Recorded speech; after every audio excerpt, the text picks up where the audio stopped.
Good morning, folks.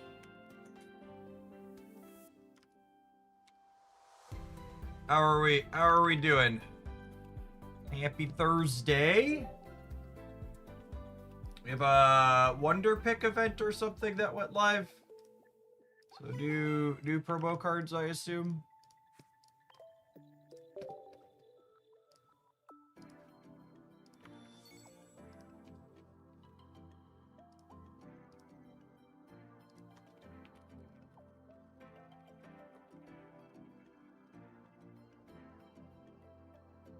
Are we doing a longer pocket segment today? And then we'll be doing just Snap tomorrow is my game plan. Since Snap has an OTA tonight. So I'll do more Snap after they do that, hopefully. I've got two member decks to start.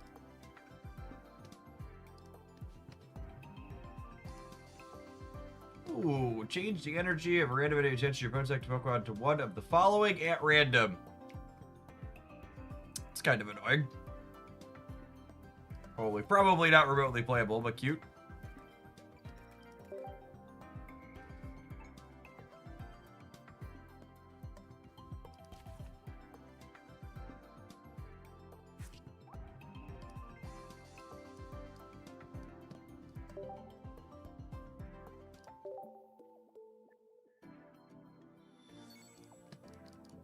I hit my second Cleffa, so I think I'm good on mechanically unique cards in this set finally. I think I'd like a second full art Lyra at some point. It's a card that seems like it'll get play long term.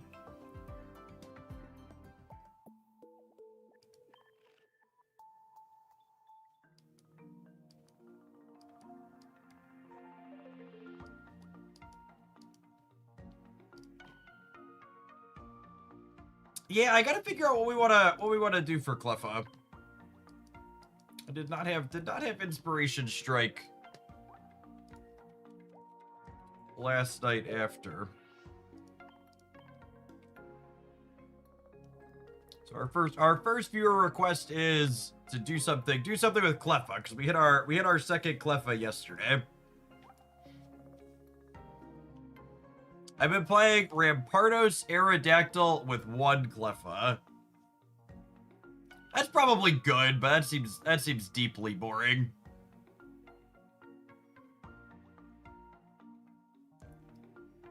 I assume I wouldn't be surprised if Cleffa Fossil is the best way to do it, but that just doesn't seem very interesting.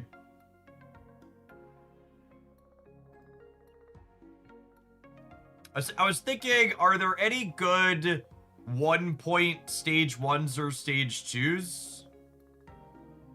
Are you premium? Is it a pretty Cleffa? I actually haven't been buying I'd canceled my premium and I haven't re-upped it since I came back. I think the Pokemon Pocket Premium is pretty awful value. And the fact that they only give you one of the promos just makes my cards mismatched. It makes me angry when I play them. So I don't know why I would want to pay this company money to make me feel bad about the deck I'm playing.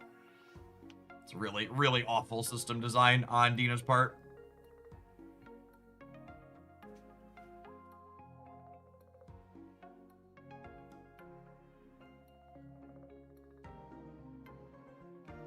I think the Espeon Sylveon deck is one of the best decks in the metagame, and you can tune the details however you want.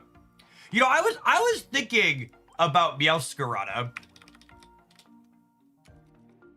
So when someone else had mentioned the other day, like, why aren't people playing this card?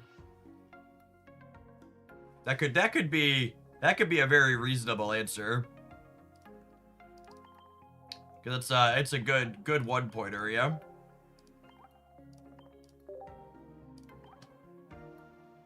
All right, I was just about to ask what this card evolves from, and then I remembered I could do this now. Speaking of, do I even play the one full art Sprigatito? I really don't want to. I really just kind of want my freaking cards to match.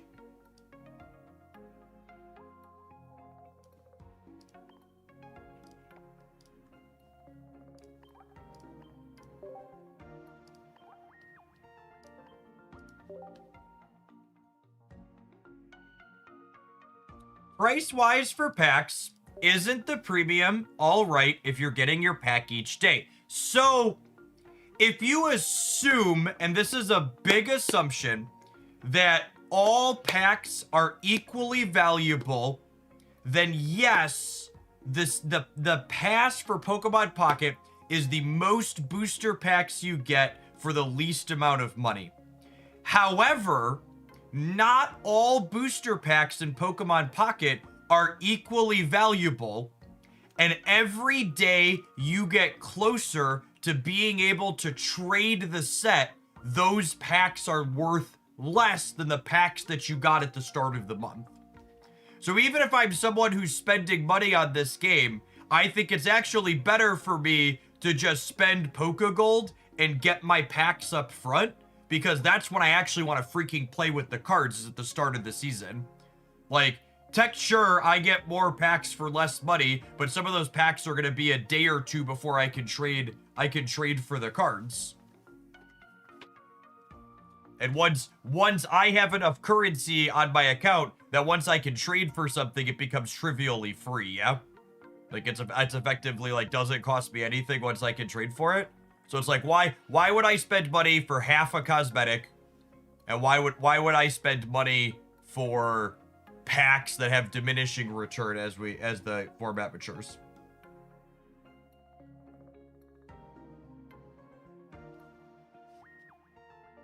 Thank you for the resubs this morning, Azrael. Appreciate the almost 3 years. Welcome back. Glad you're with the Pokemon content. Hedge 33 is a good number. Hedge 33 with the 33-month resub. Totodile Hobie. Being a Hobie here in Hoaglandia for the 16 months. Oh, unfortunately, Totodile Hobie, the Feraligatr is unplayable. They did him dirty. Scissor! Also less unplayable than Feraligatr, but still not great. Thank you for the 74 months. Good morning, good morning. Exacto! Thank you for the 26 months. Appreciate it. I'm unplayable. You're more playable than Feraligatr, to be fair.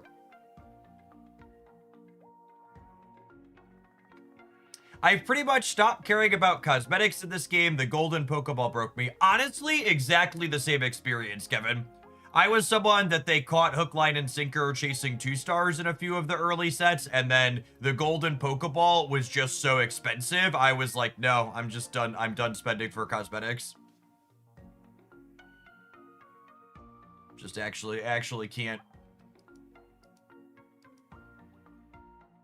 You know, and so let's fill in some of the details here and start playing games. It would be so easy for them to put good value into their pass. Like literally imagine the season pass gave you a ticket each season to get an EX of your choice from the current expansion. Would automatically instantly be one of the best ways you could spend money in the game.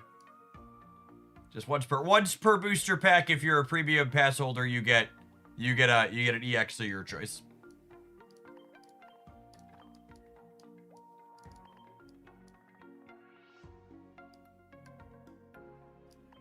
Would be worth so much.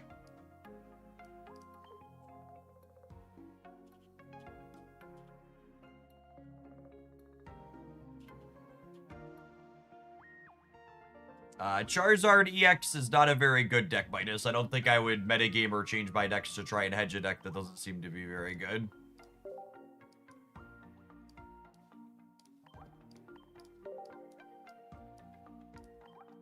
Do I need an X speed? I guess the games where I start Sprigatito, that's probably fine. Yeah, they let us pick a starter deck one time and it was awesome, and then just never again.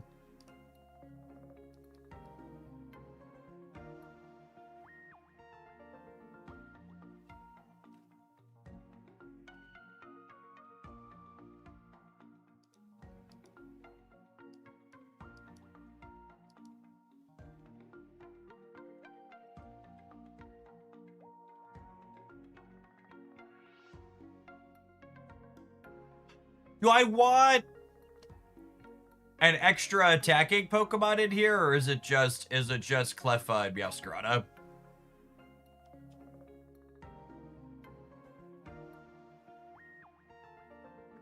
I think Shadowverse's next expansion is the 27th or the 28th, question mark? It'll actually be around the same time as the next Pocket expansion, if I recall correctly.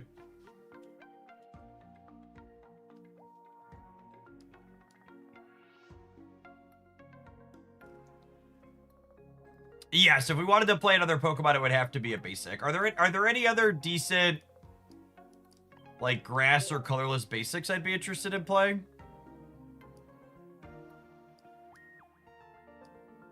I don't think so.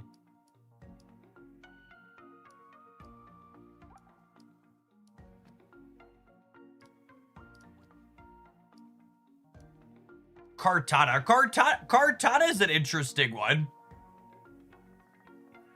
Kartana is a duck that can wear a cape.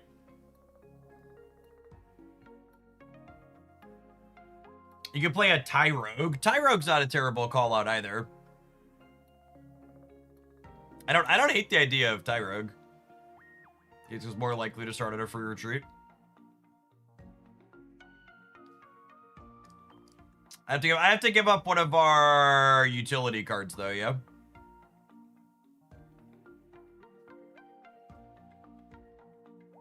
And you'd be unhappy to pull any of them instead of Meowscarada piece in most cases. Yeah, that's probably true. Maybe we just submit this and start here.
There's a pretty kitty.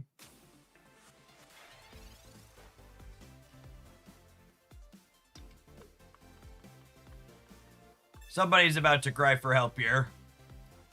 Hopefully it's not us.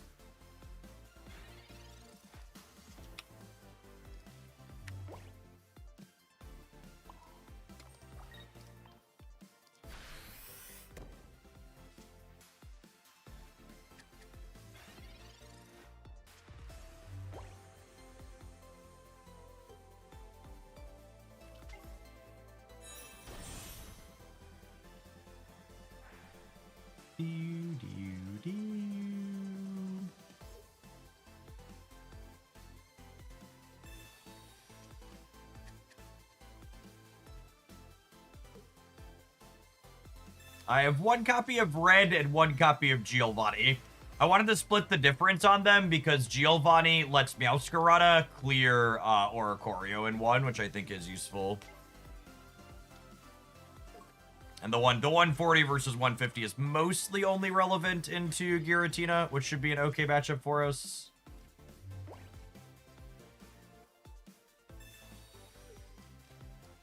Having 4 basic Pokemon to search mod seems good. Yeah, that's the core idea of what we've got going on here.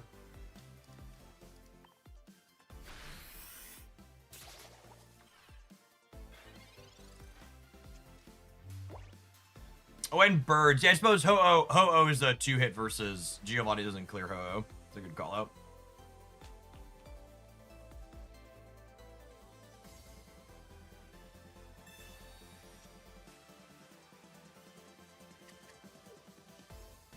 The conditions for using this supporter have not been met, so they probably hit our second Lily. If I had to venture a guess.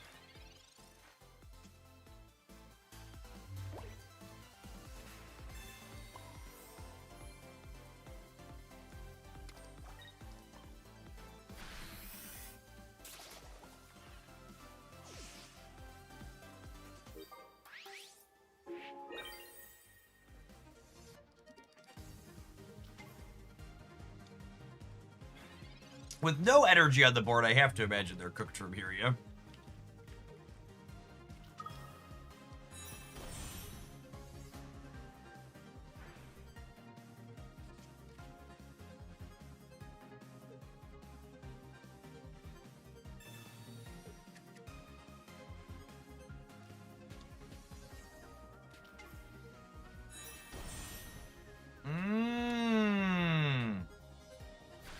Putting the extra energy out was a mistake.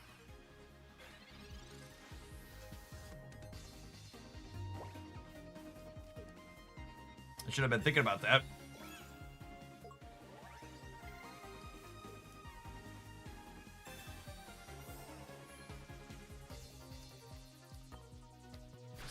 Mistakes were made.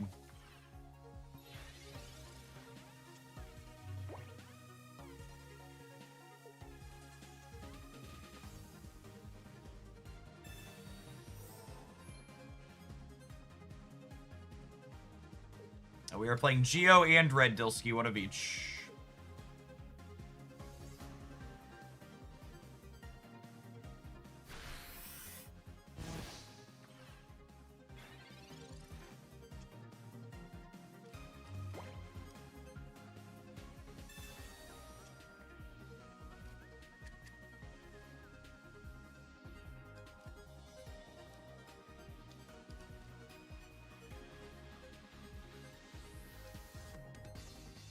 I'm probably just supposed to hit them here, yeah. Part of me wants to retreat and draw my basic, but... With the Cyrus queued up.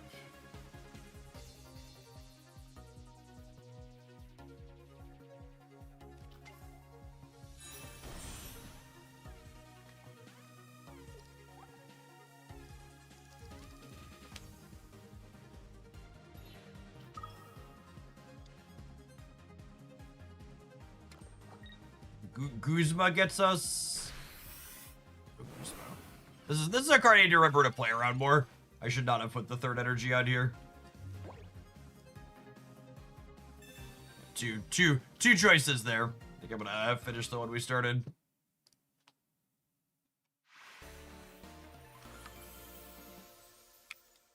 Small mistake on my part. We're able to power through. Arnavar, thank you for the 1.5 years. I appreciate that. Welcome back. They get Espeon heal plus double bag. Yeah, but that would require them to put Espeon into the active slot, which would not be very good for them.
This will probably be a research on 2 angle. Yeah, especially with the candy draw here.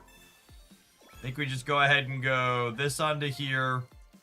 Hit our Twinkly Call, and then no reason to put more cards in my hand when I already have what I'm looking for. Even if I hadn't drawn the candy, I think I'd chill on the research just because there's so many bars and red cards and others.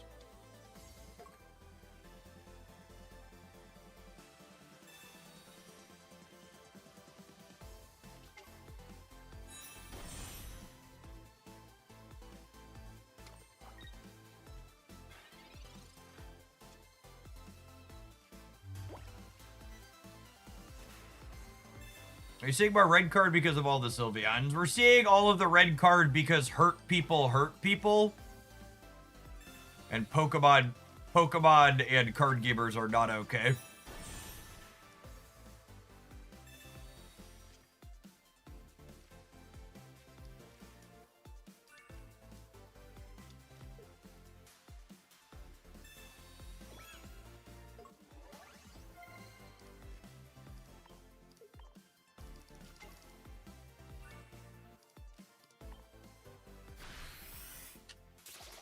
Like, one snoot boot, please.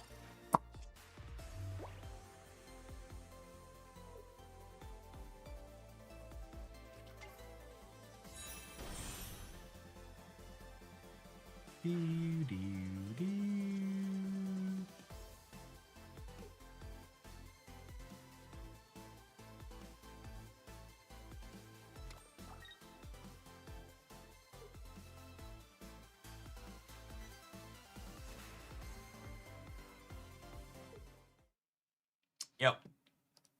Good night, gamer.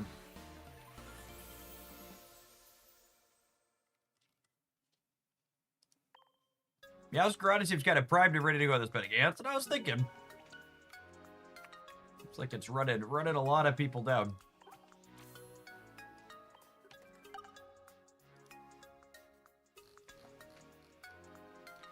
I'm gonna assume that a member of my community didn't mean hostility by it, but I would really, you should just not use... Comments like cat-on-cat violence have deeply racist roots. Don't use them anywhere, but definitely don't use them in my spaces. Thanks. That's the point I am trying to articulate.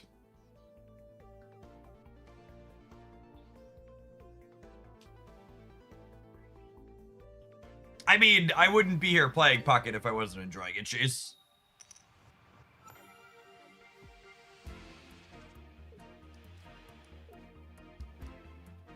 Alright, Cleffa, don't die on one. I need you to draw me a baby with your twinkly call. I need you to find me a baby with your twinkly call.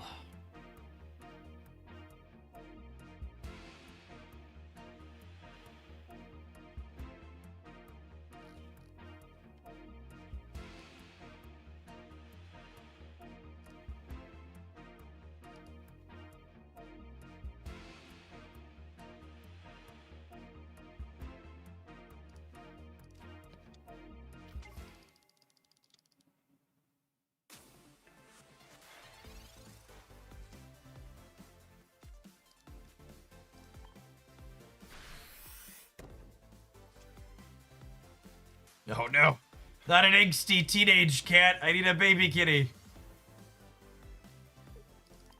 Maybe they'll red card me into a baby kitty.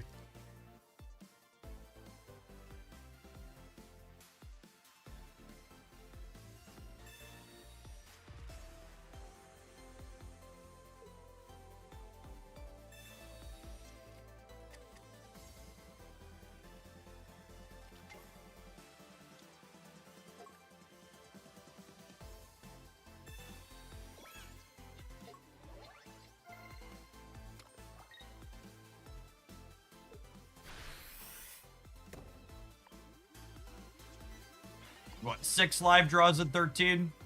Nice, that's one of them. That's one of them. Alright, we hit the 66%er. You'll love to see it.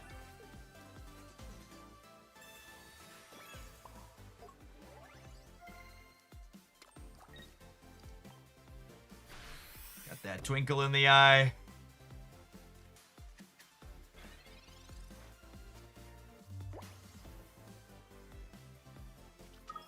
EX Lucario seems good because of its ability to take out babies on the bench. Yeah, so... I feel like comments like that are biased because you watch my content. Because, like, I play a lot of babies on this stream because I think they're really interesting and sweet design. But if you look at the actual best and most common decks in this metagame, they aren't really playing babies. So, like... metagaming them doesn't really make a lot of sense.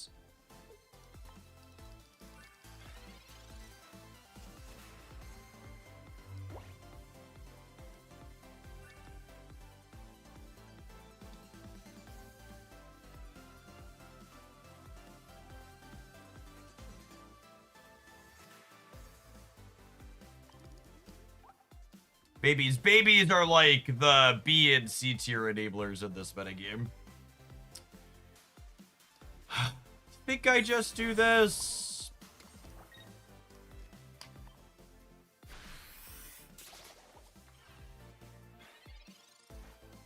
Be a little sad if we don't find a big cat next turn, though.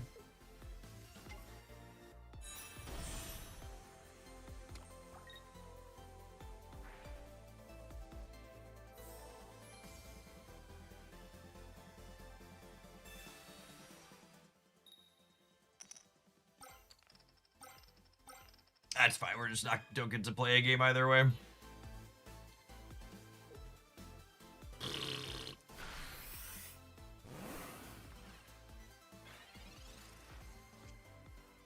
I'm really glad it played out that this card isn't popular, because it's definitely one of the worst designs in this game, and it's not particularly close.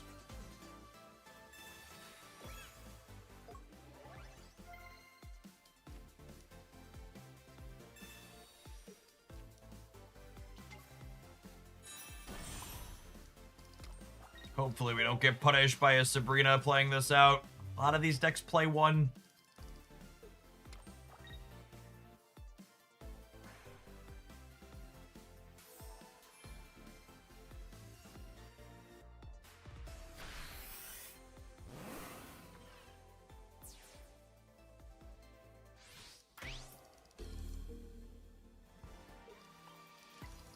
If we don't get Sabrina, we can technically still win this.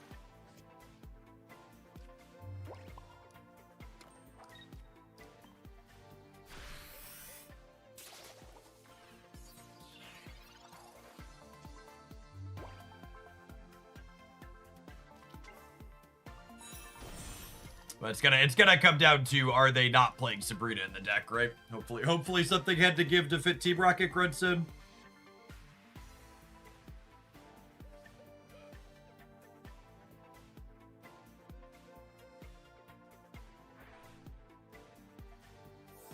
Morning, Dairy.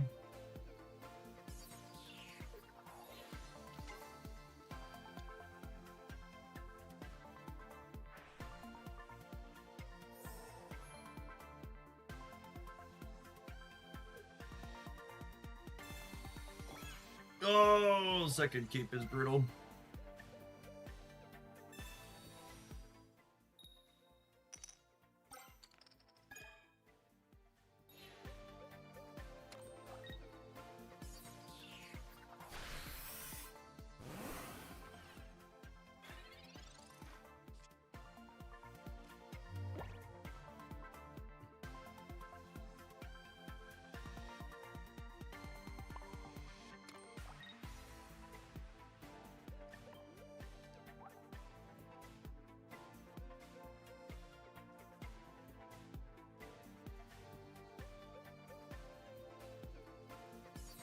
I think we're just dead, right?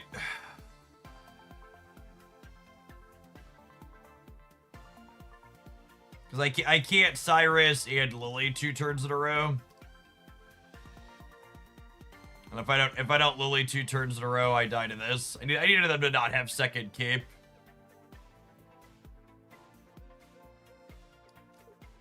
I can take this knockout, but I think it means we're just drawing dead. Because they had second cape. We're also just dead to EV Mag when we take this knockout. Which I assume they still have room for.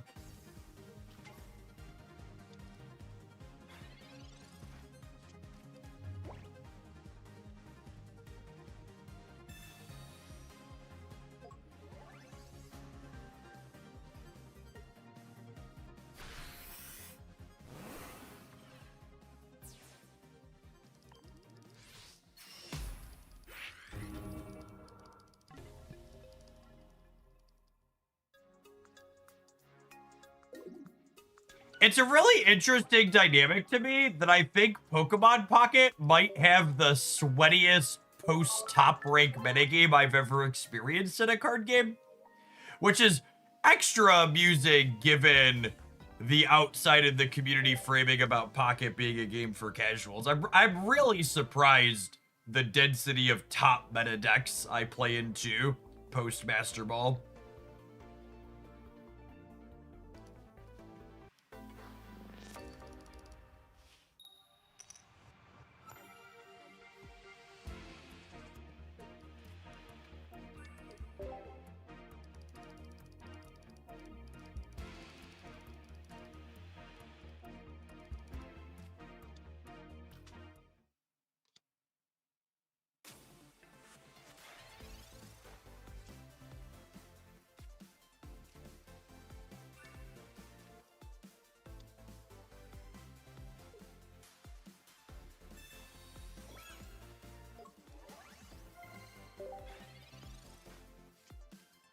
I'm surprised that so many people are playing Espeon Sylveon since it loses hard to Dark Tina. There actually isn't that much Dark Tina.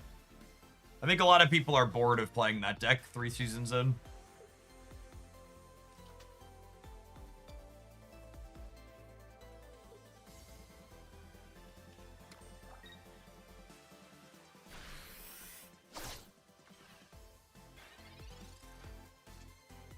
Oh, I forgot that's a thing. If you get to 1675 points, you get to start at Ultra Ball 4 instead of Ultra 3.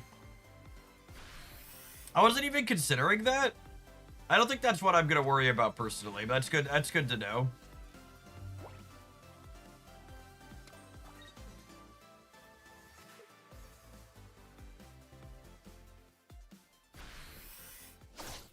It's been so long since people played against Meowscarada chat.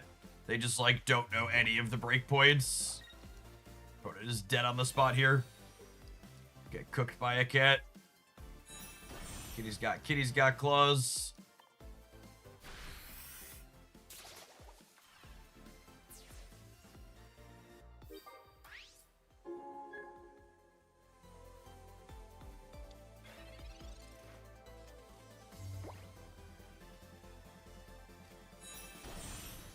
Hey, Jeff, were you planning on playing Swata Mewtwo again today? I was not. Usually don't do repeat decks 2 days in a row here. Today we're playing decks that viewers sent in. Although I suppose the viewer could send in that one, but usually we don't have things 2 days in a row.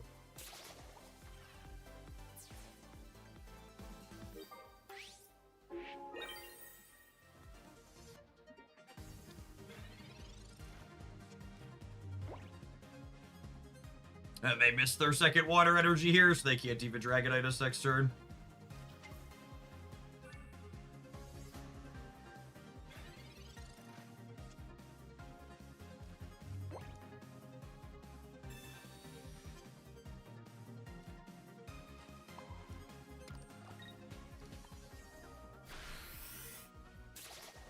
Oh, I suppose Shed Skin technically lets them live a turn, but Geo closes it out.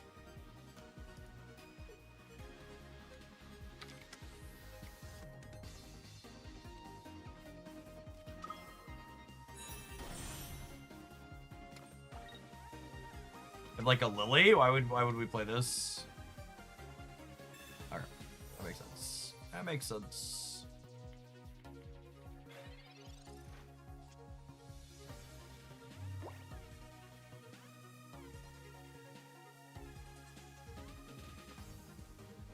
What if I retreat and draw my... They're gonna have to kill 3 things eventually anyways. What if I retreat this... And we twinkle call up the angsty teenage cat.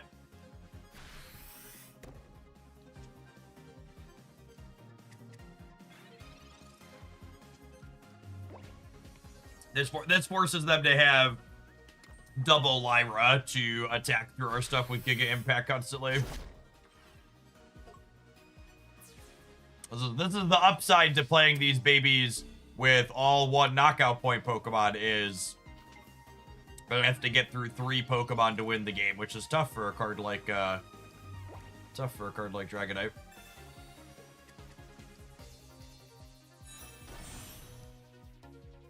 Just gonna mark my extra damage as aggressively as possible here. And get cards out of my hand, so I'm more likely to redraw into Meowscarada in the event of red card or Mars.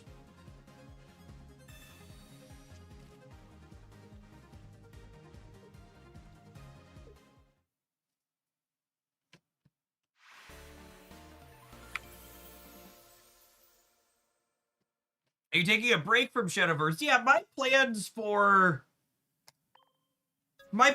content moving forward on this channel are, I'm just gonna play card games that I'm finding fun. So, Shadowverse's current metagame is not particularly well balanced, and I wasn't finding it fun, so I'm not gonna play it. Snap's alright, Pocket's good, Once Upon a Galaxy's been fun, so I'm gonna play those on stream for the time being. We'll check out Shadowverse.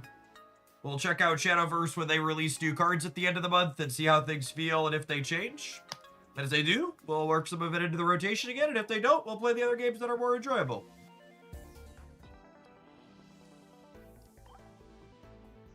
But Marvel Snap definitely has the best of the content metrics of things I'm making content for still, and then all of the other things are varying degrees a bit less than that, so I'm just gonna let them fill whichever ones I'm enjoying the most of. As a person who typically hates auto battlers, I'm shocked at how much I'm enjoying Once Upon a Galaxy. It is genuinely one of the best formulas of those I've ever experienced. It really feels like they learned a lot from other things in the space. I've been playing it. Once Upon a Galaxy is about my most played off-stream game lately. I've just won more up to about 1 a.m. a couple of nights in the last couple of weeks. Few nights in the last couple of weeks. All right, we need to run an advert. We're gonna play some more Meowscarada when we return. After this one, we have a viewer submission to build some Gyarados EX. We'll see how that goes next. Thanks everybody for hanging out. Don't go anywhere. If you're watching on the YouTube side, you're enjoying the Pocket content back on the regulars, tap the like button. It doesn't cost you anything. It's a good way to keep it coming. Oh, it feels weird not riding my bike this morning, but the boys and I are doing we're gonna do a 10-mile ride tonight, so I don't want to make my legs sore before that. We're just gonna sit and stand this morning. Would you ever go back to playing Magic the Gathering? No, I don't think so. Wizards of the Coast doesn't really make Magic like they used to anymore. If anything, their current standard format seems... Wizards of the Coast went in the exact opposite direction that I would have preferred they go. They made their standard rotations longer, and they've started doing balance passes / bannings less frequently. They literally could not be making worse decisions to get me to come back if I tried. I really want to make it clear, when I talk about not liking Magic the Gathering anymore, I'm not some curmudgeon like many of you. I don't give a shit about them licensing their IP. I don't think the Magic the Gathering IP was ever particularly compelling, and it definitely hasn't been compelling since they started doing Planeswalkers. The last time I cared about the actual characters on Magic the Gathering cards, Gerard, or is it Garath? I can't even remember his name, it's been so long, was boarding the Weatherlight with his crew, and they were off having adventures. All of the Planeswalker type stuff is completely uncompelling. I only ever really played Magic the Gathering because the game was good. I didn't really care about the characters on the cards. When I say Magic the Gathering and Wizards of the Coast doesn't make a game that I enjoy anymore, I mean they power crept non-rotating formats, they made their standard rotation longer, and they do balance passes less frequently. So I don't care that it's like SpongeBob versus Spider-Man on the actual cards in Magic the Gathering. It's the game mechanics and the balance of the format that pushed me out of playing that game that I played for decades.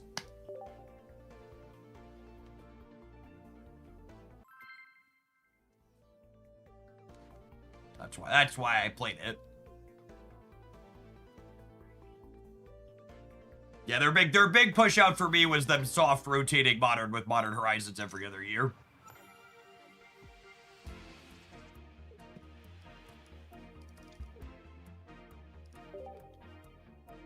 I would play SpongeBob versus Spider-Man. Well, lucky for you, you'll be able to play SpongeBob versus Spider-Man in Magic the Gathering later this year.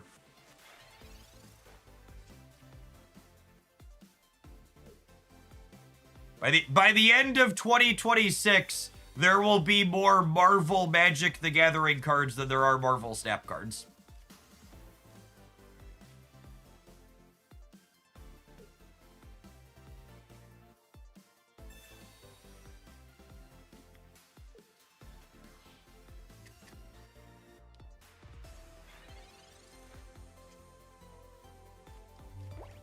Yeah, but also if you wanna take an extra crap on Wizards of the Coast not being able to manage their house, There'll be more Marvel Magic the Gathering cards than there are Marvel Snap cards, but on Magic Arena, there won't be any licensed Marvel cards because they couldn't get the digital rights to put the cards up there. So all of the Marvel set, which is standard legal for Magic the Gathering, will have non-Marvel characters on mechanically identical cards on Magic Arena. If you want to talk about just like the biggest cluster you've ever heard of.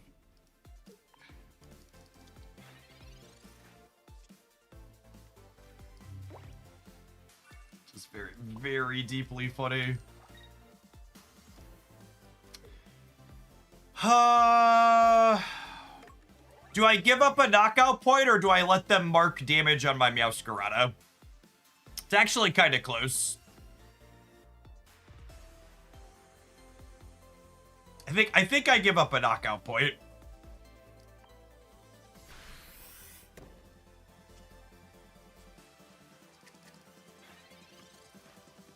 They both draw me a card out of my deck.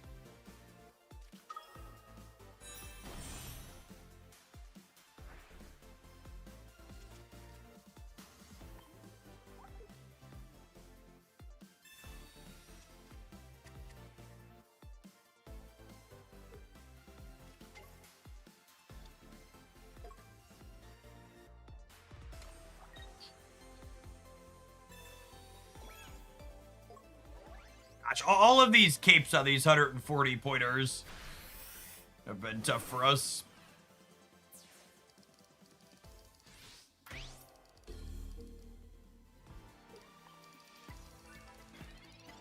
We really needed to be us missing on the Sprigatito for a turn was tough. Honestly, I wonder if we're supposed to be one Cleffa, two Sprigatito. And get extra copy of red in here. I probably don't ever want two Cleffa.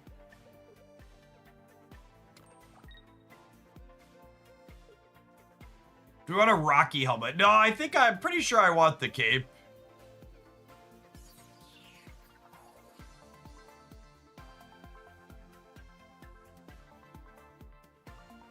Yeah, I think I'm gonna cut the Cleffa for a second red after this. The second Cleffa for a second red.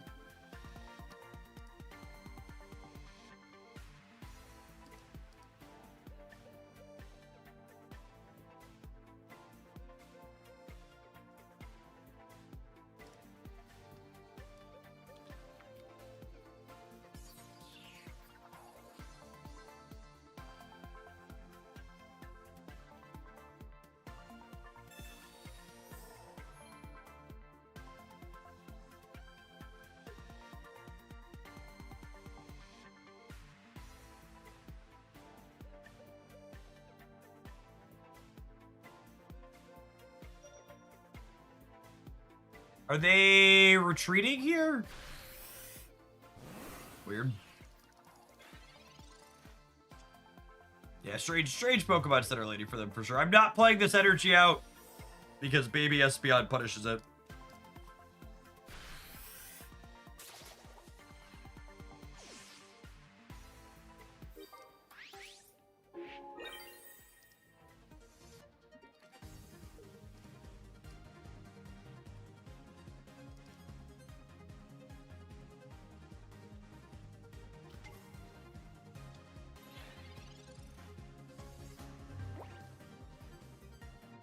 So this does 100. So it's 100 twice. So Guzma gets us.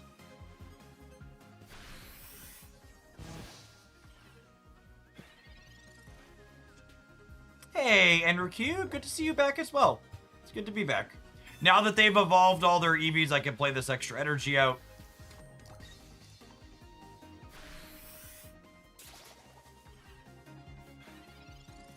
This is genuinely the best expansion Pocket's done to date. Very, very well done. Super enjoyable gameplay. All right, Cyrus, Red, and Geo, all lethal off the top here. One in 3.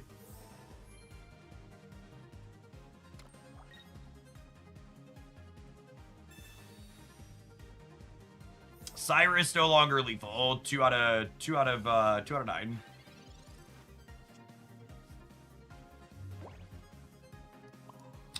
Cyrus will be lethal next turn though, yeah?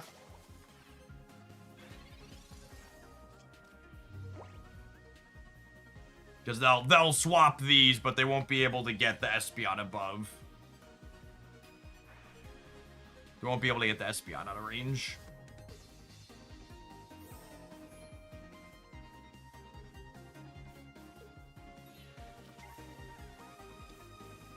Guzma gets us.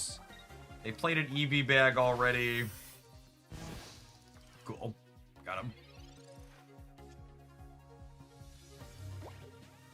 This one worked out for us, but I think I'm still going to cut the second Cleffa.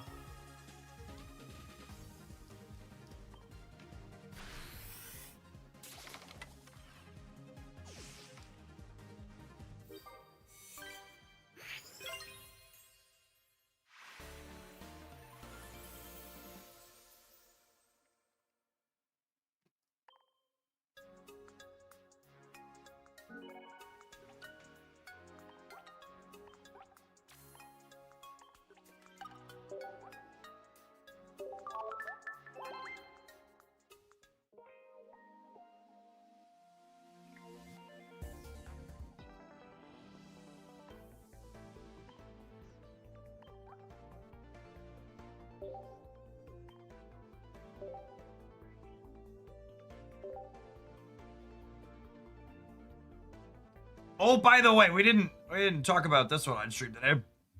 So this one came across my timeline. This is in Tennessee.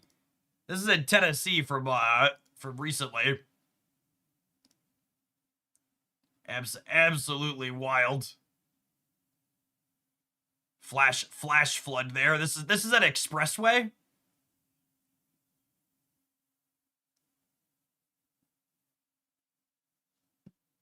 Never drive into water, gamers. Was it Chattanooga? Yeah, the Chattanooga, Tennessee.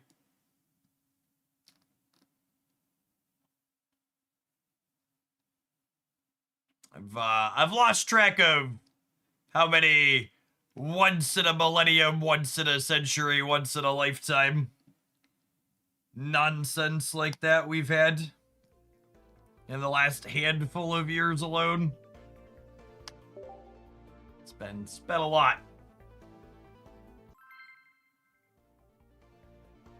There's a parallel universe out there somewhere where a hanging Chad didn't happen and Al Gore became president. They actually started mitigating climate during my childhood.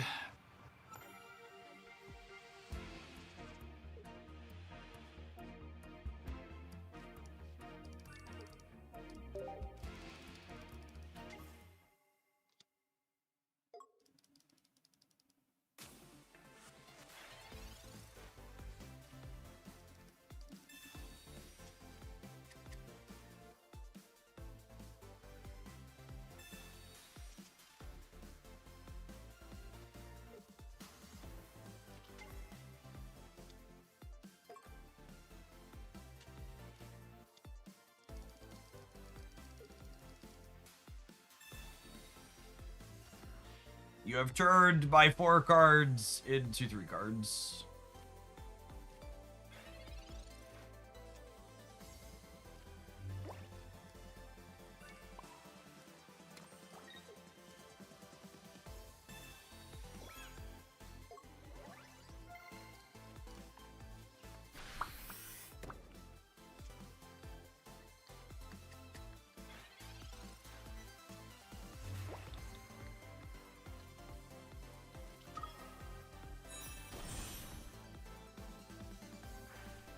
Yeah, we were just talking about that, Nathan. There has not been a ton of deck variety in Master Ball.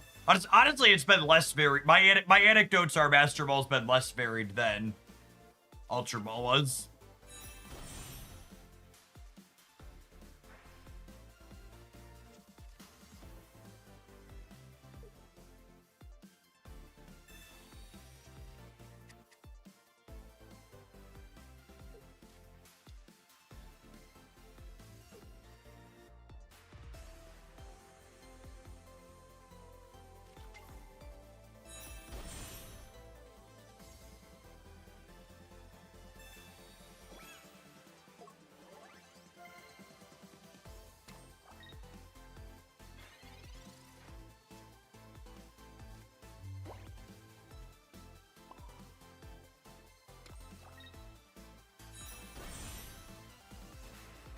It's just this.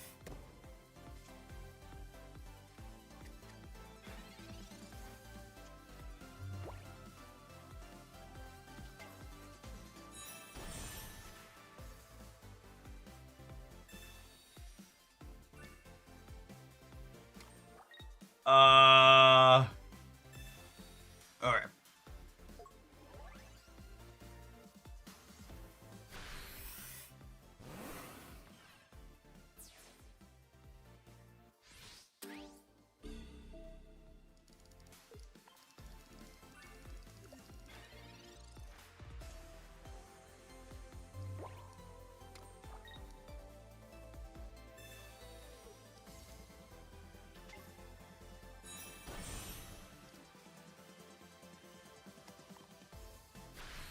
Hey, Spark. Thanks for checking out the wallet sponsor. Make great stuff.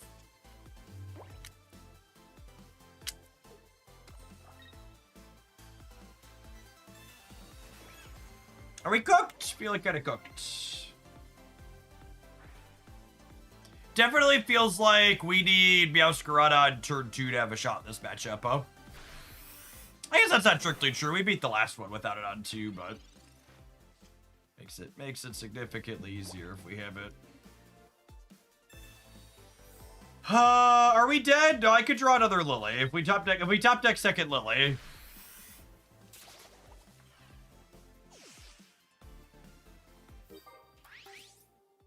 Guzma would help this matchup. Maybe you would need Guzma plus red or Guzma plus Giovanni, which is a pretty specific combination to need to have, Dave. Oh, the EV bag here actually means I'm dead, yeah? Because that means Lily doesn't get me to, Lily doesn't get me past 100.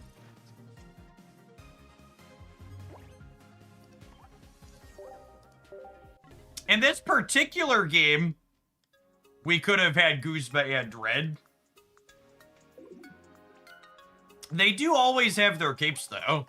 Alright, fine. I'm gonna be a member of Twitch chat. I'm gonna cut the second Red for Guzma. Because it would have been good there.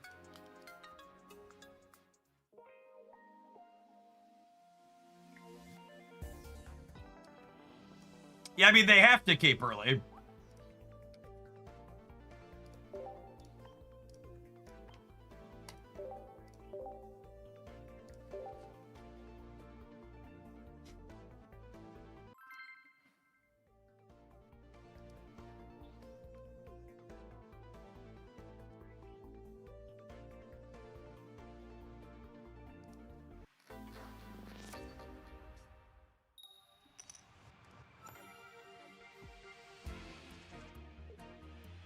Something with Lugia. Thank you for the submission, Red. I would love to play some Lugia.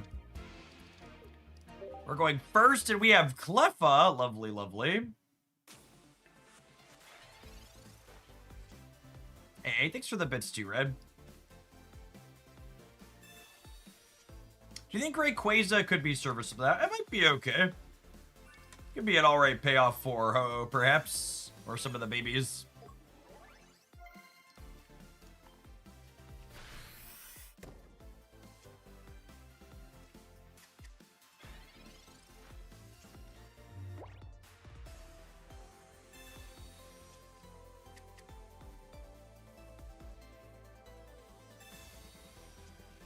The upside to being a 3 1-pointer deck is we could just, like, leave Cleffa in until it dies, right? And, like, it just doesn't matter. Like, they're gonna have to get through all 3 of our Pokemon anyways. Might as well leave it out there.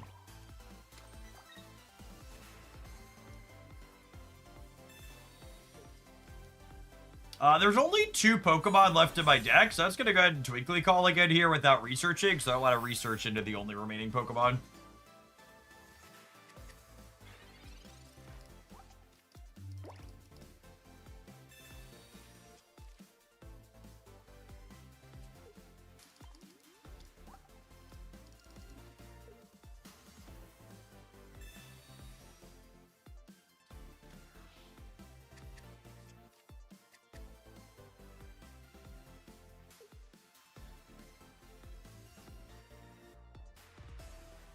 Oh, thinking about Cleffa Stage 2 decks?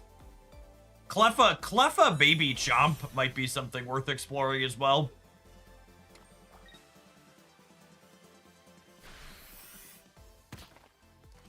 We haven't played Baby Chomp yet this season.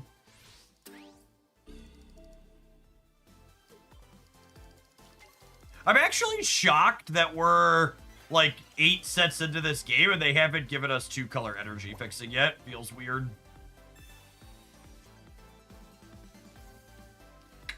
Really kind of needed the baby kitty there. Maybe I was supposed to research last turn, so that way... Maybe I was supposed to research last turns, that way if I hit the teenage cat, we would guaranteed Cleffa into the baby kitty.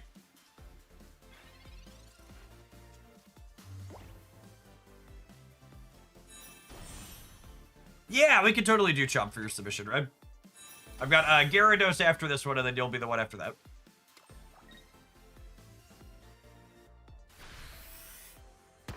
Red off the top wins the game.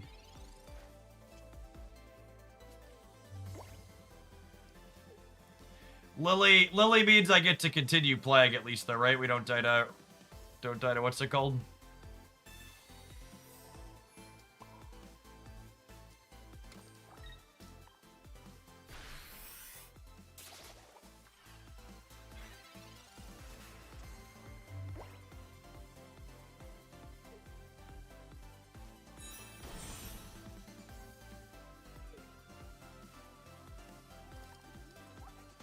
Alright, so I need to draw Cyrus to win the game on the spot, or Pokeball / Sprigatito to continue playing. So, 2 out of 6 to continue playing, 1 out of 6 to win the game on the spot.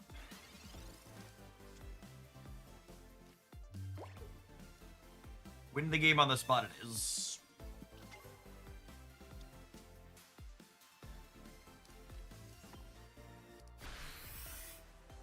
Fitting that I had the Guzma that we swapped out for Red, from Red, and Red would have won the game. At least we weren't punished.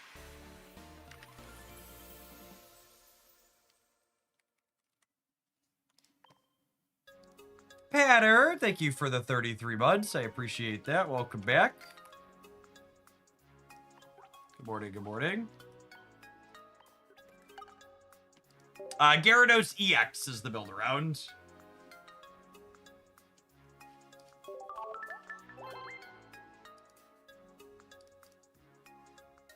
You know what that means? Put the red back in. Nah, I do really want to try Guzma against Espeon Sylveon. I want to get at least 1 game in there. Give old Goozy Boy another shot.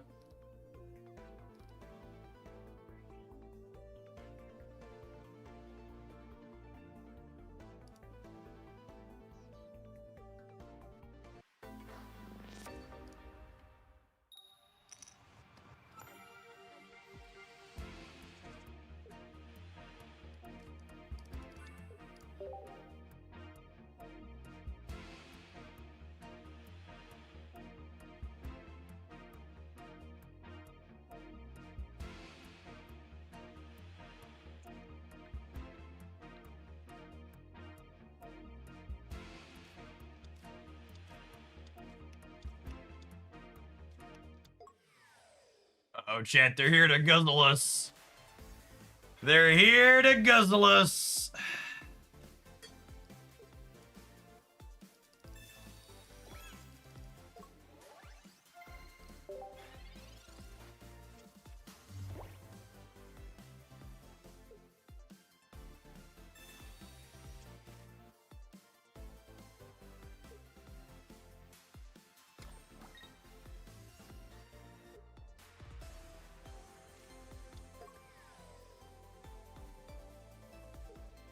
Meowscarada plus red clears Guzzlord in one if they don't have a cape.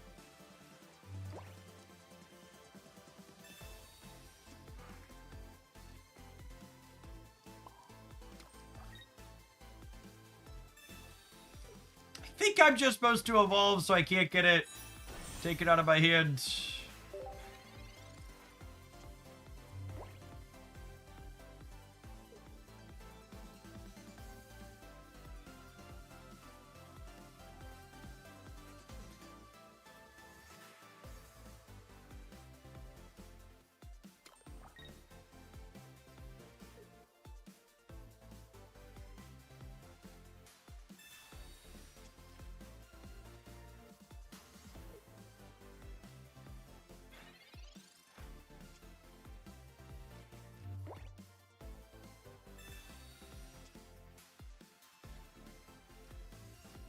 There's the Goosebud instead of the red.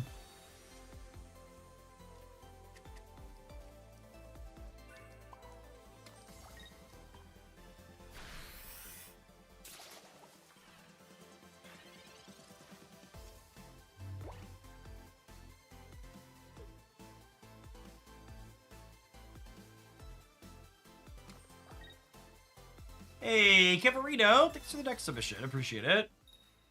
We played some Scrubber EX. We actually played some Scrubber EX yesterday morning, too. You missed it.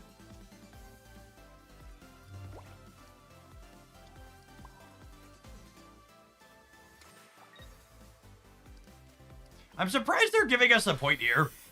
I feel like if I was them, I would have Ultra Thrustered into Nihilego to force me to have the Geo.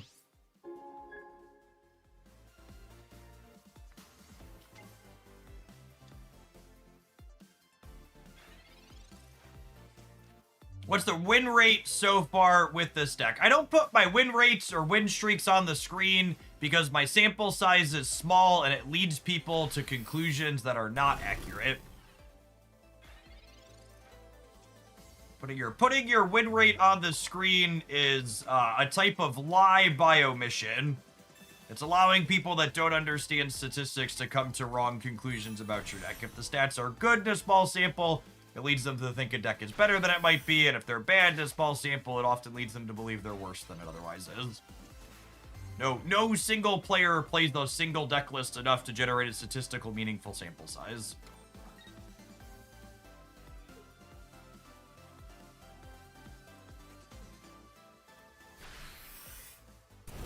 Our opponent has given up. That's another point in favor of the second red versus the Guzma, though. We'd have won last turn with the red.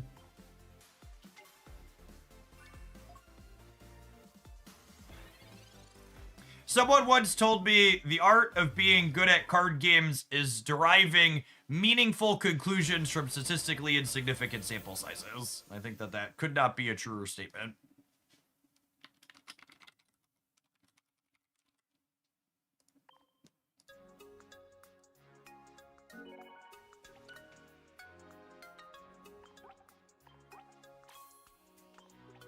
Let's get one or two more in with this, and then we'll pivot to some Gyarados scheming.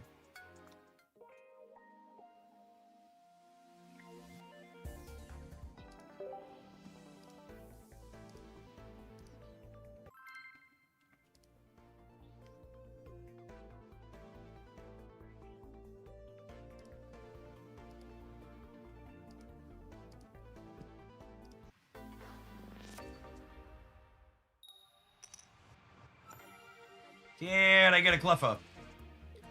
I can.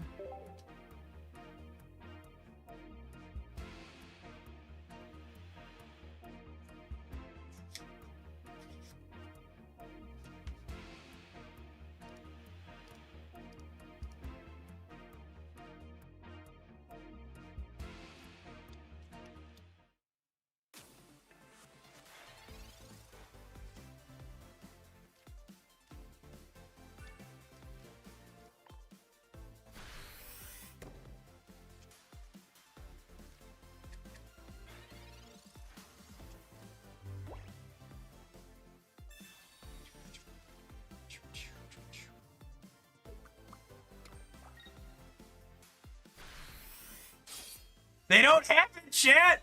Oh, baby. Oh, baby. Cleffa lives to see another day.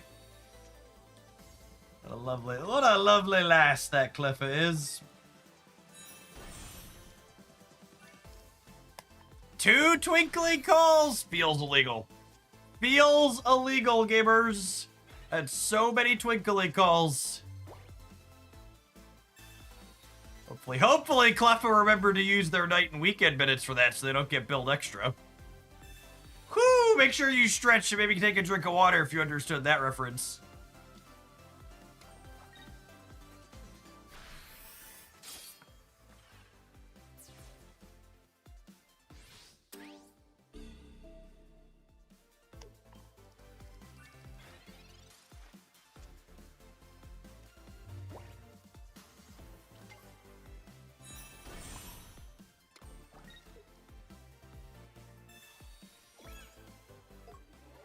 Typing this message on my T9 keyboard to you to let you know I understood. I miss physical keyboards on mobile devices.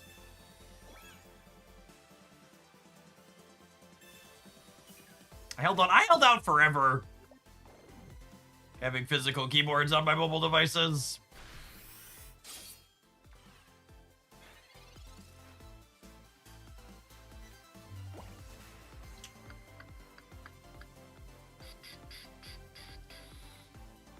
This doesn't do anything. I'm just playing it out so that way it doesn't get red carded or Mars back into my deck.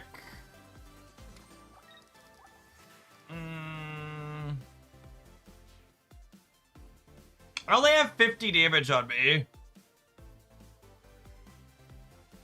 I think I'm just gonna Lily. I'm gonna Lily and I'm gonna save the Guzma for the next one, I think. I don't know, it's close. Maybe I just post a Guzma as a gain 20 here.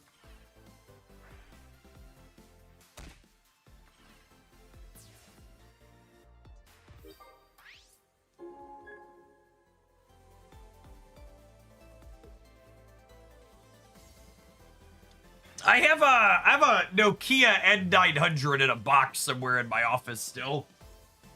I'm relatively certain it still boots up.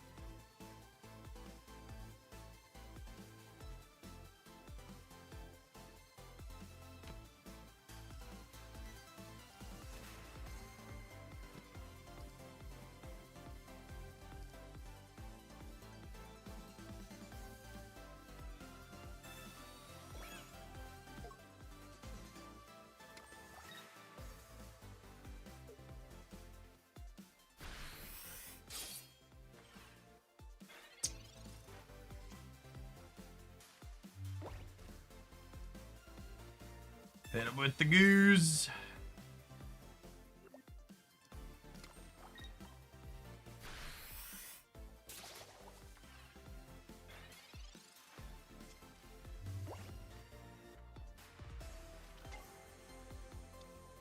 Oh, there's Skarmory EX.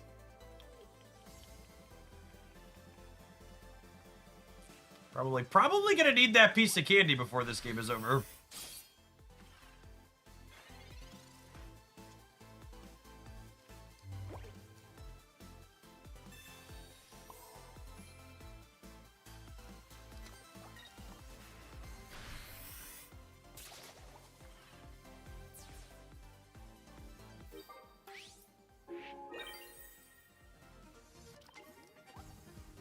It's gonna take them 2 hits to get through here. I've got 2 candies and 2 research and 6 cards.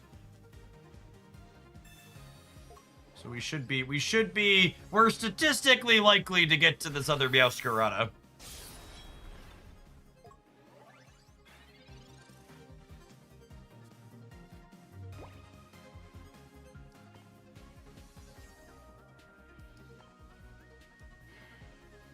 If I don't research, I could miss. So I might need to research twice. I wanted to red this turn, but if I researched into research.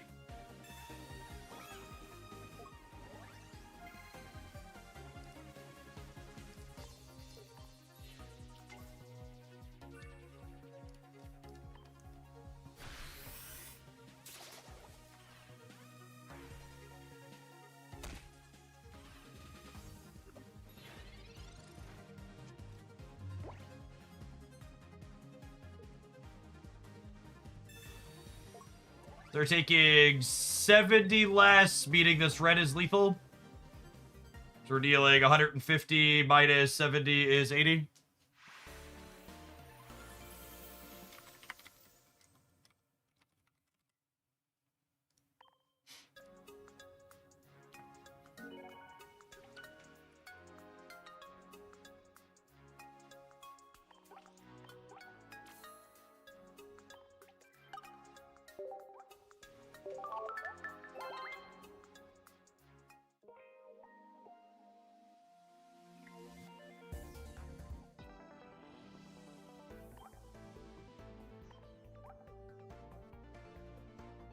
Today's deck list is a small update on an old classic from our previous metagame, Meowscarada. This archetype has always felt like it was kind of searching for what did it want to be doing past the Meowscarada line, and Cleffa as a baby edition feels like a really good, clean add. Now, all of the basics that you start on can be fishing up your Meowscarada line consistently from your deck, and because this archetype is going into 1 knockout point finishers, it mitigates the typical downside that a baby Pokemon has of giving up a point.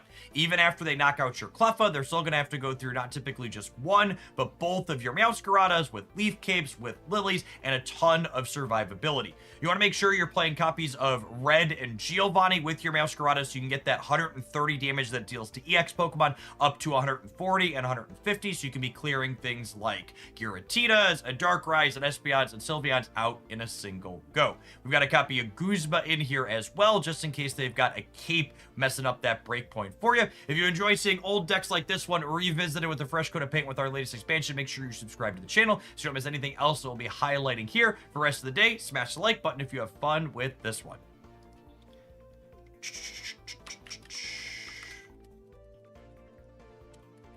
All right, what are we doing next? We're gonna build Gyarados next. How many deck slots do I have used up here? I need to clean some of them out. Yeah, we're at a full 20. All right, I'm gonna clean out some deck slots here, and we're gonna build Gyarados for our next viewer submission. Thanks everybody for hanging out this morning. Don't go anywhere.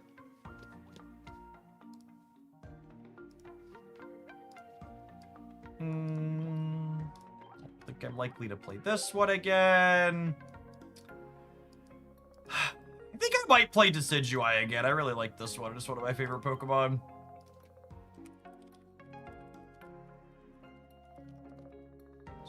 Good one from yesterday, too.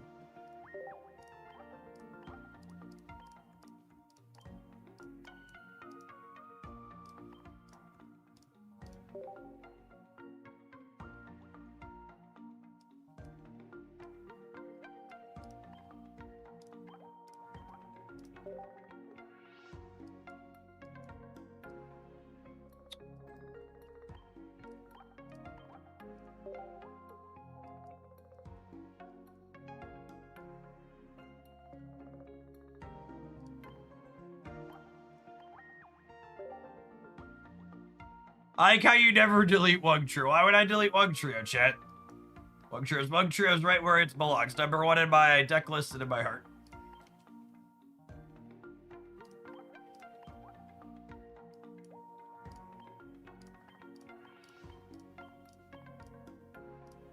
Oh, wait, there's a Wonder Pick event going on, right? I didn't even look at that when we logged in this morning. Is there? I feel like there was. I thought I saw a post about something.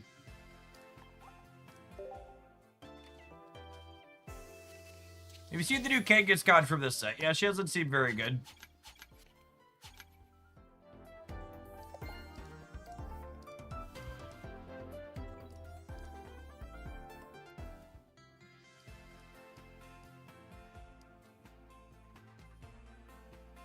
Can I find a 2-star? Looking for a 2-star. Any 2-star. Nope, never, not even once. Got it.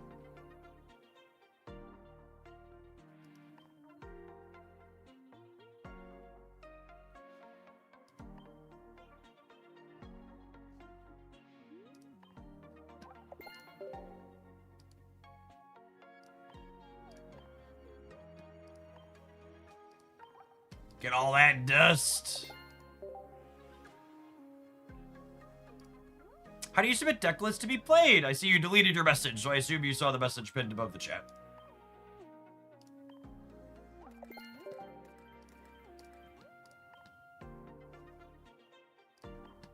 I think I should actually unpin that on the YouTube side, though. I think we're probably full for today. I got 3 more lined up, and usually we play things for an hour or so. Sometimes more.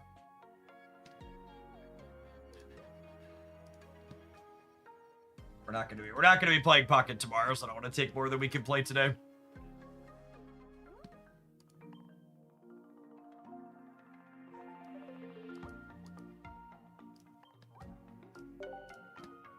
All right, so the request was build Manaphy Gyarados. Yeah, I'm gonna play Magic Gyaradoses. Was play Manaphy Gyarados with Elemental Switch as a way to get extra energy.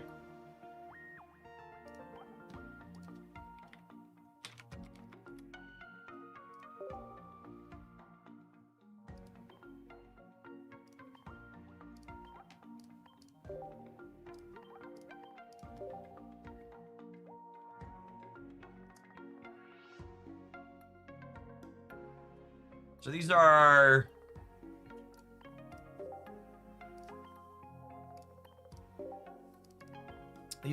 our must-haves.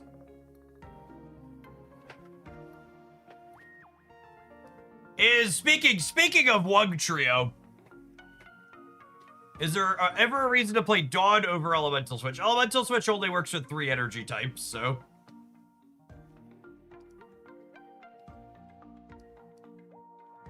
No, I completely agree, Socio. I think Switch is 100% worth trying.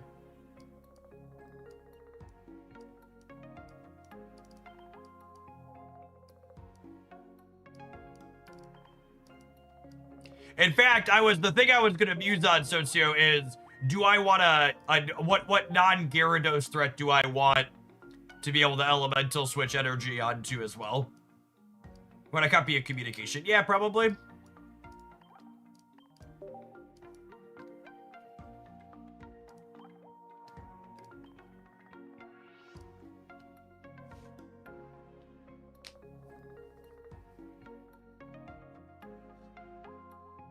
Suicune and Baby Articuno is fun, yeah.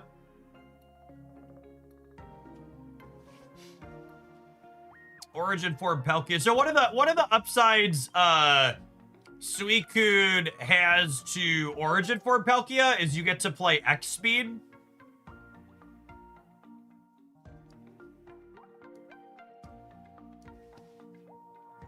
Because it only has a retreat cost of 1.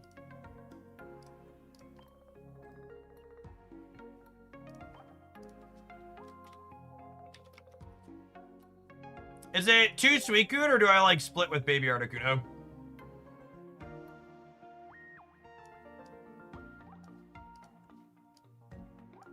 Yeah, this attack is fine. It does 20, the 70 damage is nice. This taking, all colorless 2 means I could, so this one only takes 1 colorless. Although I guess 1 colorless means I could baby an energy onto this, right?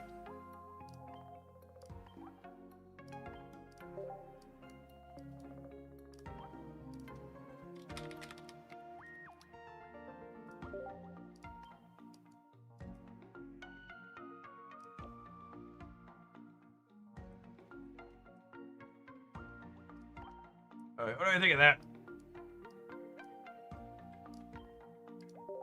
Misty or no? I think I'm gonna say no on Misty. I don't know, though. I think I want at least 1 copy of red, so I can clear Espeons and Umbreons with a cape. 160 sounds nice there. Cape's probably good for our deck that has a baby in it. Do you want a Cyrus or a Sabrina, maybe? Irida could also be okay. Are we a Cyrus deck or a Sabrina deck? Our one-pointers do chip shots. But our Gyarados blasts are like... Oh, yeah, I want an X-Speed. Yeah. I want X-Speed to fix my lead.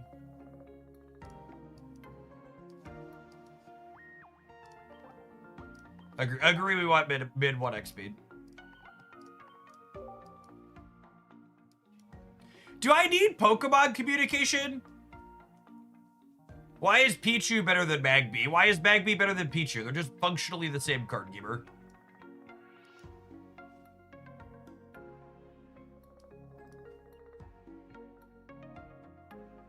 Cape isn't there to deal damage, Dilski. Cape is there to keep my babies alive and my Manaphy's alive in early spots against chip shots. Those cards do functionally different things.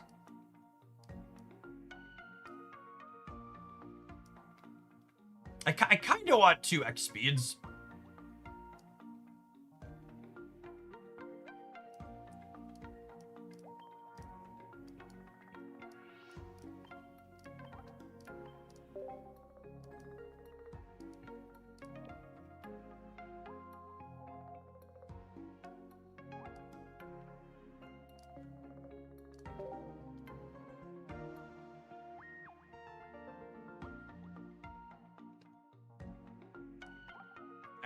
All right, let's start here.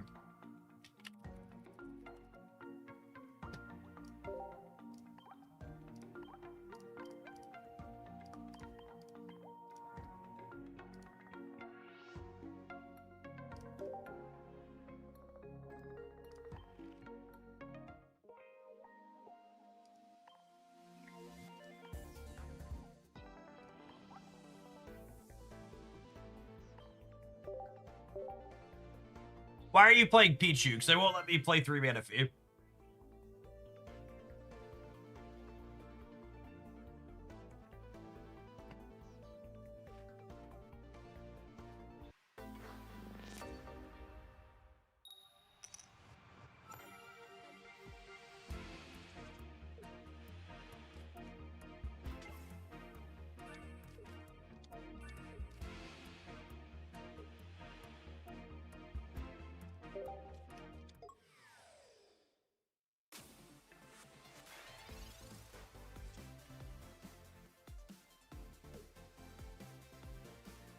With us going second and the Manaphy in the lead, I'm gonna hold the Pichu in my hand. Although it is worth calling out that Pichu can hold energy from Manaphy to Elemental switch up onto other things, which is nice.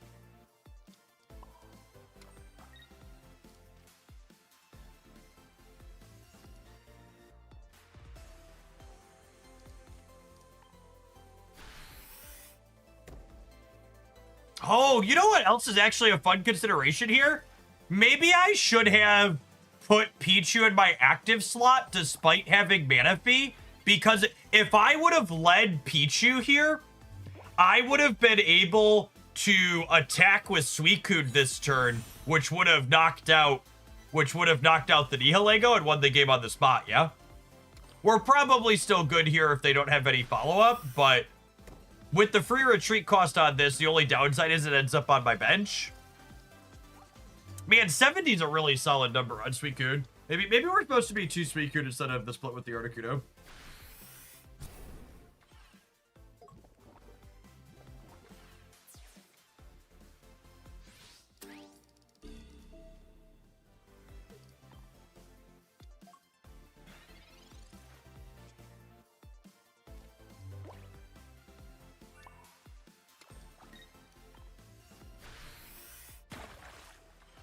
Yeah, we could lose this game. They have a lot of lilies or something.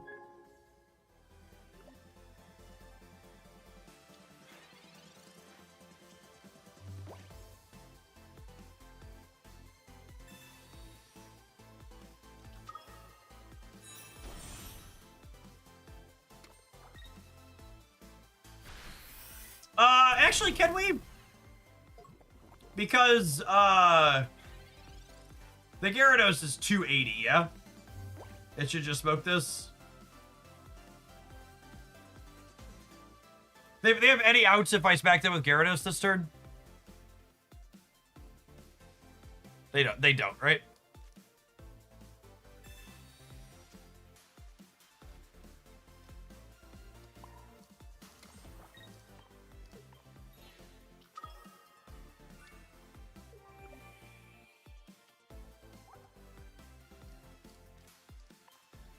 The Team Rocket grunts. Yeah, not playing around that.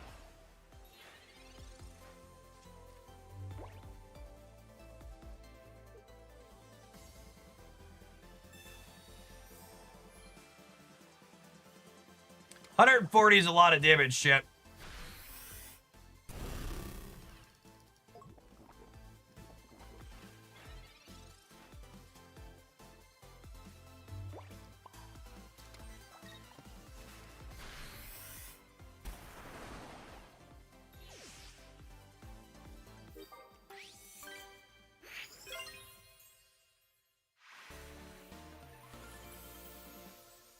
Yeah, I'm gonna play 2 Suicune for the 70 damage versus the 60. Get rid of this Articuno.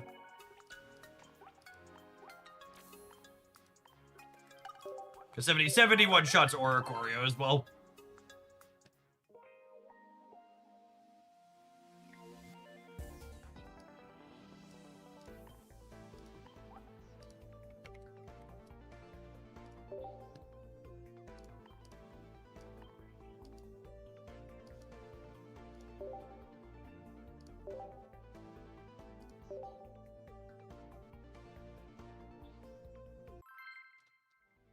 The Mewtwo deck is super fun. That's the Mewtwo spotted deck's been my favorite thing I've played this season for sure. It's really sweet.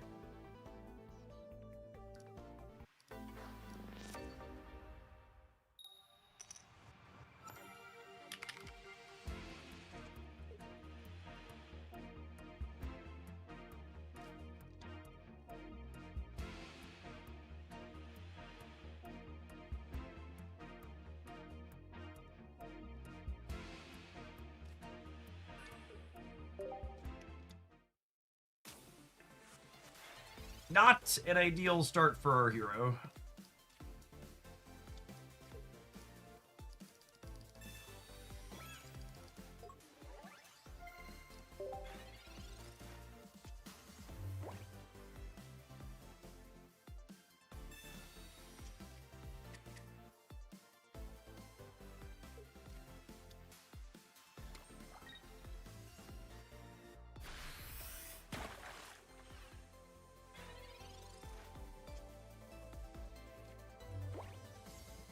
Man, where's an X speed when you need one?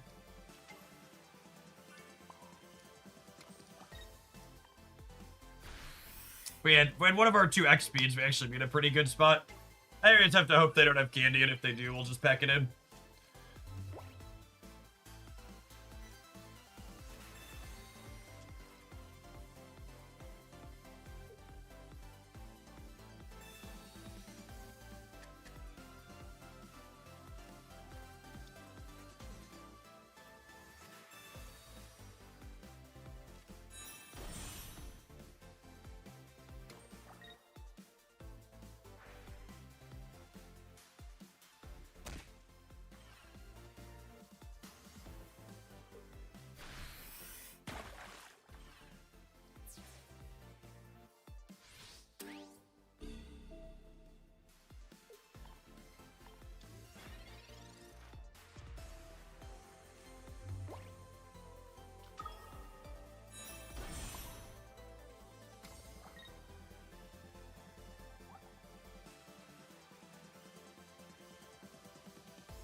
He can still Cyrus us up, obviously, with his Pokemon ability, but that's what it is. If we dodge Cyrus for a turn, we might actually still be okay.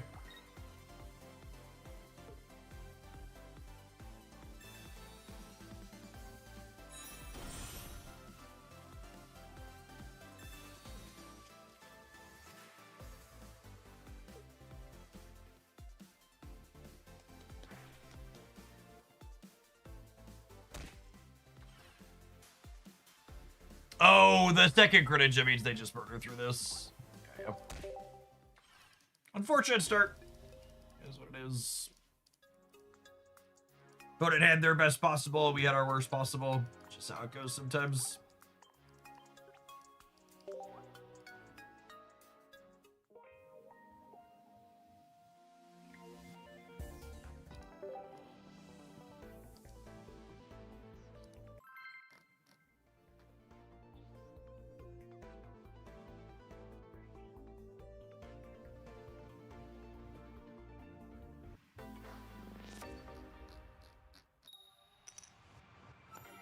Hey, Big Green Monster! Thank you for the 21 months. Appreciate that. Welcome back.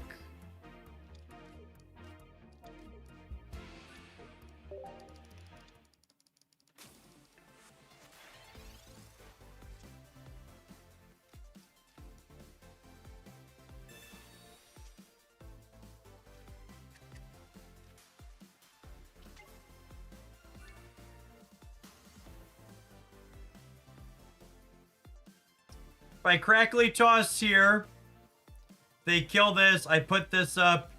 I energy here, here. This is at 2. I attach a 3rd. I elemental switch. I start hitting with Gyarados.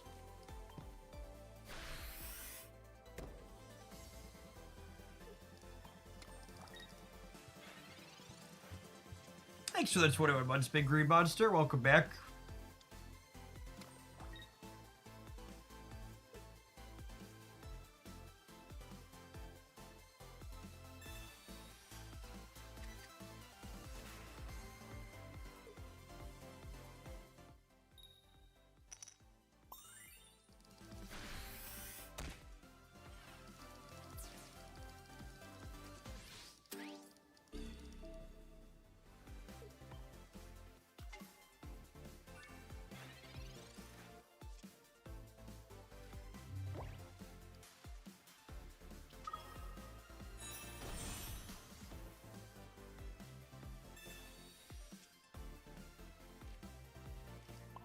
Pretty decent start here for us.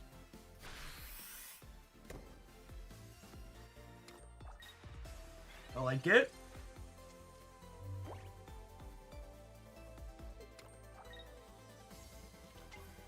If they don't have Candy Rampardos, we're in a very good spot. So yeah, this is kind of exactly how we drew it up, right?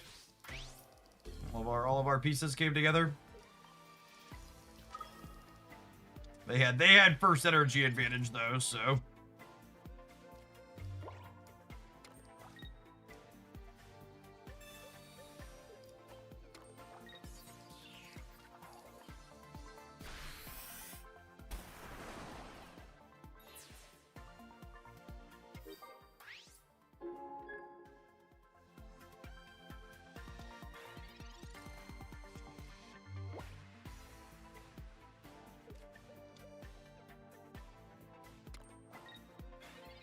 That's a good sign for our hero.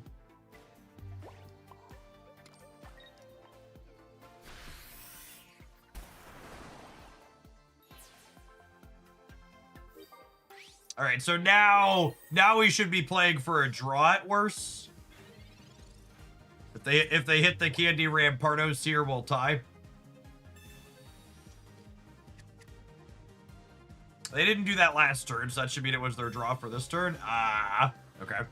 They're sitting on communication, so if they have the candy and they hit the Rampardos. Nice. Cool. That was a sweet game for us. Exactly what we want to be doing.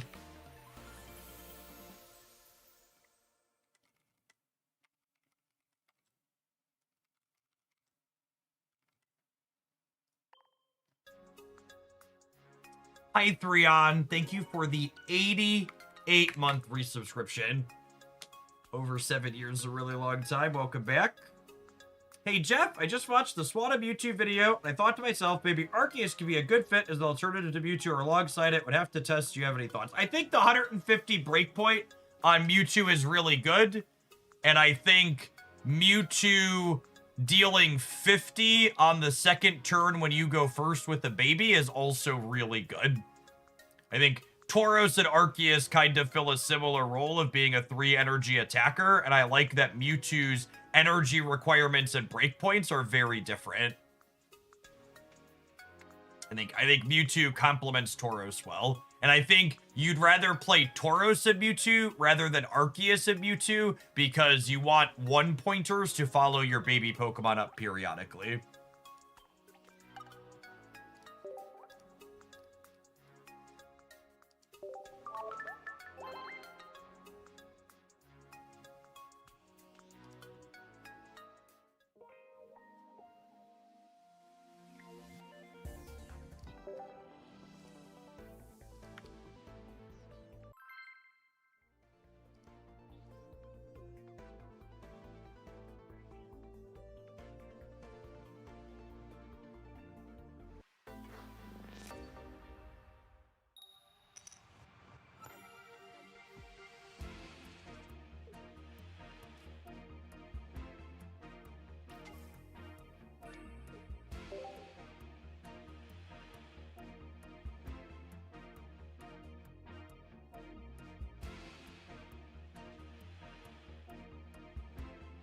Psychic energy here, so I assume this is the EV raid boss with these sleeves.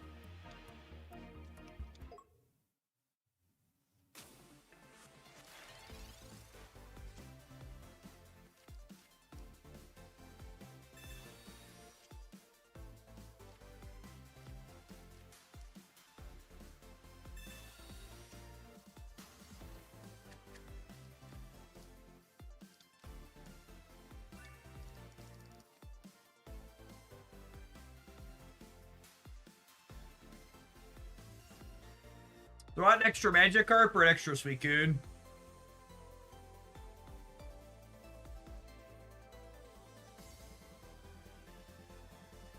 Could be neither. I go neither for now.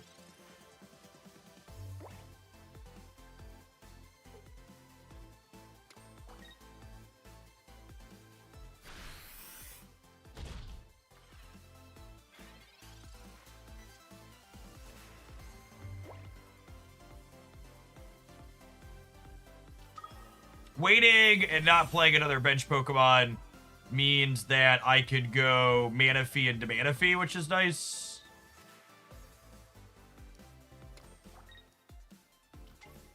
Let me charge up both of these.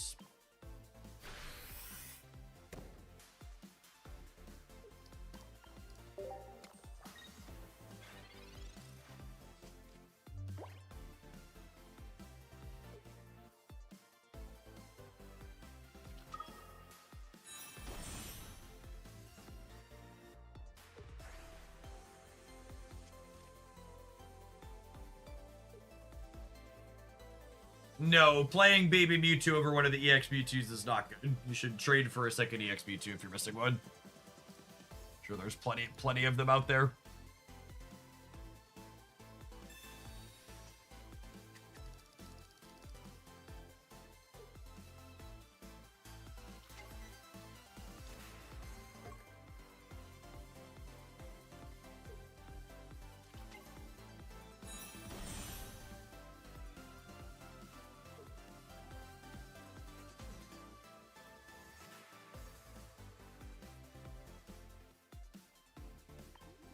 Elemental switch in our next couple of cards.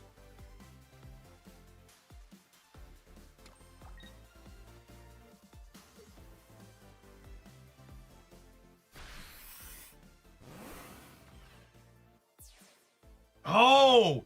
No, I messed up.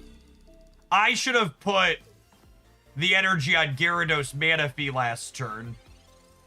And then I could have attached... Okay, I messed up. I should have put my energy on Gyarados Manaphy last turn. So that way this turn, I could have attached my energy onto Gyarados. Oh, does that let me fix it? That lets me fix it, yeah? Okay, so I messed up my previous turn. Just so we're clear. This Pichu draw lets me fix my mistake, but I should have put the Manaphy energy last turn on this Manaphy. Because then I wouldn't have needed to put an energy on to attack this turn. I can Crackly Toss onto here, and it ends up being pretty much... No, I can't Crackly Toss onto here. Oh my goodness, I'm so dumb. I guess it leaves me in the same spot as my mistake. At some point, I'm going to remember that I can't do that. It's fine. It's fine. Like, this is still probably the right play. The right play was Manaphy onto Manaphy the previous turn. We are 2 out of 7 to fix my mistake and draw an elemental switch. My big mistake was not Manaphying the Manaphy.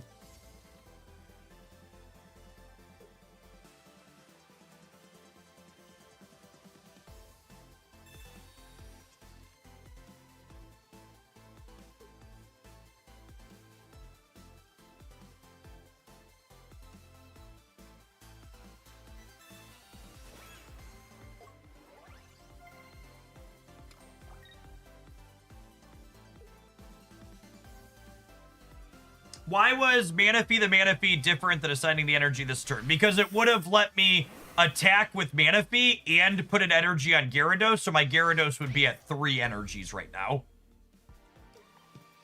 I can attack with the Suicune because of my mistake, but it's certainly a large mistake.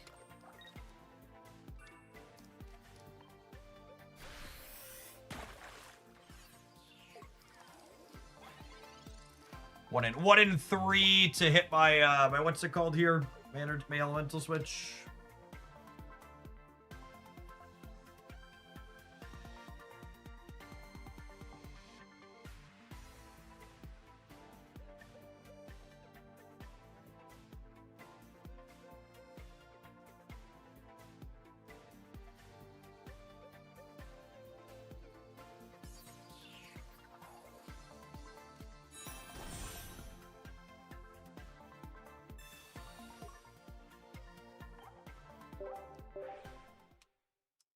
Punish.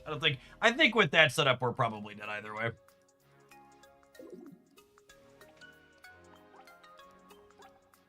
The Espeon Sylveon deck definitely feels like it's significantly more powerful when it goes second. The first energy advantage is such a big deal for them. I don't think my mistake ended up mattering there with how good their draw was. Honestly, Baby Sylveon is low-key one of the best cards in their deck. Actually just carries so many of their games.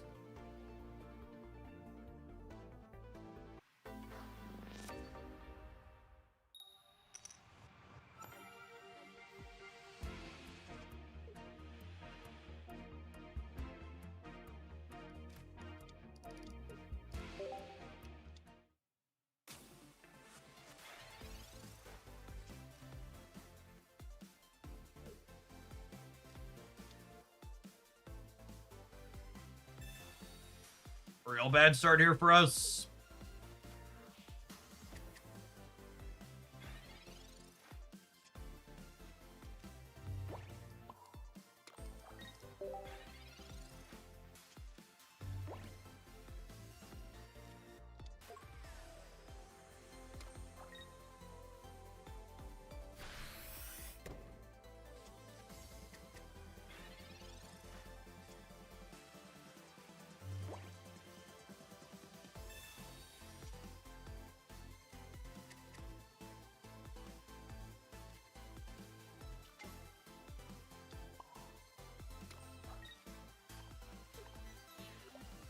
I'm gonna give up a point here rather than give them damage on Suicune.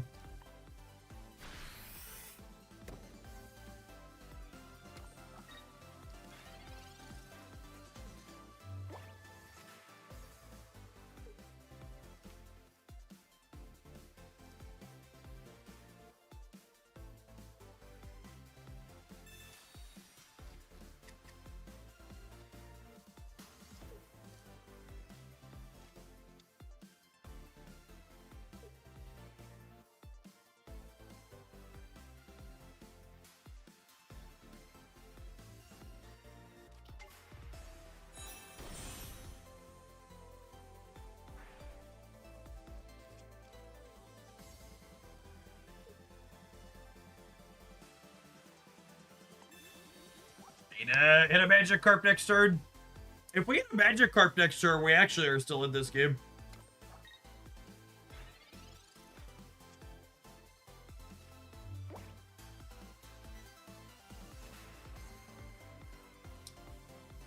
Oh.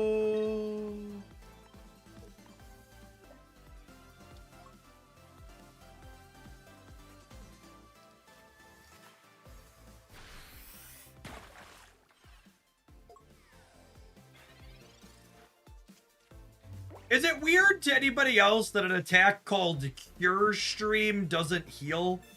Maybe it's a translation issue. That feels weird to me.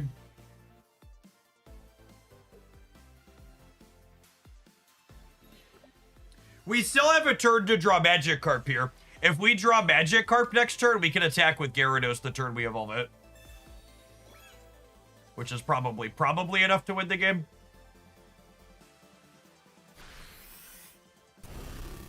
So I can retreat this, energy, crackly toss, and then energy elemental switch. Like that. That's too little too late.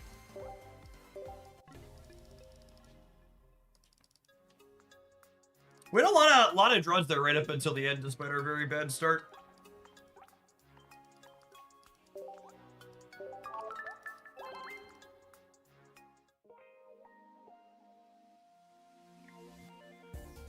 Suicune should be able to remove its own points. That's what I'm saying. It's called Cure Stream.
Okay.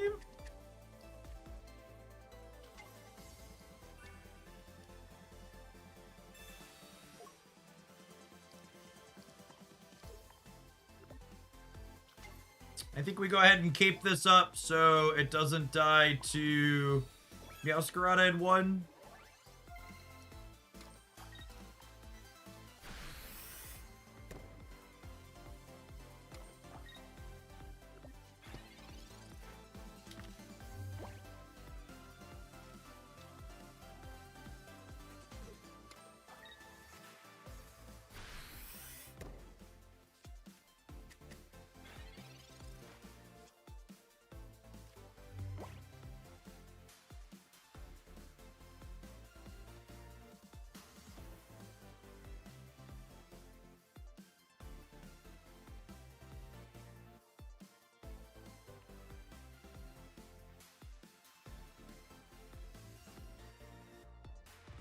The Decidueye, interesting.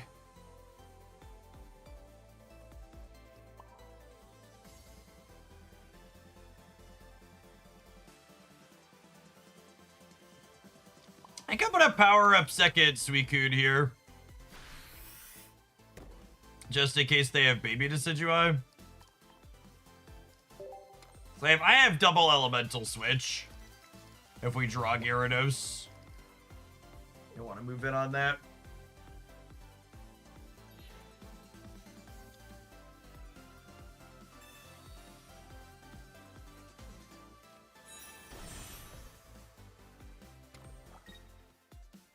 Yeah, this is exactly why we didn't put energy on the Magikarp.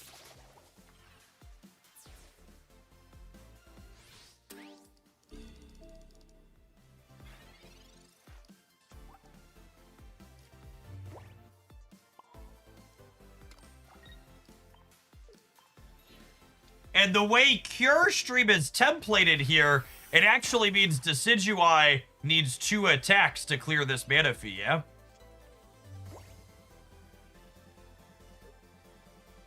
Attacks used by the defending Pokemon do minus 20.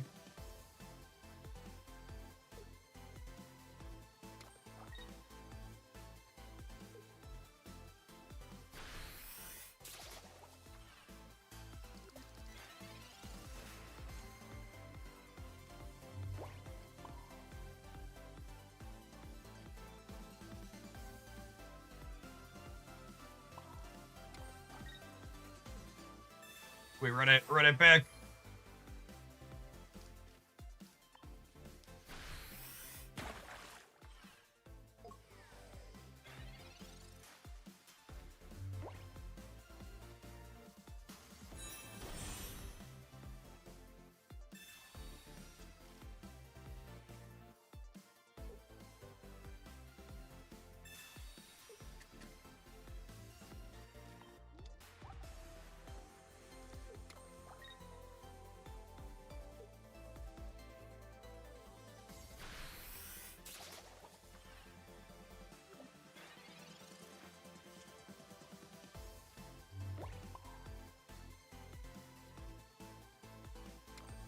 I'm gonna decline giving up a second knockout point here.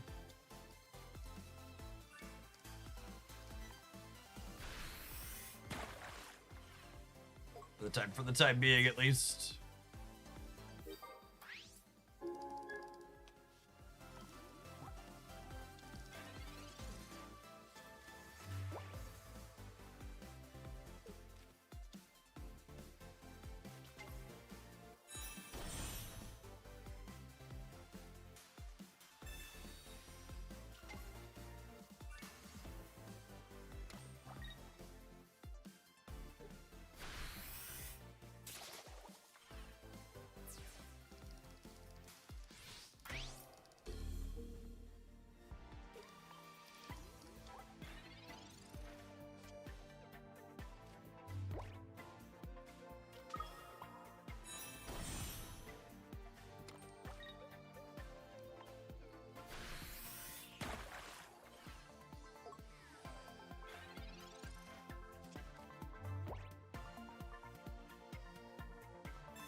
If they have second baby Decidueye,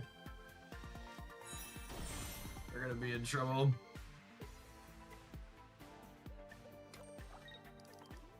I guess big Decidueye gets this too, yeah? Dead do a lot here.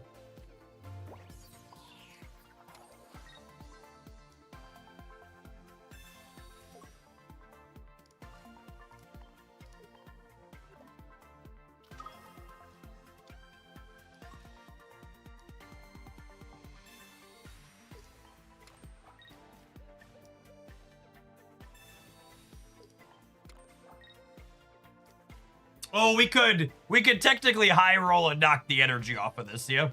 It's a pretty big high roll, though. Rats. Maybe they won't have it.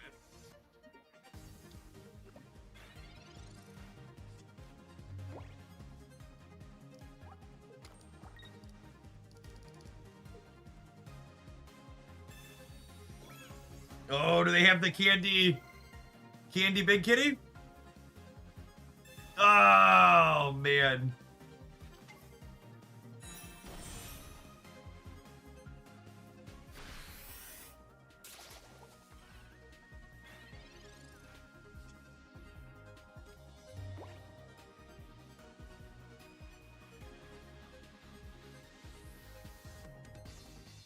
It's the zero auto, right?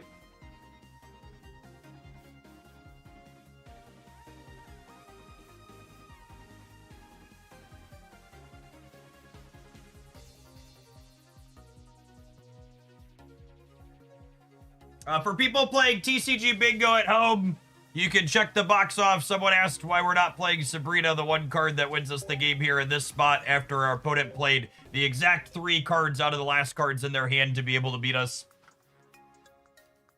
Sometimes that's just how it goes, gamers. And some maneuverability there to start.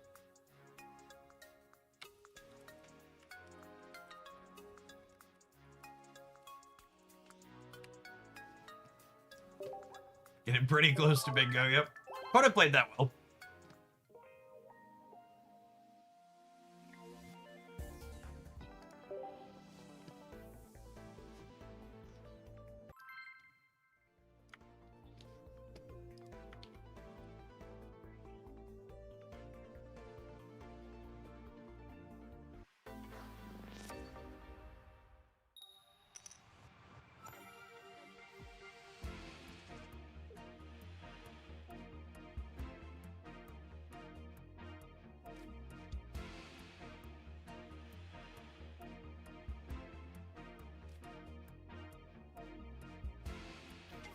think I'm opening up Pichu. I might still end up manifing, but it's a free retreat cost. I think I open up Pichu.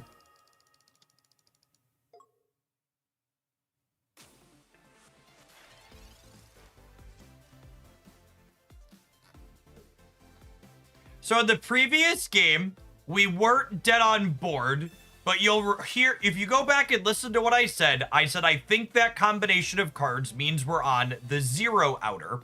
So Pokemon Pocket is a game that's chess adjacent in that you shouldn't just be asking yourself the question, am I dead next turn to be good at this game? You need to be regularly asking yourself the question, how do I build a winning line over a sequence of turns? So being on the 0 outer in an instance like that refers to that I did not have any lines that allowed me to win the game from that point over the course of multiple turns.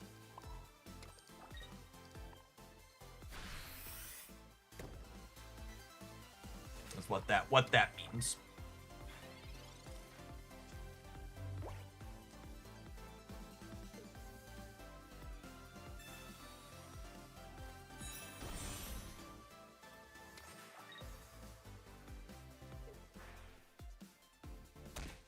Oh my goodness, they get to just murk my baby with the Crobat. That's so rude.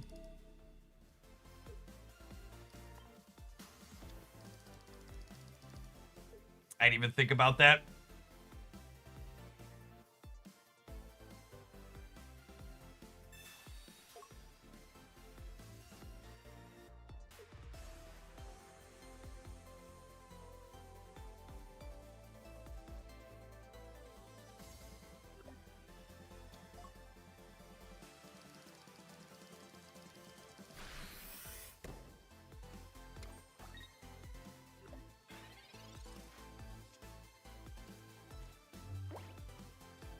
Getting super punished for not manifying.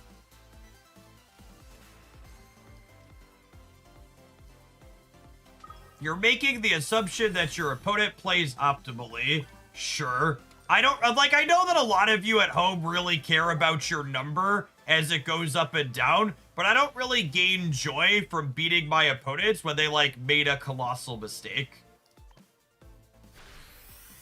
So, like, wasting my time and everybody's time watching my stream on, like, the 1 in 800 chance that my opponent makes a colossal mistake in a match that ultimately is just worth a couple of ladder points that don't matter at the end of the day is, like, not a good use of anybody's time involved.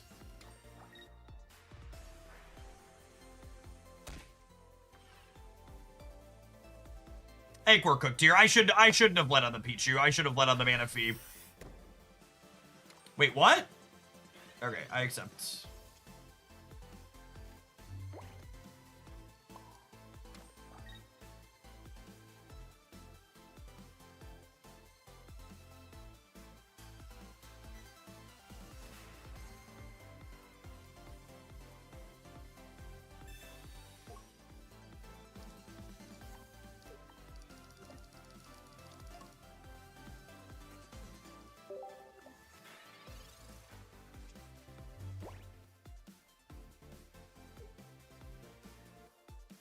Is Pokemon TCG good? I always felt like it's too snowballing, like once you get behind, it's hard to claw your way back in. Why do you need to claw your way back in?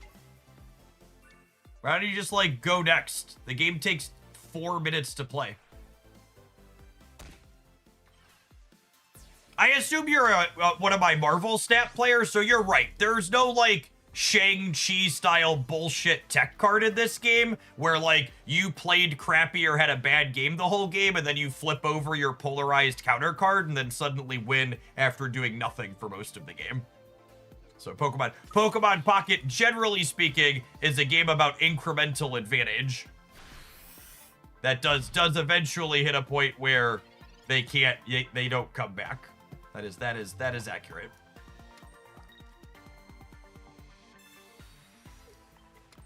All right, if they don't have another Arceus or a copy of Red, we got him here. Elemental switch to it works.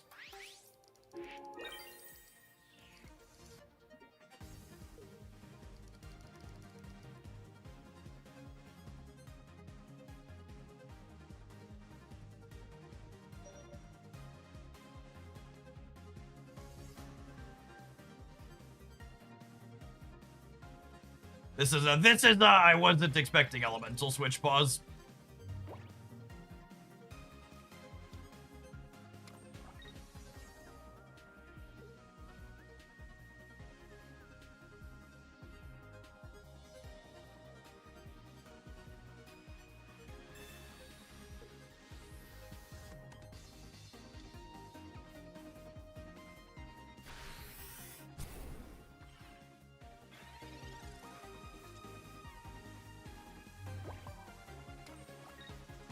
Gyarados' numbers seem real good in this metagame, gamers.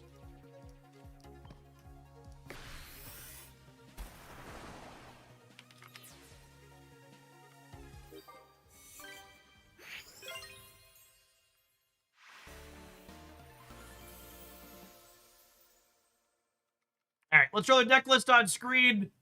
We need to run an advert. It's 11:30. Do I want to eat lunch yet? No, wait a little bit more for lunch. The deck's been fun, though. We're going to play a few more games with this one after the break. It's a fun submission. So everybody for hanging out. Don't go anywhere. If you're enjoying seeing us explore lots of different things on the Pokemon Pocket YouTube side, make sure you tap the like button. Doesn't cost you anything, gamers. Appreciate the almost 200 folks that have done that this morning.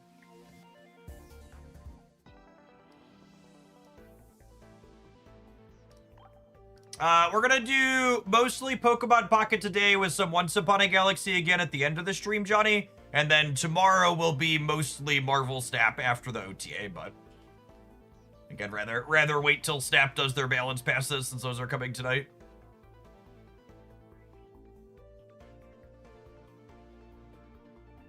Earlier, you said this game is chess adjacent, and in chess, blunders are a thing at the highest level. So again, you're misrepresenting what I said. What I said was, when I'm playing meaningless games that I don't care about the outcome from, and I'm simply trying to learn about the matchups that my deck has, I don't really care or want to win games because my opponent made a mistake. I know some people are sweating profusely every time they play a ladder match, and every match matters to them, but really they don't. These ladder points are worth like 50 cents worth of extra in-game currency at the end of the season if you spend 1,000 hours playing. And it's not interesting or fun to me to be like, oh, I won this matchup because my opponent's internet disconnected, or because my opponent misclicked, or because my opponent missed a really obvious onboard thing.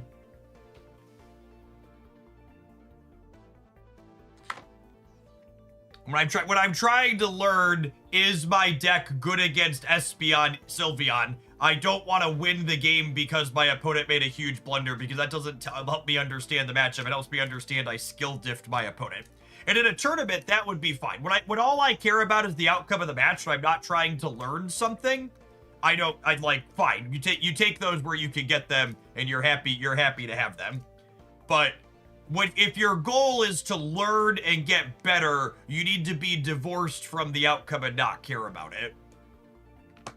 So again, I'm not focusing on the outcomes, I'm focusing on what I'm learning about the matches. So spending time hoping my opponent makes a mistake in a game where I don't care about the outcome means I'm losing time where I could be playing another game, learning valuable information. So it's not worth it for me to click through 3 or 4 terms with a fairly deterministic result when I could instead be taking the time spent playing those 3 or 4 turns in another new game where I could be learning something. Adam Heck, thank you for the 32 months. So it's all about perspective and what your goals are and how you value and use your time and what you're looking to get out of your games. The couple of extra fake internet points are worthless.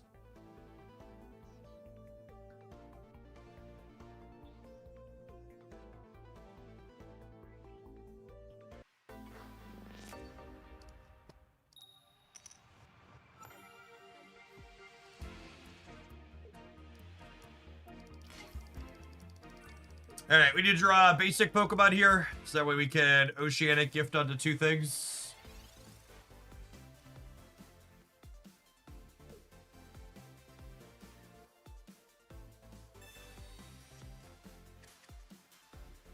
I will have a video on the Hooglandia Snap channel reviewing the OTA changes later today, and it's a good one. Spoilers.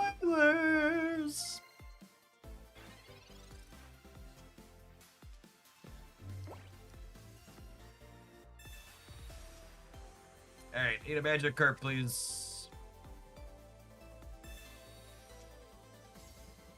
Man, those are like the worst freaking possible.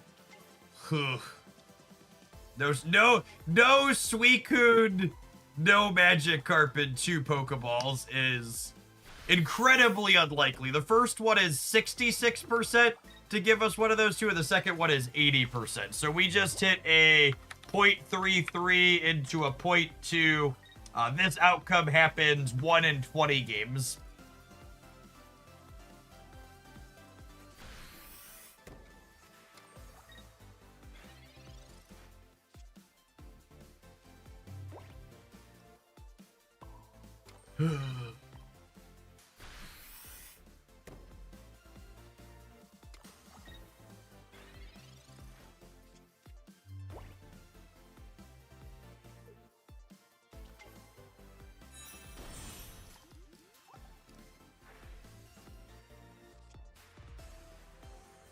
Hey, Doji. Thanks for re-upping that Prime. Appreciate you over 3 years. Welcome back.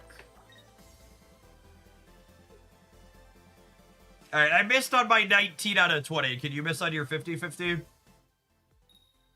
Never? Not even once? Thanks. Appreciate you.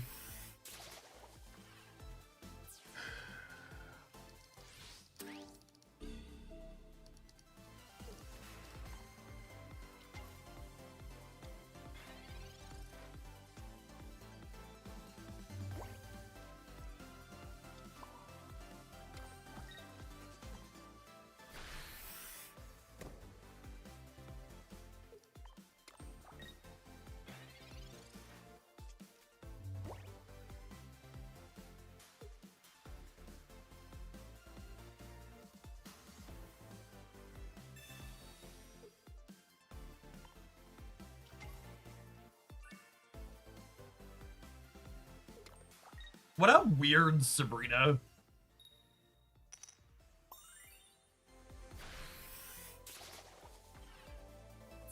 But it's just casually batting 100.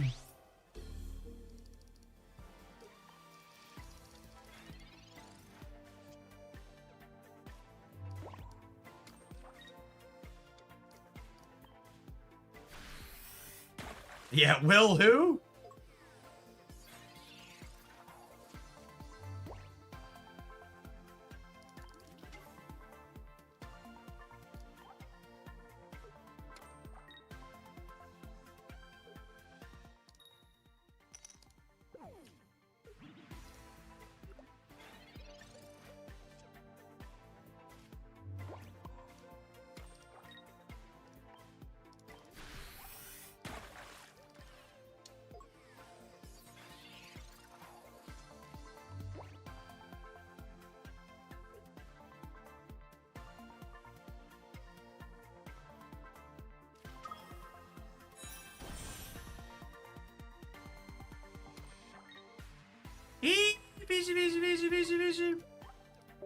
Classic chode ladder player behavior.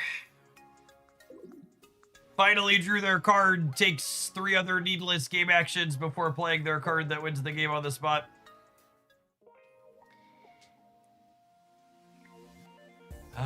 Video gamers. Video gamers.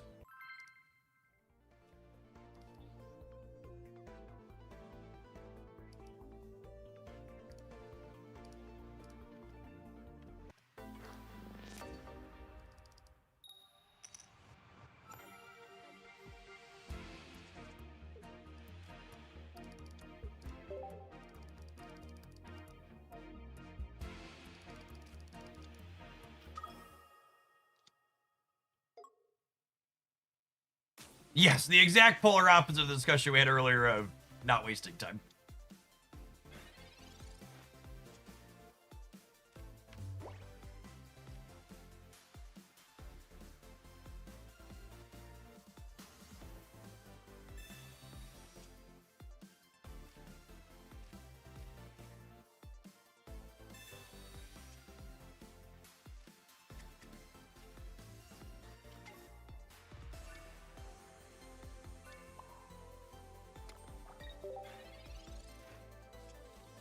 lack of X speed is very sad here.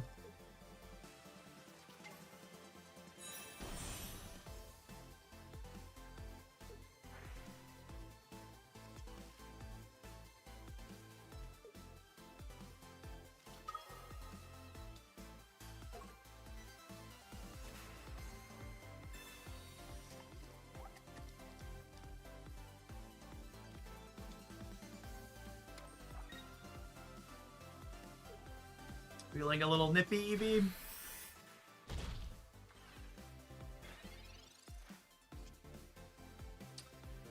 So let's Pokeball to thin the basic. We're hoping to draw an X speed here, so that way I can attach energy to Magikarp for the turn and still use Manaphy.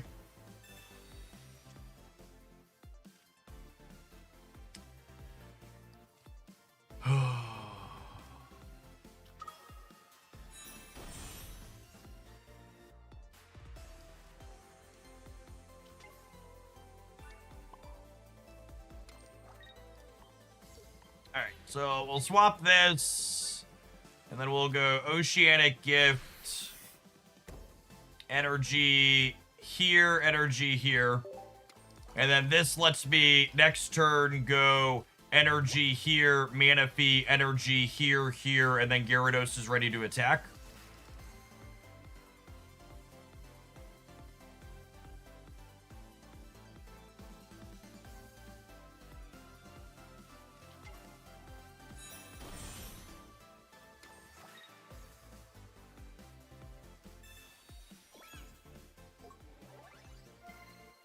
It's a pretty big spew on their cape. They should definitely be saving that for their EXs against my Gyarados deck.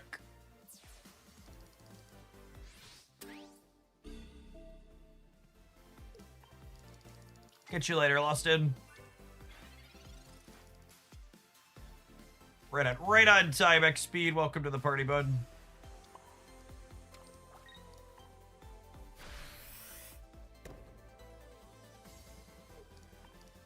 I want to put the energy on the damage Suicune here, because I'm going to want to Irida the damage off of it so I don't lose to a copy of Cyrus after they knock out my Manaphy here. So they're gonna take a point this turn, and then my Gyarados is going to be ready to attack, but we're going to want to Irida next turn so that way they can't take their last point by killing this.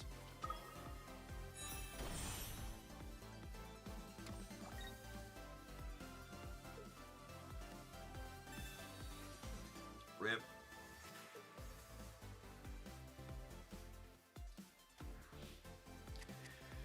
Oh, we're cooked. That's so sad. There's six cards in their deck. Maybe they won't have it.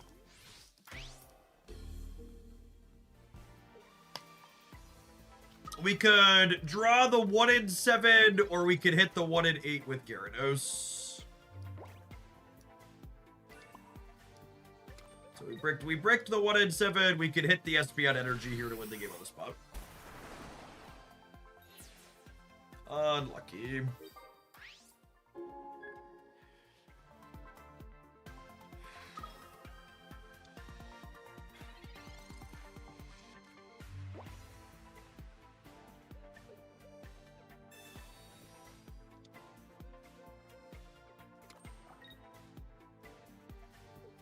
And unfortunately, we just didn't have any of our copies of Elemental Switch. They're just sitting here taking.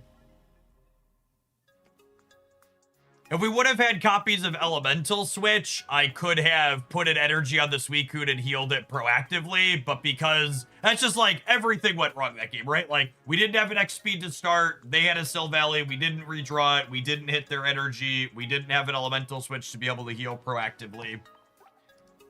It's like 800 different dominoes fell for our opponent.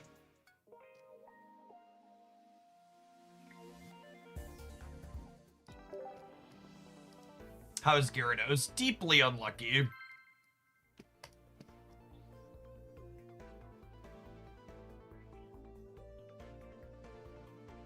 We're also missing our cape too, right? Our cape also kept us alive there. It wasn't just the Irida redraw.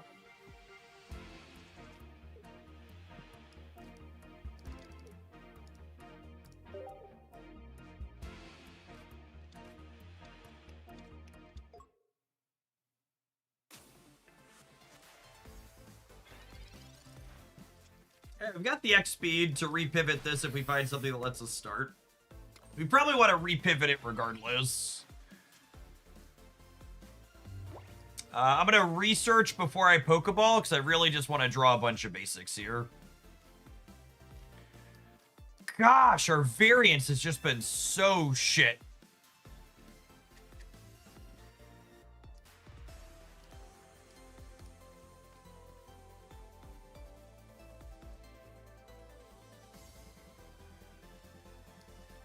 We didn't draw Manaphy or Pichu. Oh, like 1 or 2 more losses in me with this one. Man, is just not, the shuffler has just not been on our side.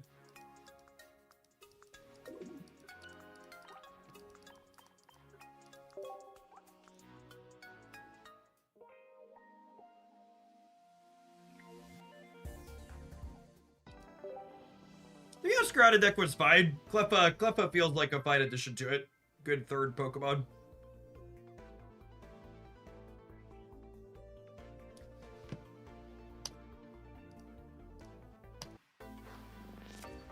I just really want to emphasize the vibes for the chat that if you don't have something constructive to say, you should expect to get timed out when you post something deeply negative. Please and thank you.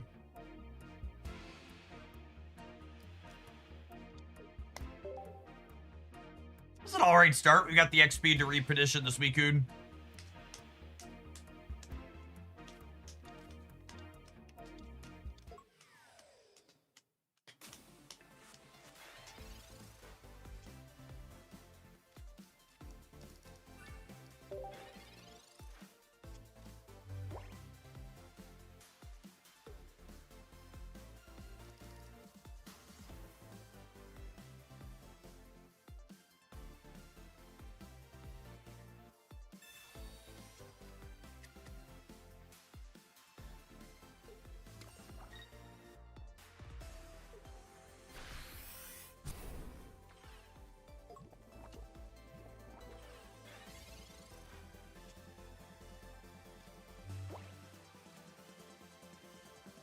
Hey, we found the Manaphy.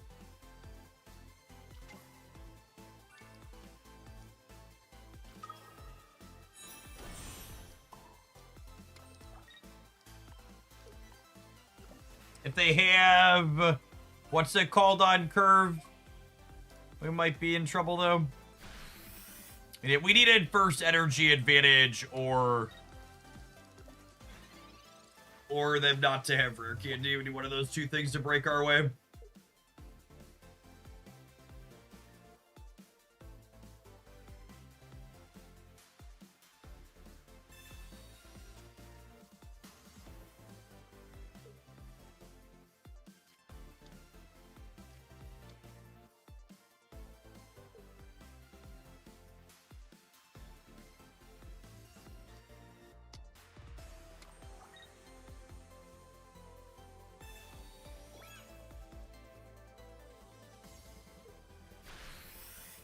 Hey, no rare candy. We got a shot.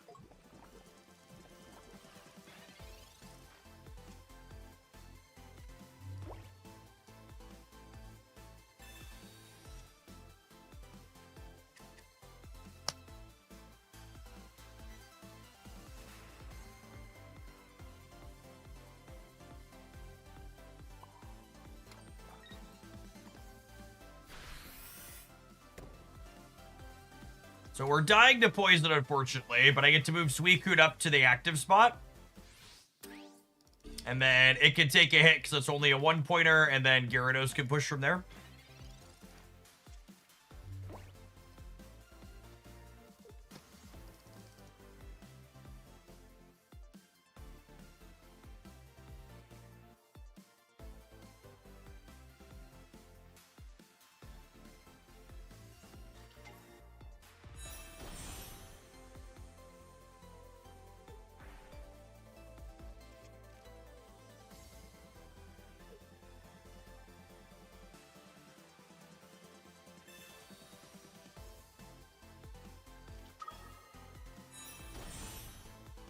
What's the back and forth look like here? So they clear us. We rampaging whirlpool them. We're gonna take 70 and then 40 from the what's it called hits.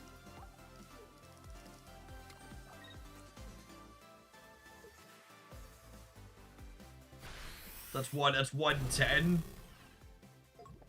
It's gonna take me another hit to clear them, which is another 40, so that's 150. So I'm gonna need an Irina or a cape to not die to the Nihiligo.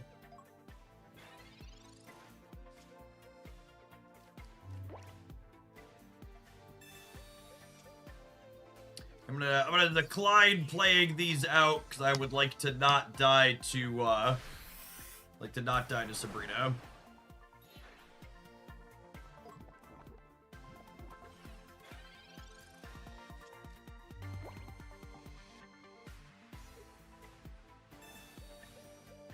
Yeah, I think second candy cooks us. Alright, I got one more loss to do with this one, then we're gonna go.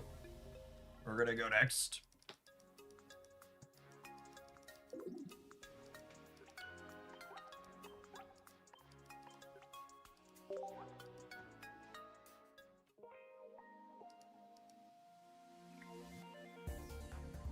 I just to like give feedback on the feedback in chat. If I'm talking about a game and I'm like, here's 5 things that didn't break our way that were variance-based, that if any of them break our way, the game likely has a different outcome or we have different choices that are more meaningful. And your conclusion after hearing we had 5 different things break our way is, well, Jeff, what if we changed our deck? It's just like, it's very silly. It's a bad way to approach it, right?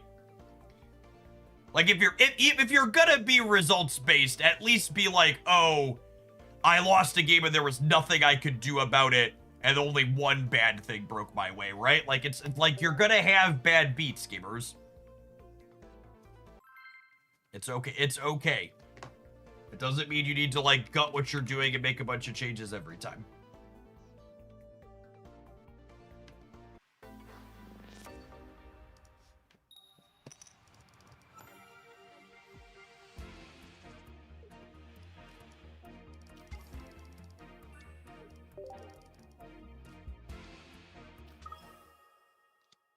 Giratina. It's a name I haven't heard in a minute.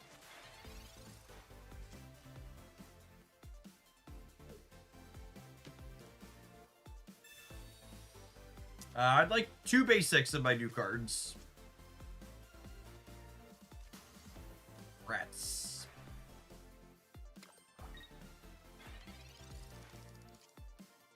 Nailed it. Easy game.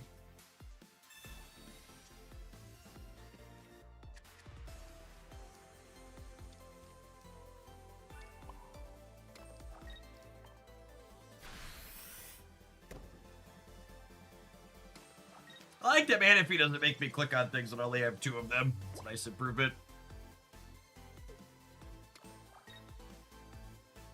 You think Misty is generally bad or just that the deck has better options? I think she's kind of clunky. I think spending my supporter to do nothing half of the time is not appealing.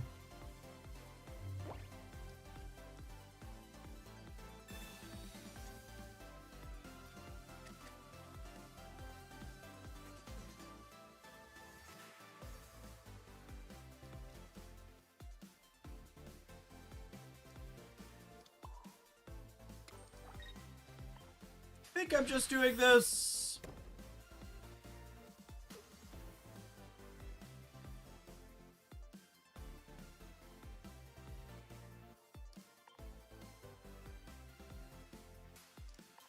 I think it's this.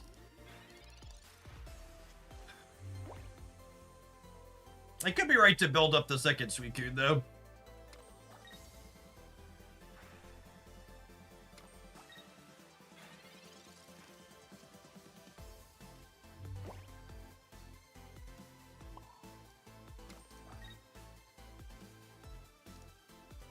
I'm gonna X-Speed here to keep the extra energy on the bench for the Elemental switch. Zaller, thank you for the 63 months. Welcome back.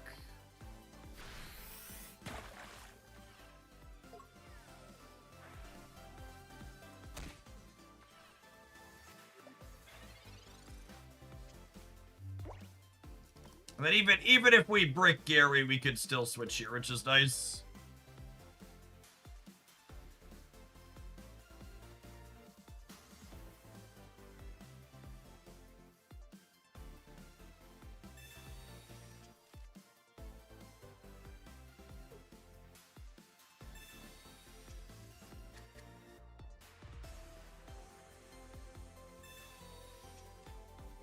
The elemental switch combined with the X speed leaving the energy here means I can attack with this Suicune next turn and still keep 2 energy on here for Gyarados later.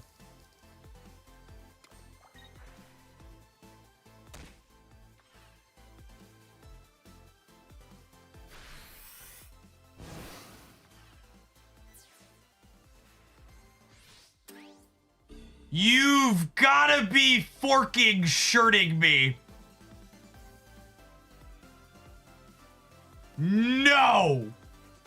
No! No! No!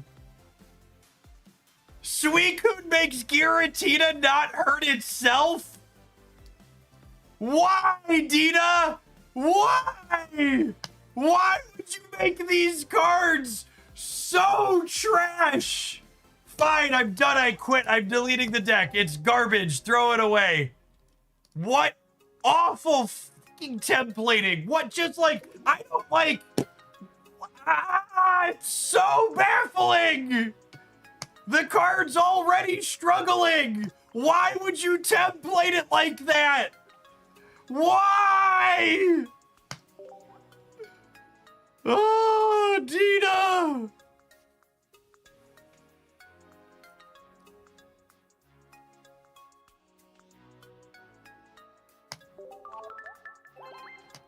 Oh my goodness. Have an advert. We're gonna play something that's maybe less bad when we get back. Maybe. Strong emphasis on maybe. Oh my goodness. What awful game design. What absolutely terrible, atrocious game design.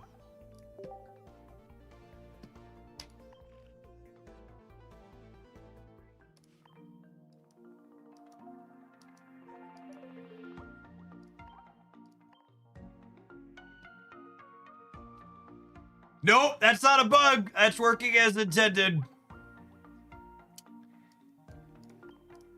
It's working as intended. That's what the card does.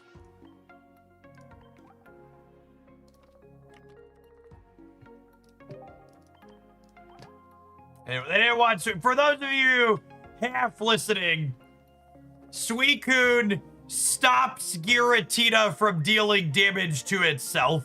So I had set up a very good position where we were going to potentially be able to win the game even without drawing Gyarados on the back of 2 Suicunes against Giratina Darkrai. But Suicune stopped Giratina from damaging itself, so we couldn't hit our breakpoint.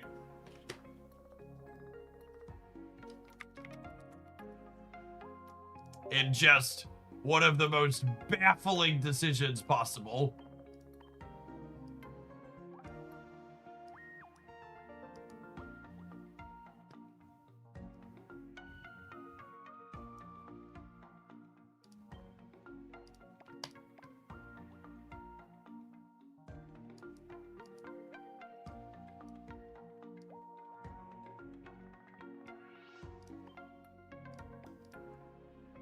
That's funny, says you.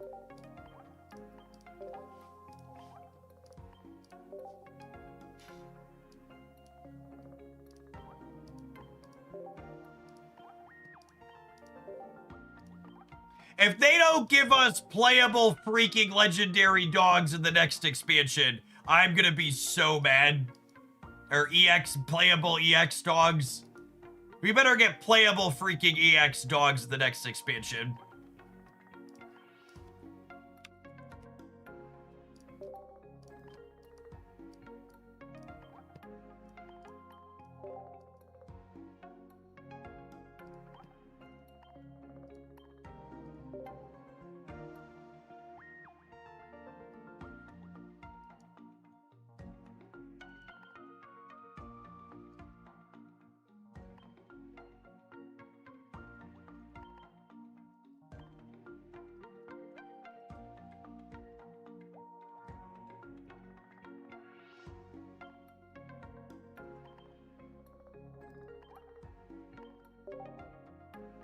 You'll get an EX jump bluff and you'll like it. I hate how right you probably are.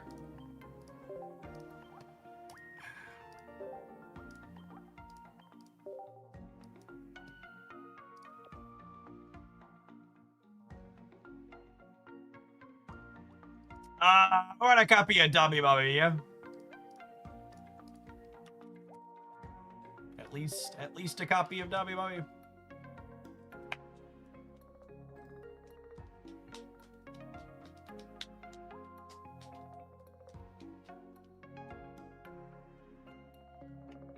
Is this a 2 Lily deck? Might be a 2 Lily deck.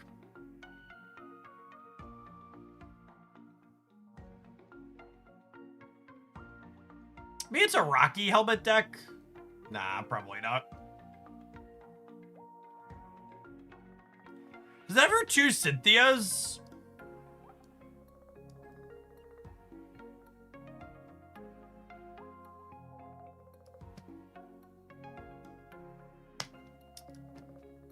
I don't have a second full art mummy. That's the problem. Could be 2 Cynthia's though.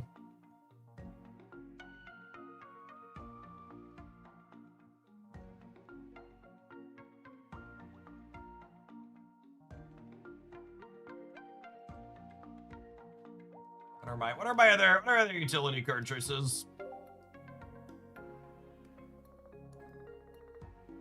Oh, Cyrus is probably a good idea here. Especially with EX Chop dealing bench damage.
Oh man, Newsom said they're gonna have a presser at 11:30 PT this morning.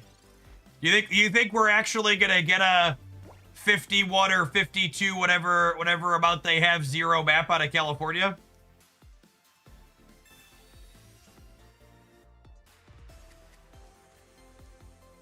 We're gonna live to see a Democrat go on offense in my lifetime. I don't think I'd know what to do with my hands if that was the case.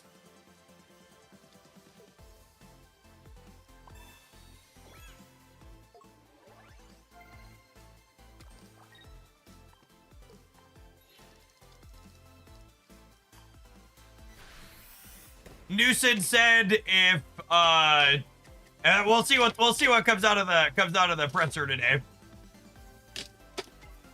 But Newsom had said that if Trump didn't back off of pressuring Texas to rewrite their maps, California was gonna pass a mid whatever map as well. As the non-American, what's happening? As the non-American, the president of the United States, Donald Trump, was pressuring state representatives inside of Texas to redraw their House maps so they were gerrymandered further in favor of the Republicans, to give the Republicans a better chance to hold the House in the midterms.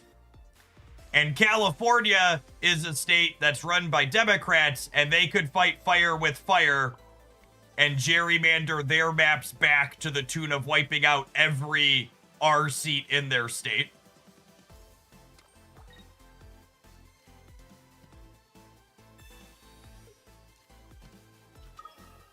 And I assume the announcement from what's it called today is going to be something to the effect of that. All right. Well, we missed on our energies, but we found Garchomp EX at least.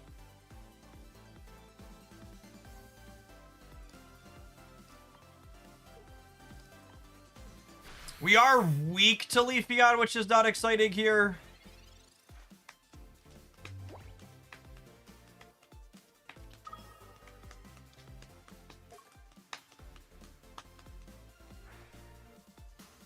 I would like the record to reflect that in 2021, every Democrat in the House voted for a national bill that would have banned gerrymandering outright, and every single Republican voted against that same bill that would have banned gerrymandering outright.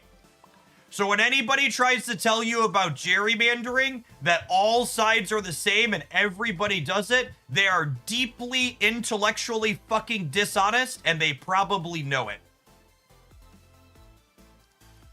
But when two sides of a conflict are engaged in a fight, expecting the Democrats to lay down and say we're not going to gerrymander when the Republicans are constantly doing it is fucking nonsense. So don't you dare try and both sides are the same me about it, because you're wrong. Why'd you turn off comments on your video but allow live comments? Jamar, comments have been enabled on the video since I came back to making regular Pocket content, FYI. So it's a better part of a month now. Go check any of the videos.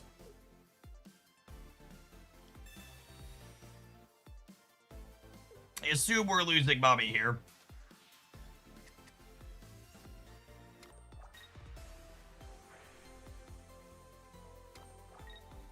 We need to top deck Rare Candy and then Pokemon Communication into Daddy Chomp to have a chance here, which probably means we're dead.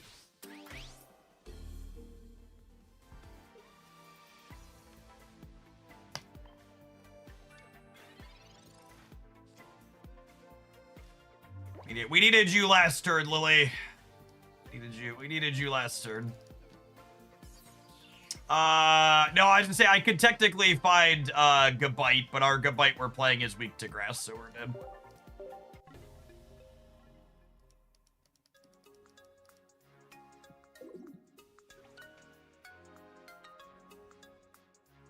The American voting system never made sense to me. In my country, you just win if you get the most votes. So the thing you need to understand about the voting system in the United States is the voting system in the United States has a history that's deeply rooted in both racism and slavery. And if people who simply won the most votes won elections, the Conservative Party in the United States would either have to change the principles that it runs on or never win an election again. So it doesn't change because Republicans run on policies that are, generally speaking, deeply unpopular.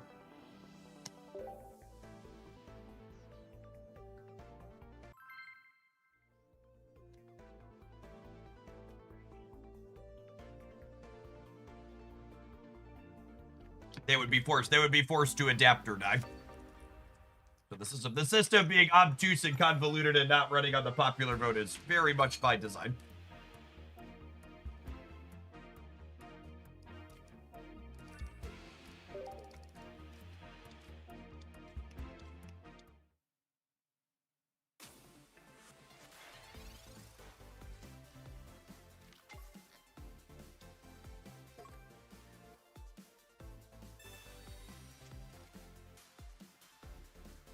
It's really sad there's no water baby. I agree.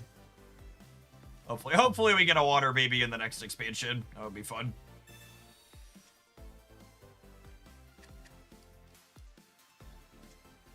The real question, gamers, is how many games am I willing to lose with this before we throw it away?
Water, water everywhere, and not a drop of fighting.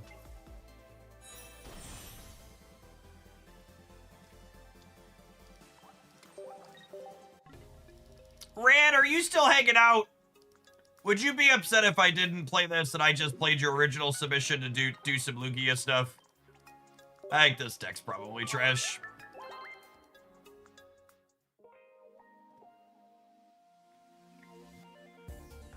Two color energy is just not. That's just not it. Yeah.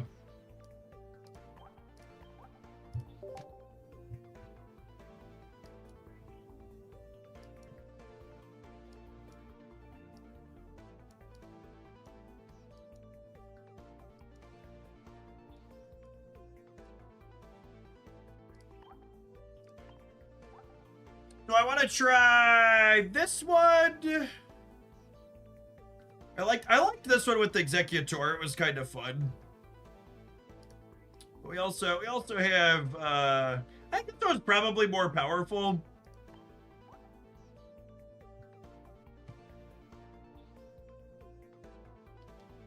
So this one's probably better. I like the elemental switches. Let's try this one. We haven't played this one since like the first day of the season. I'll see how this feels. It felt all right day one. That was before the metagame solidified.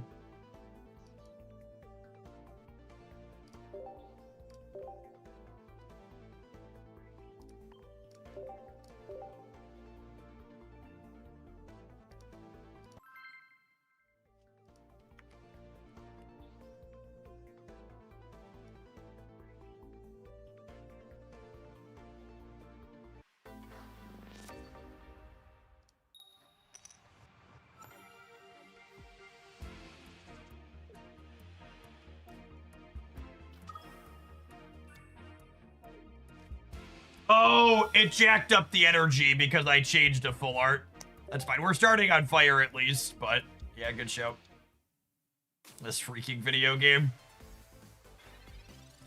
It's so bad.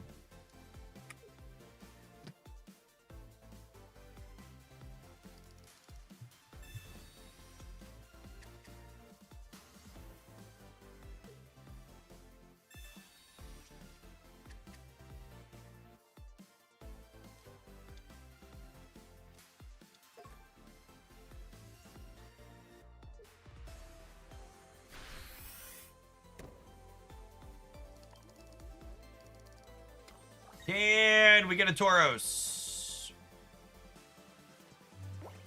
Looking for one Tauros, please.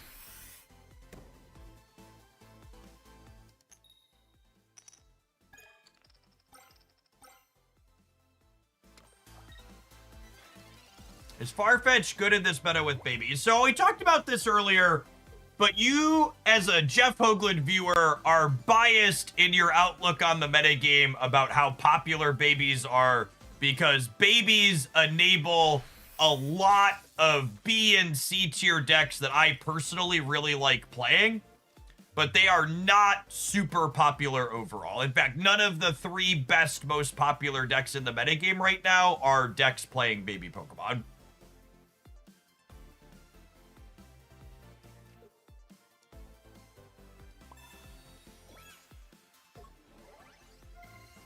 So you see a lot of them in the content that I make because they're pretty good tier 2 deck enablers, but as far as like best decks in the format go, they're not really seeing much play.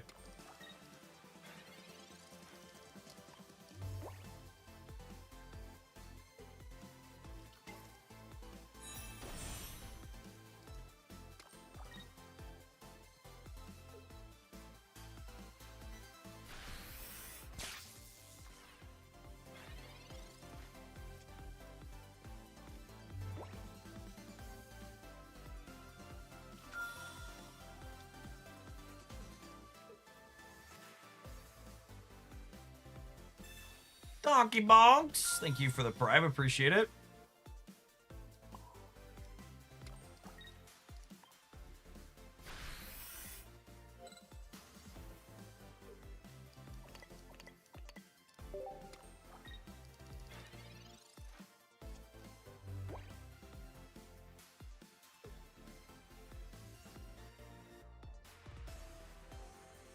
I think Entei is better than Tauros, particularly because of this matchup. Does Entei do 110?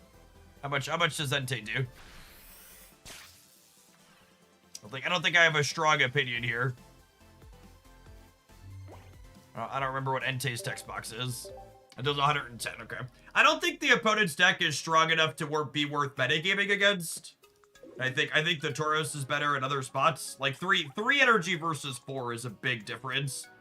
When you're trying to Moltres, getting to 4 is a lot more than getting to 3. Having to win an extra coin flip really sucks. I don't know, does Entei have more health than... Does Entei have more health than Tauros?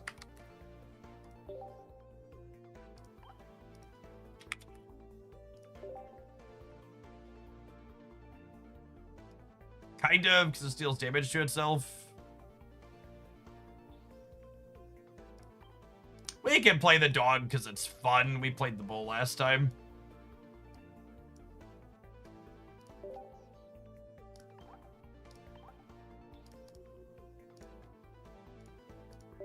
Not hurting itself is kind of like having extra HP.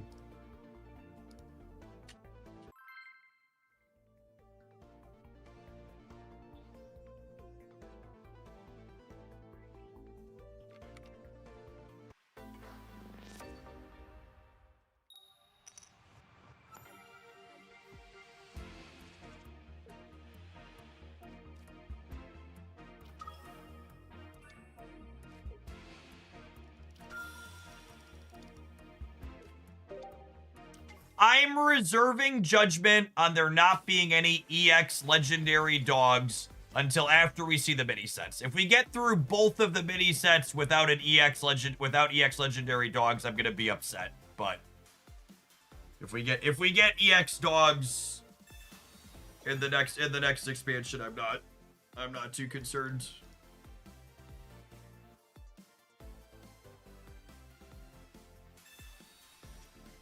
Sill Valley Eevee. All right. I'm listening.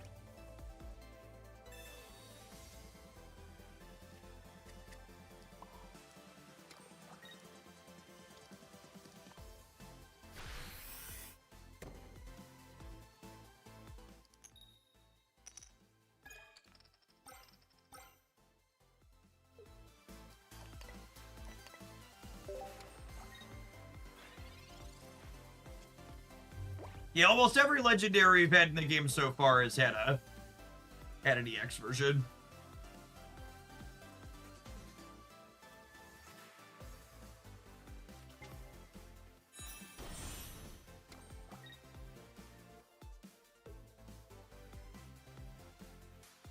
That's fucking terrifying for us, holy.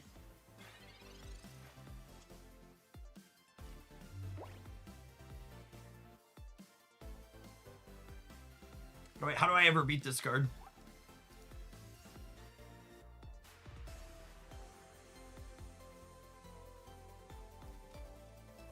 I guess we're letting Moltres die.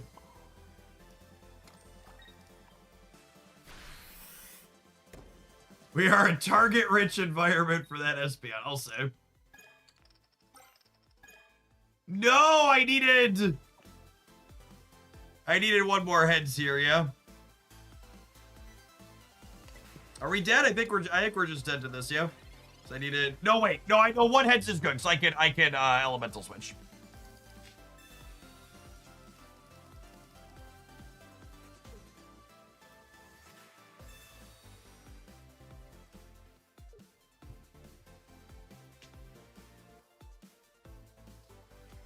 I think we get crunched by their follow-up, though. Here's the problem. This card's such a good counter to us. Yikes.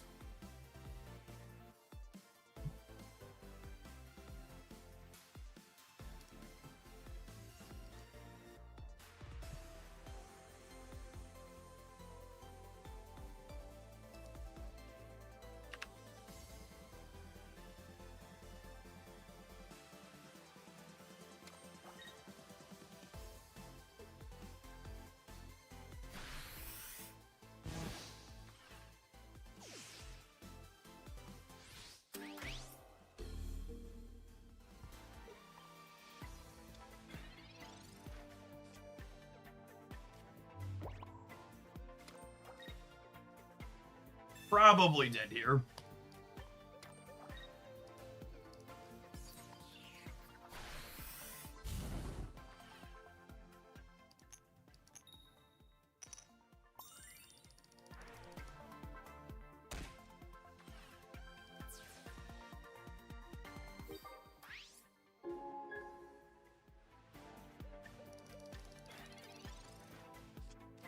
So, dead Sylvale thing, obviously.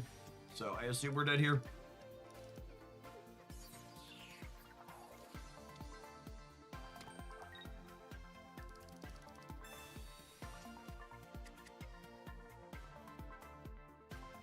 Oh, man, they don't have it? Holy, they don't have it. I think we're good then, yeah? Because I get to go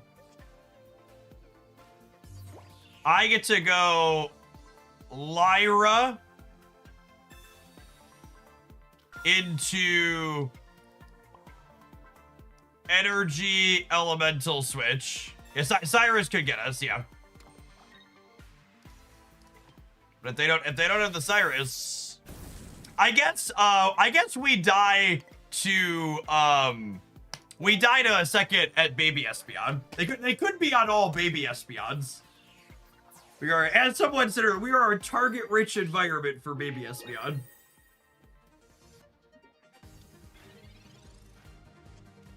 Yeah, they need the Cyrus and then the top deck the Sylvale.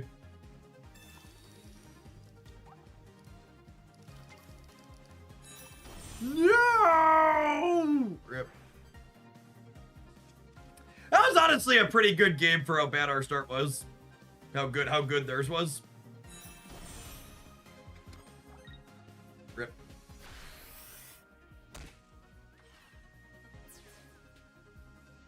We tried.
Do you turn to a previous meta? What would it be and why? I think the game was interesting before Rare Candy existed, but I honestly think the current metagame's the best this game has had.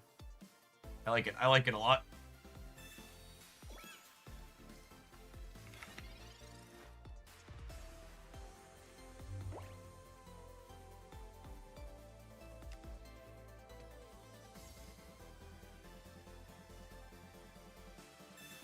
Trace is a nice drop. Leaf out here. Ideally, I'd like to be putting energy on a Ho-Oh, but Entei is fine.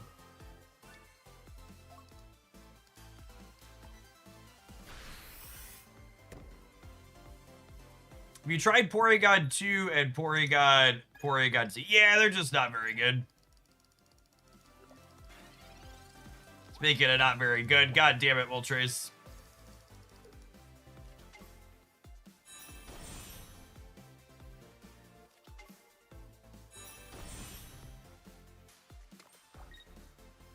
Alright, so the opponent has a plan. I don't know if it's a very good one, but it's definitely a plan.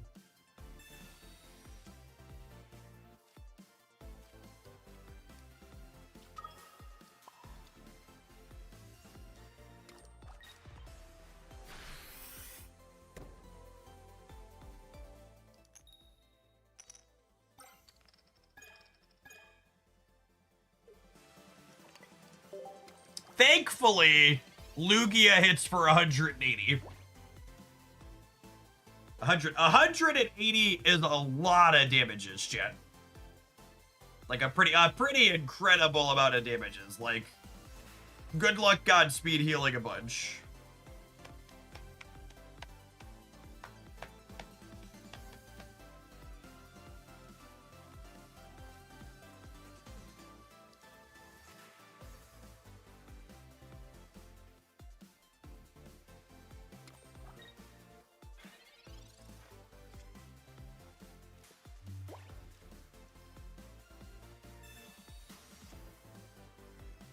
There's our big bird. Yeah, I think the opponents realized they're gonna need to get through this Bama Jamma. Dragonite does the same, no? Yeah, but Dragonite is a stage 2. So 180 is a lot. But it's 180 on a basic, chat.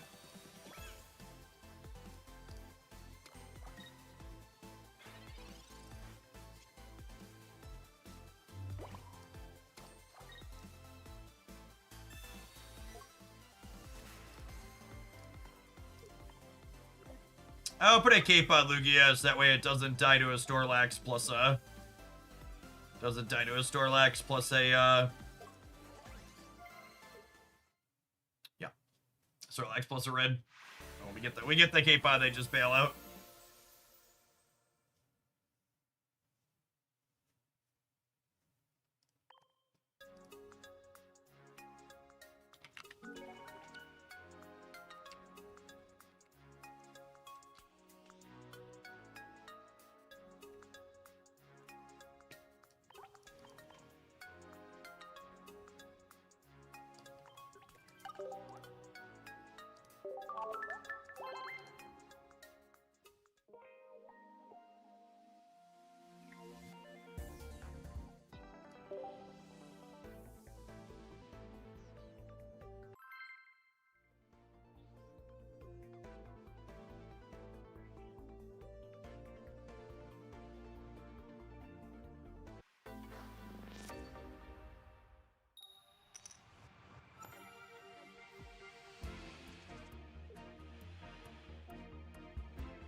Moltres lead is lovely.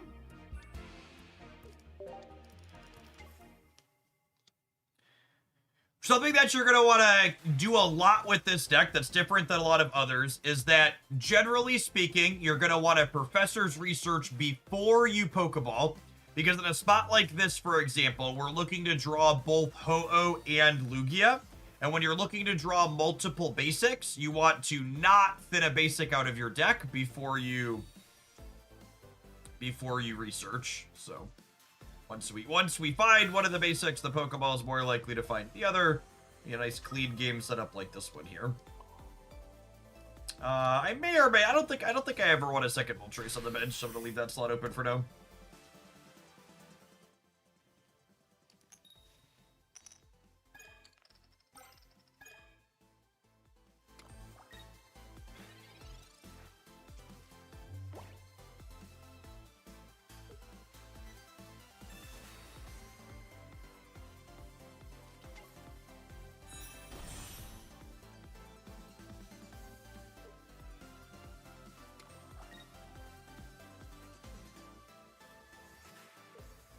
If we hit a copy of Speed or Leaf here, that would be real good.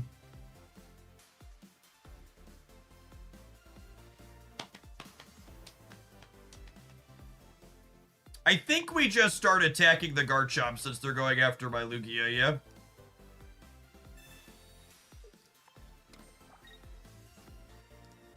What do we think of this line?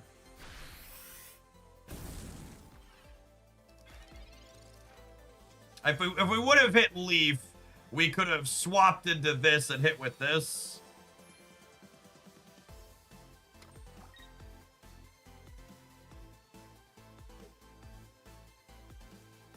We'll see where this linear attack goes. Yeah, I have Cape to keep this alive for a turn at least. One card. One draw too late there, unfortunately.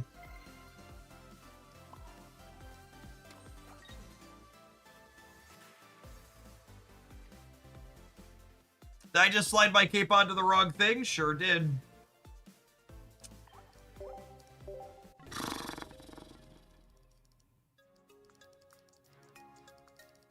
It's a shame, too, because our opener at the start there was ideal.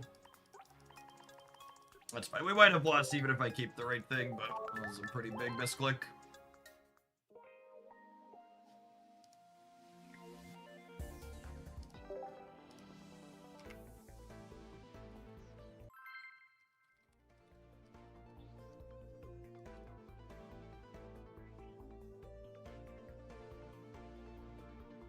Anybody remember the really dark days of Marvel Snap before you could undo having pressed the end turn button? This game would really benefit from being able to undo game actions like that while it's still in the middle of your turn and they've not had any impact on the game. Why do you play Moltres over Magby? Because letting your opponent knock out your 30 HP baby and then knock out 150 HP EX to win the game is a really terrible prize map. Moltres can power up Ho-Oh quickly, and with Elemental Switch, it can start attacking early in games as well.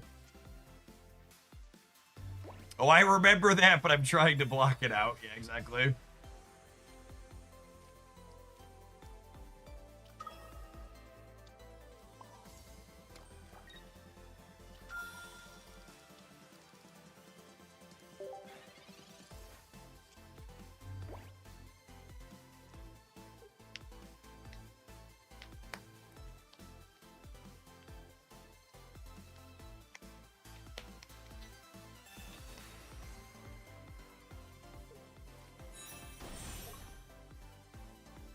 We try playing Monkey with Magby.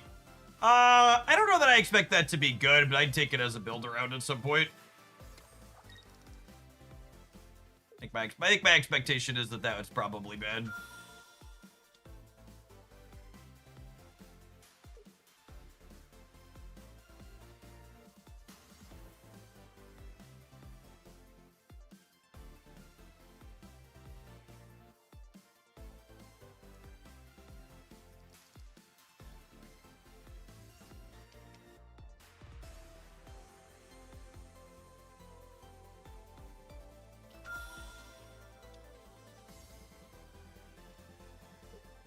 We're just shuffling because we can over there.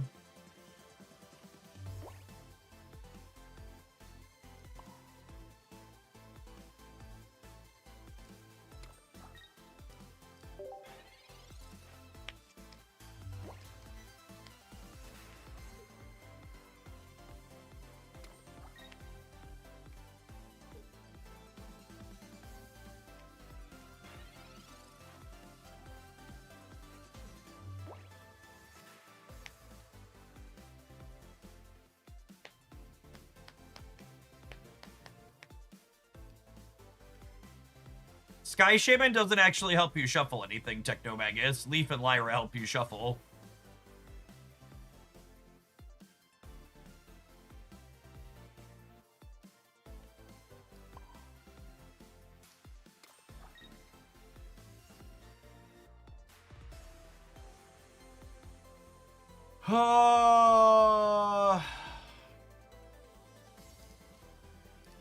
How do the breakpoints work out here? Not great for us, right? I'm trying to think with the back and forth. Like, they let the Lugia take the hit, and now they're going to switch to Ho-Oh, and they hit me. I guess with the cape, I can hit the back and charge second Lugia. And then they either have to have... They just have Elima, sure. That doesn't matter, because Lugia one-shots Lugia.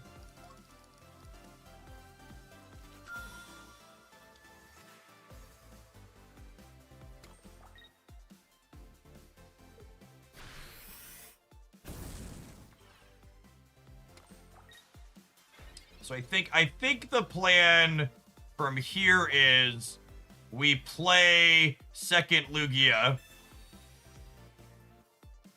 and we put Cape on this, and then so long as they don't have a way to get through the Cape, we're in a position that's favorable in winning the game.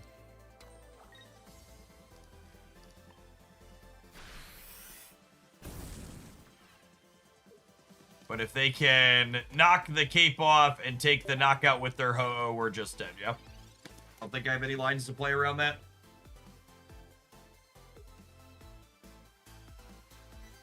I guess I could have Lugia'd their Ho-Oh and then let them Lugia my Lugia, and then I could have Lugia'd their Ho-Oh and then they Lugia my Lugia, and then nobody has any energy on board, basically. I don't know if that's a position that's favorable for us.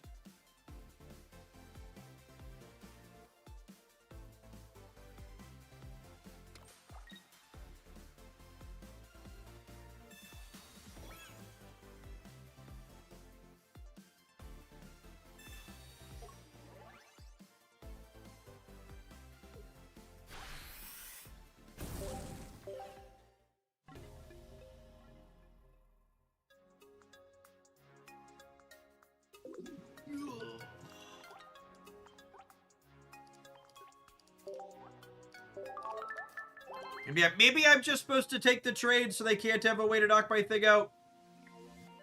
It would basically be trading my Lugia energy for their Lugia energy and 2 points for 2 points.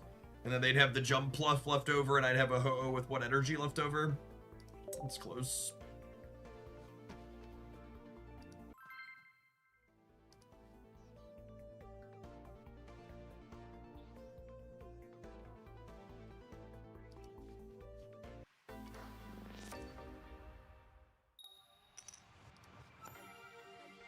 Right, Nova. Thank you for the 2.5 years. Welcome back.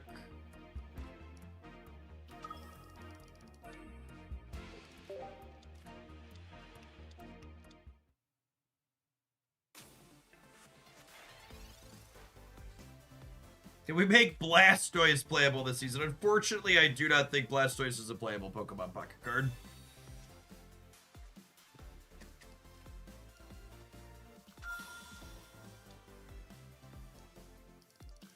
Misty!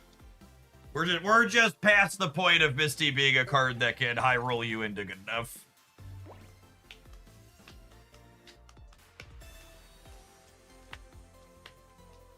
So, I think we might actually be in a spot where we're leafing into second Moltres on 2.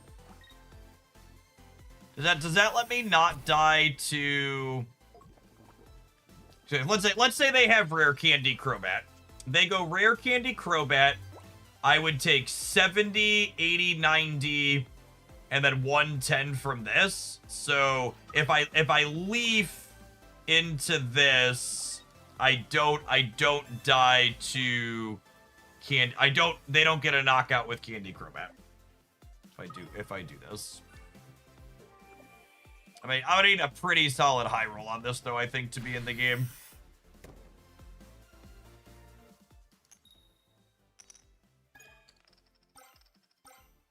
Two's not bad. 2 means if we find a Leaf or a Lyra, we're in it to win it. 1 and 6.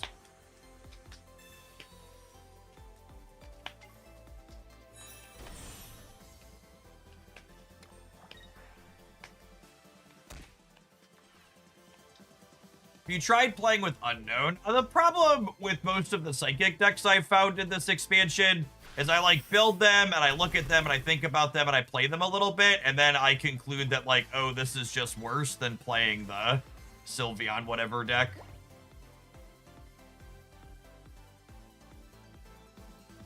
The Sylveon Espeon deck. It's like, you need a really compelling reason to play a different Psychic deck rather than that.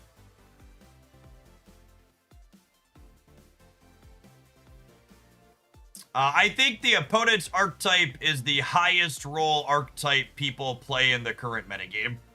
It is unbeatable, essentially, when you have your good draws, and it is unplayable in between.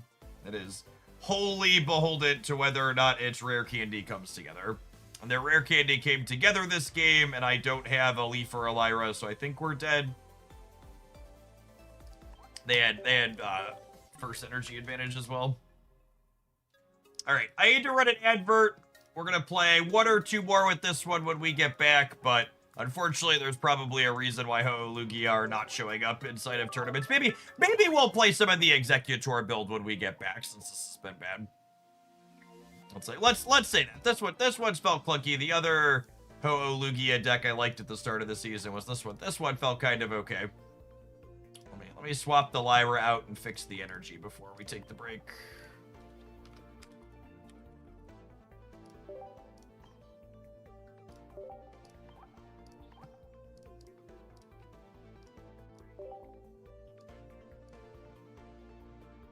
All right, we're gonna do this when we get back. You have an advert. I'm gonna run and grab my lunch. Thanks for hanging out. Don't go anywhere.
The travesty, chat. All of my cucumbers were expired. Gonna be a pretzel chips and hummus kind of day.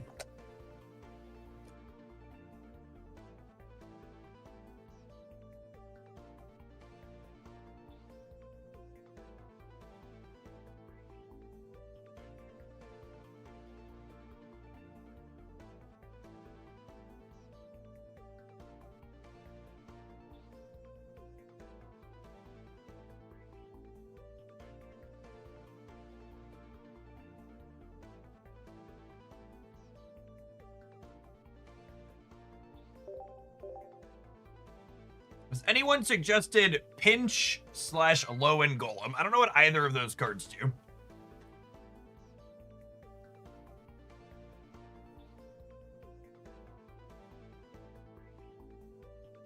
How do you tell if your cucumbers are expired? Genuine question. I've started making cucumber salads. Do they get like slimy and stuff on the outside? And if they hit mold, they're definitely gone. And once they're like real slimy and stuff, they're no good. Pass them off.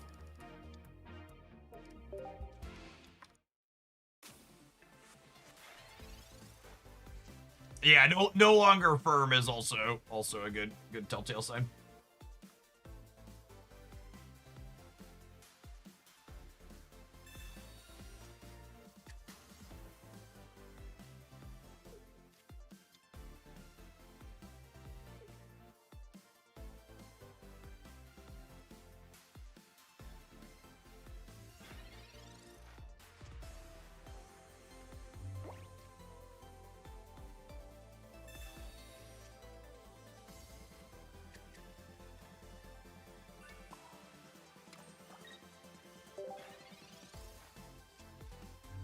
Darn shame we don't have a leaf.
It's gonna knock their cape off while the knocking is good here, I think.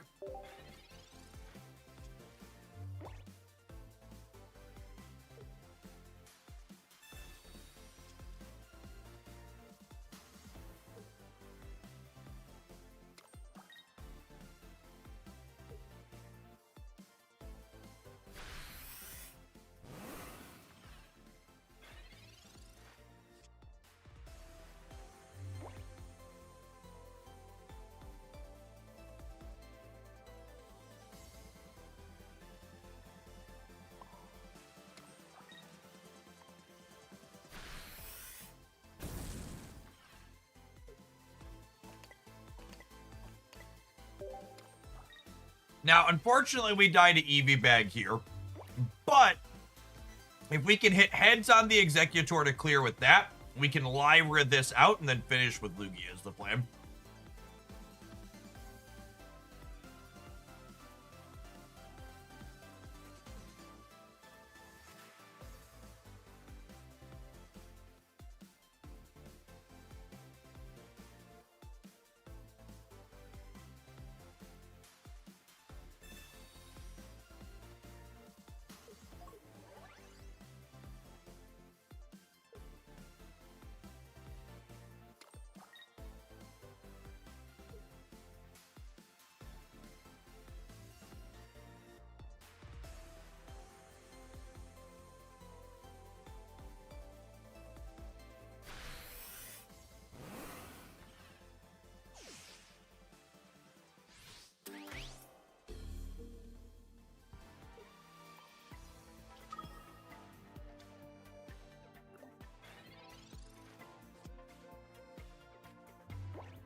Okie dokie.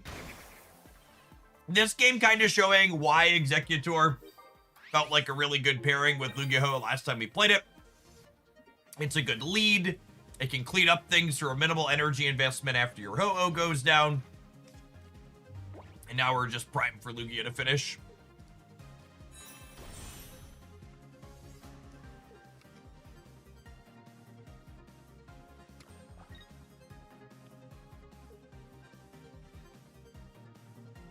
Just get Lyra right on out here. Someone asked earlier, what 2-star should I craft? This was the 2-star I crafted this set. No! Freaking duress. All right, we're 3 out of 11 to be able to get out of here still.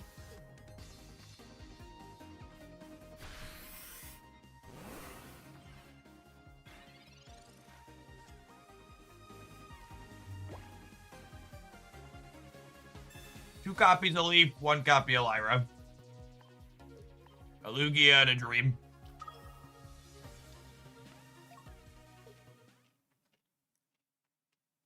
Bye, friend.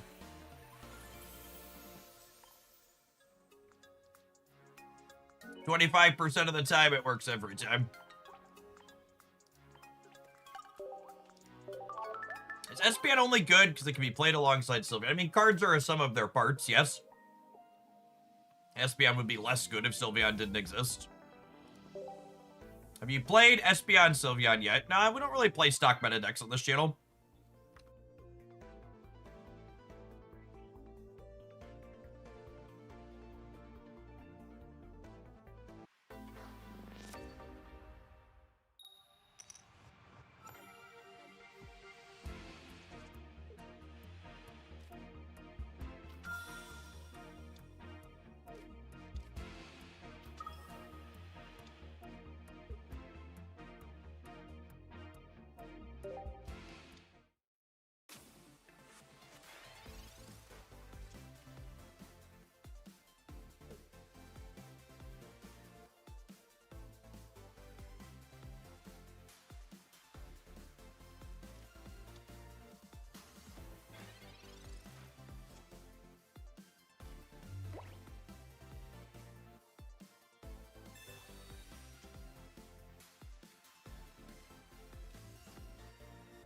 Oh no, chat.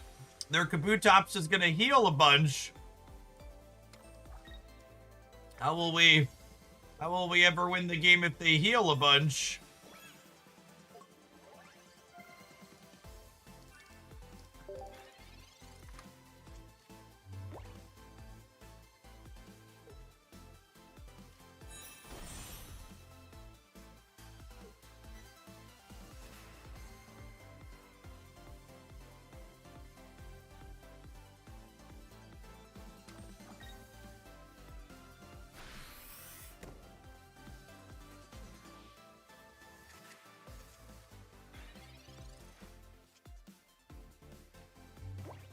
They just traded in a full hand for 2 cards, yeah?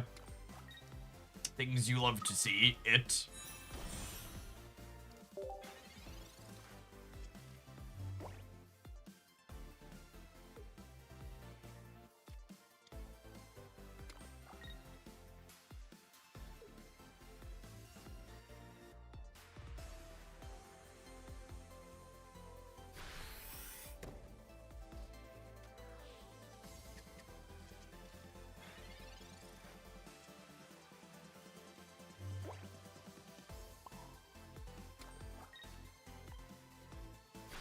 Good night, sweet cheddar.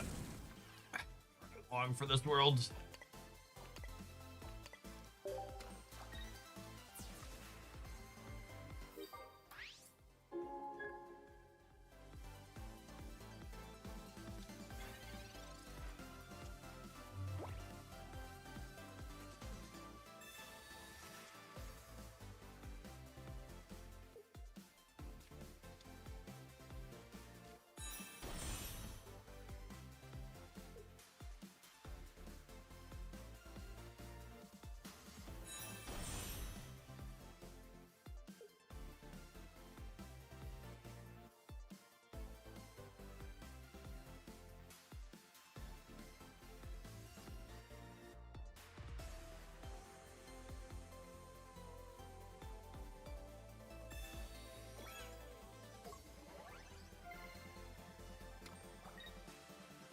Hate means I can't clear them with eggheads. That's smart.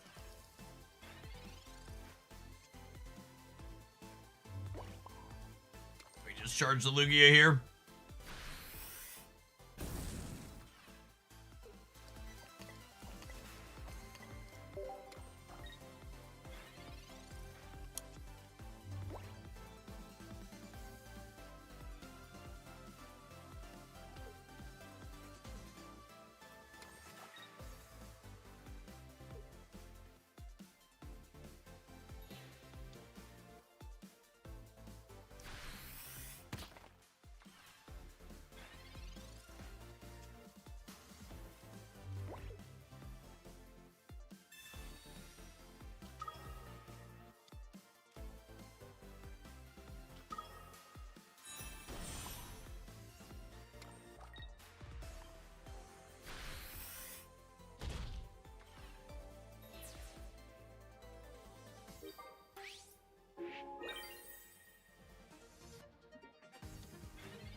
This one definitely continues to be the best Ho-Oh-Lugia deck I've played.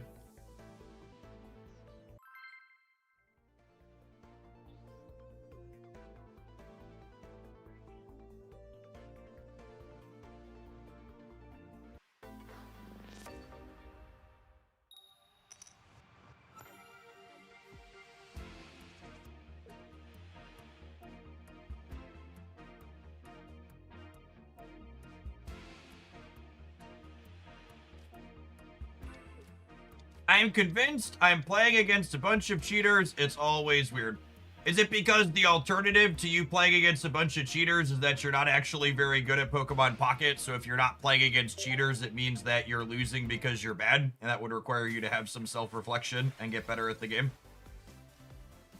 As opposed to saying the game is rigged and unfair, and obviously you could never do better because it was outside of your control.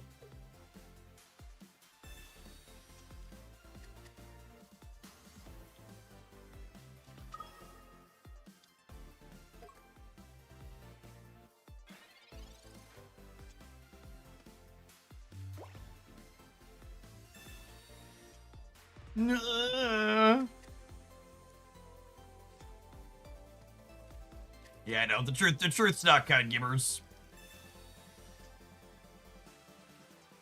It's a hard knock life.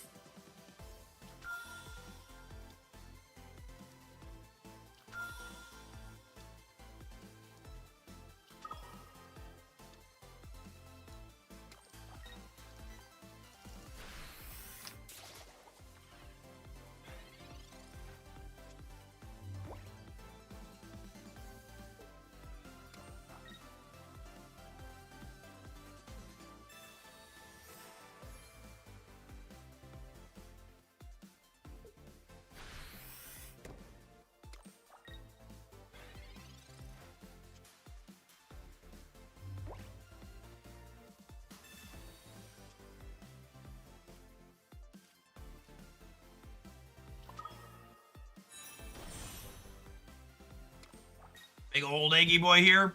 Not only clears this to the heads, but if we miss, we survive a 150 shot from them, which is nice.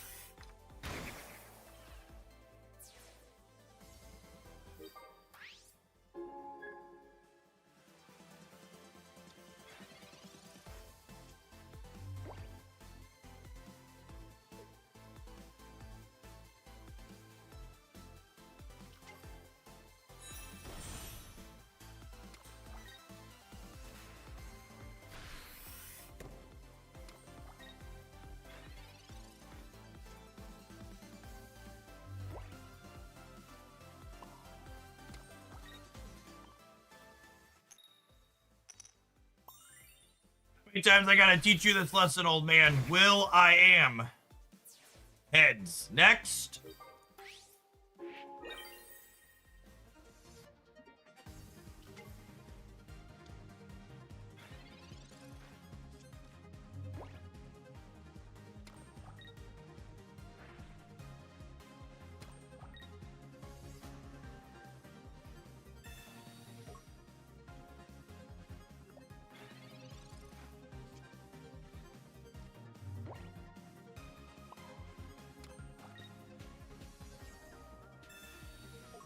All Twitch streamers have full control over when their adverts run. So anytime you are watching a live stream on twitch.tv and adverts pop up randomly over the middle of the game, that's because the streamer you're watching decided your viewer experience wasn't worth managing.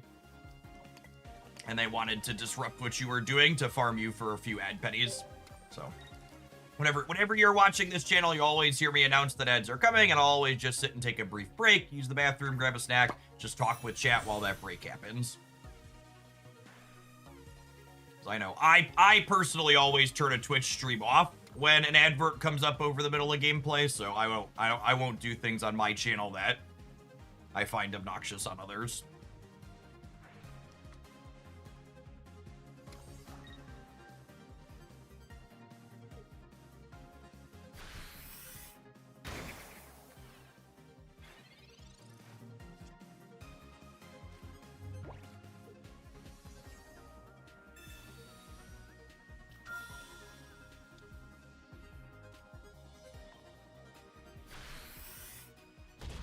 It makes me happy that Executor EX is good in this deck. He's one of my old favorites.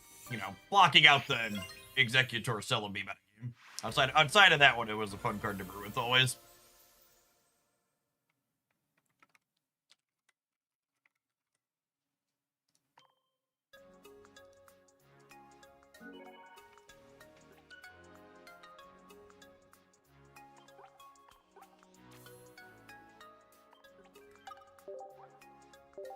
Those are dark times. They were a little dark, in fact.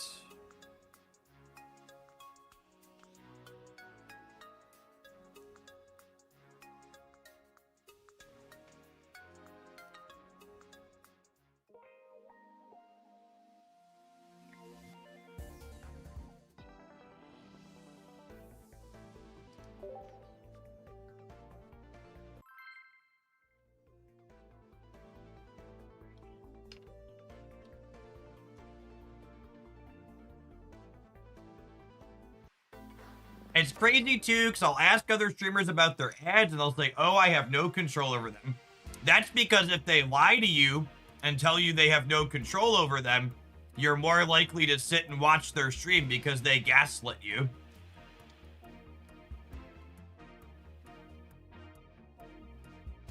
You'd be a lot more likely to turn a stream off if ads came up in the middle and it was obnoxious. The streamer was like, yeah, fuck you, I did that. Thanks for the pennies, bud.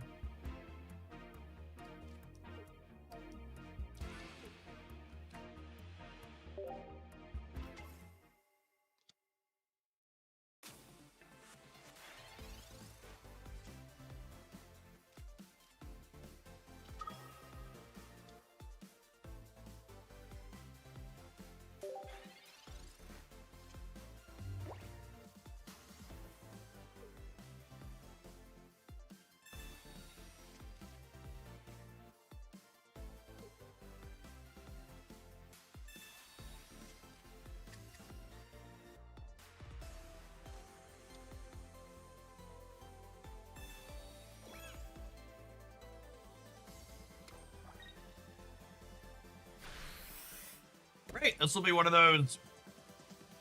We could win the game on the spot with a well-placed coin here.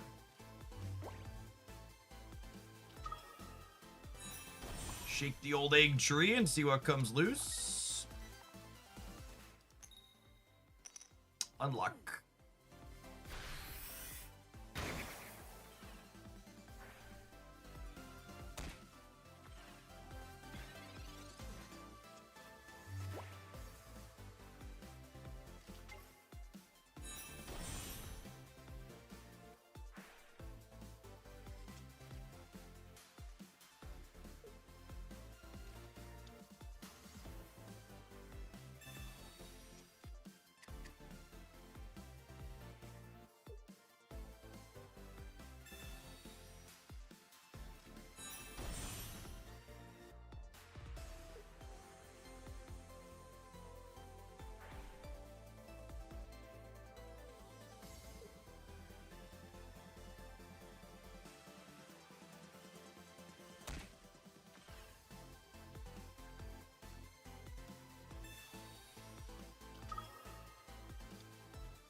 Yep.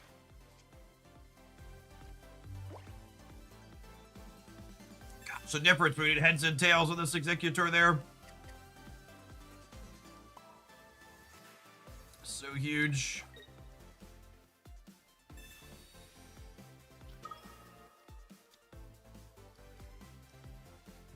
I communicate this Druid God back in case we find another egg.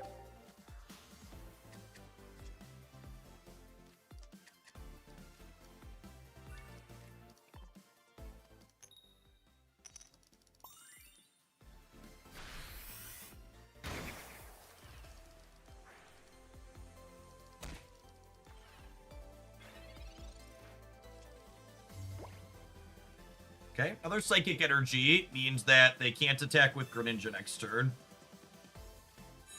Oh gosh.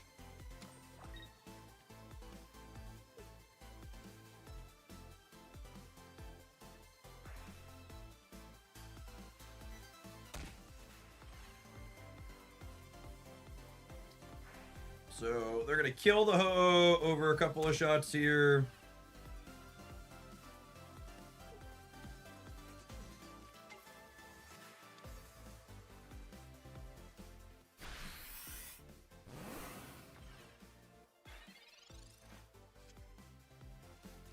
I'm dead in 2. Is there any way around it? I don't think there is, right? That first turn coin was all the difference.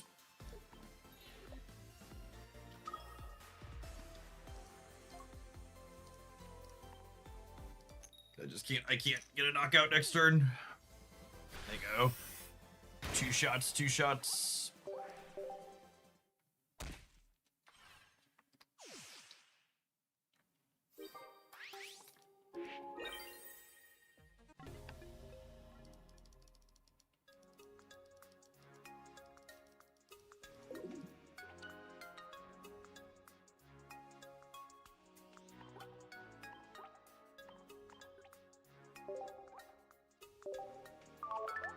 Speaking of adverts, I'm gonna run my leftover lunch bits upstairs so my hummus doesn't get warm. When we get back, we got one more viewer deck. We had a request to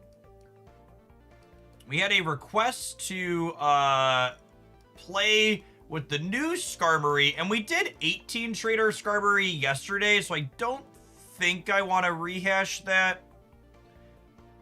Stew on. When I get back, I would like suggestions from chat on either 1-1-2 prize maps for Skarmory EX or 2-2 prize maps for Skarmory EX.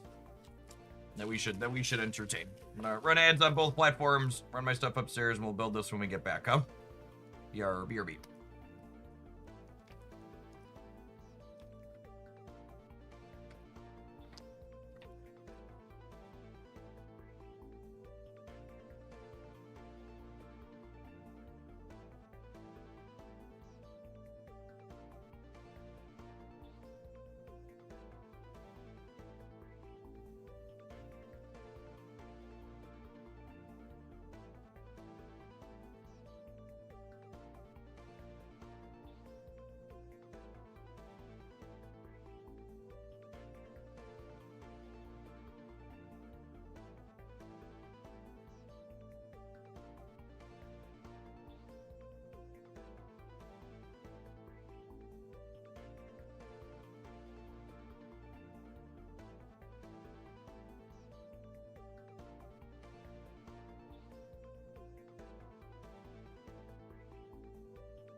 Oh, I'm gonna stand up after lunch, gamers.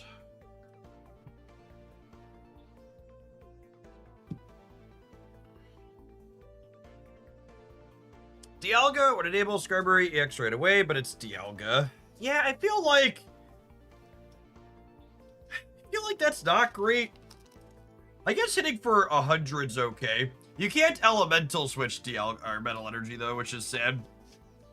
Dialga would be a fun revisit if you could elemental switch with it.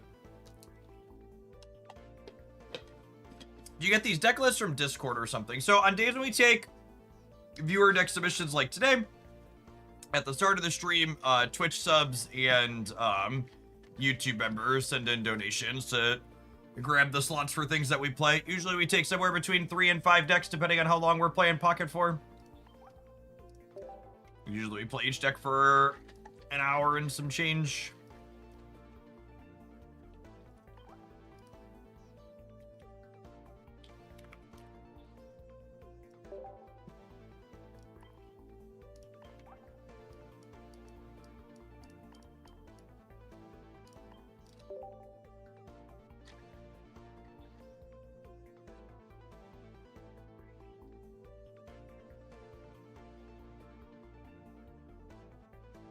Oh, man.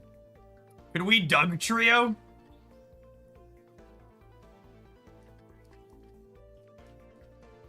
Everybody knows the thing that makes one unplayable card better is a second unplayable card, right? Is this the 2-2 prize map I'm looking for? Could this be the one? The thing I really like about the 2-2 prize map is if you're trying to play 1-1-2 with a card like Skarmory EX, you kind of have to have 2 copies of Leaf, because you need to be able to move the Skarmory EX out of your active slot whenever it starts there. So I kind of like that with Doug Trio and Skarmory EX, we can always leave whatever our lead is in.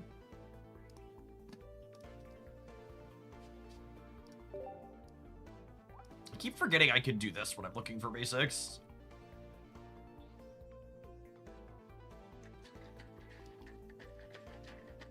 Oh, I have a full art one. Sure do.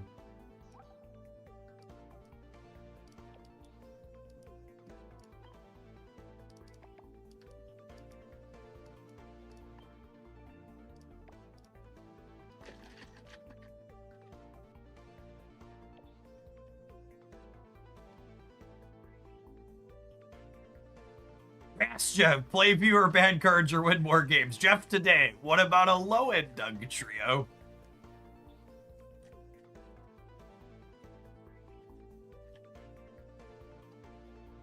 All right, what are we cutting here? Probably some of the supporters.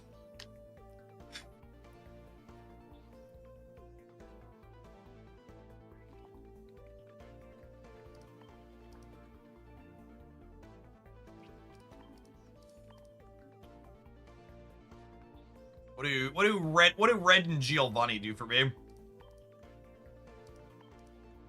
Are there breakpoints I'm hitting with those? I think we're definitely a Cyrus deck. Oh, maybe it's one Cyrus, one Sabrina. I kind of don't mind the idea of a Pokemon communication to find our evolution more consistently.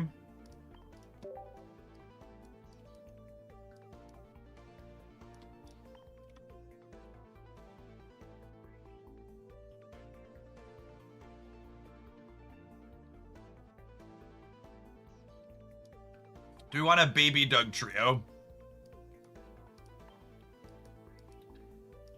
What does baby Doug Trio do?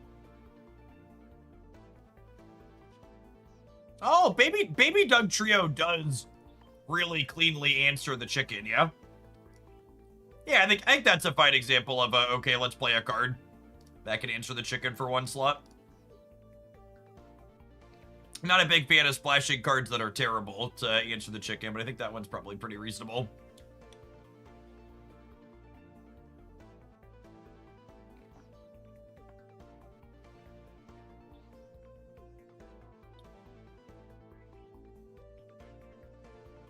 Any other utilities we think we should consider?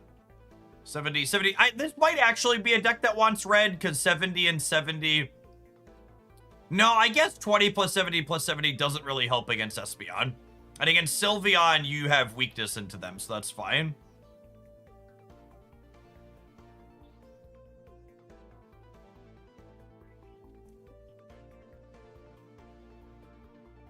Cut a potion and keep the extra Cyrus. Alright, let's do it, huh?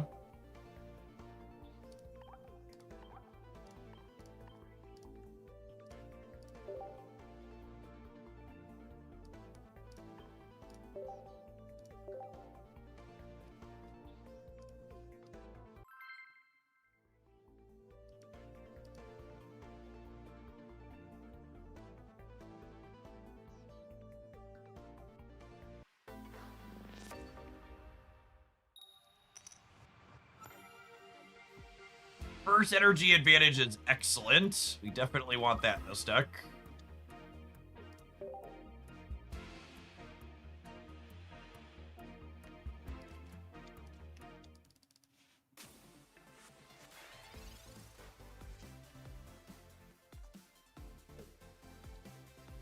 The real answer here, chat, is I just want to play with the low-end Doug Trio so I can remember what having hair was like.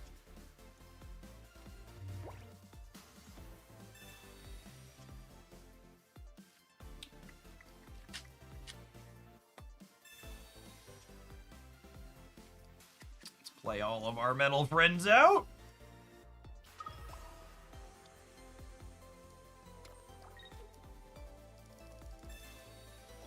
One of your finest aprons, please, delivered by Scarberry.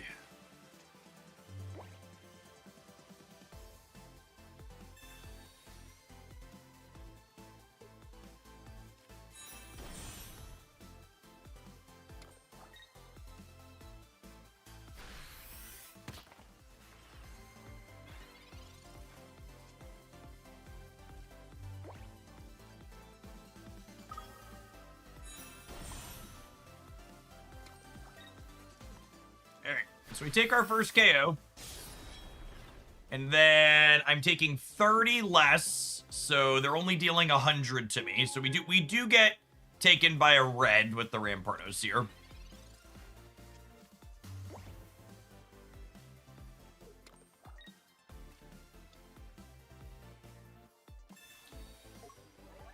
I believe we are cooked, as the children say. Agreed. Not a great start for our hero.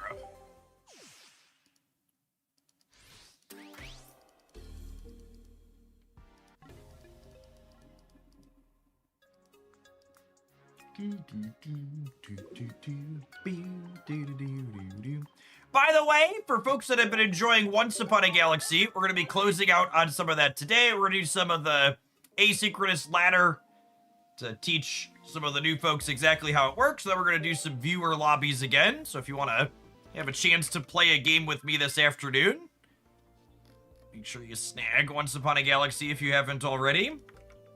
Really, really fun drafting game. Got a contract with them to do some sponsored hours for them for the next couple of months, but I've been playing a ton of it off stream. It's incredibly dangerous, I'll just play one more type game.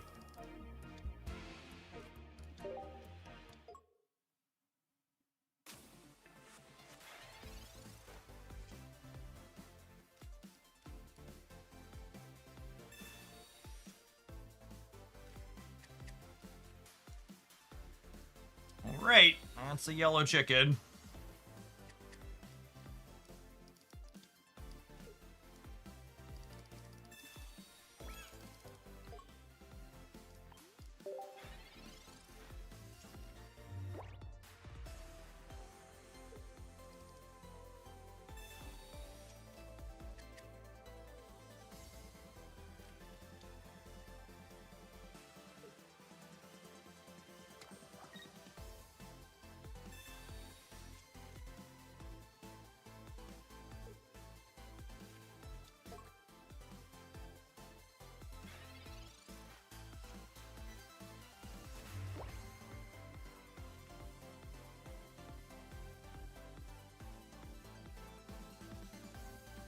So, someone mentioned what would a low-end Jeff Hoagland look like. This is a low-end Jeff Hoagland. For many years ago. 2019? Oh, just a little baby. That was a lifetime ago, champ. That was a lifetime ago. We're going digging.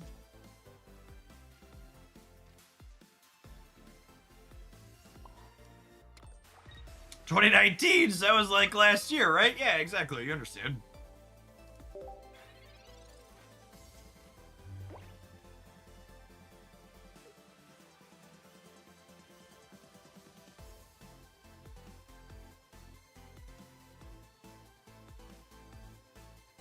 Yeah, Tempo Storm sponsored a bunch of Magic the Gathering players when Arena took off, and I was one of them, so I was one of the bigger Arena streamers after that game launched. And then Tempo Storm and I ultimately parted ways because they wanted to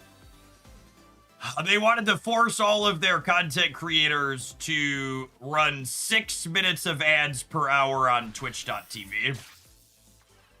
To which I politely declined.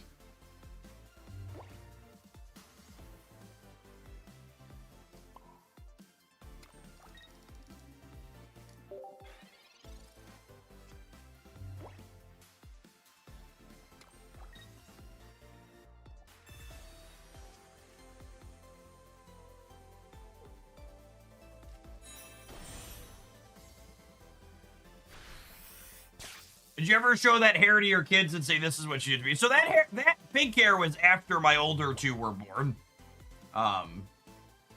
This is the hair I had before I had children, champ. That's a good context with us sitting next to each other, right?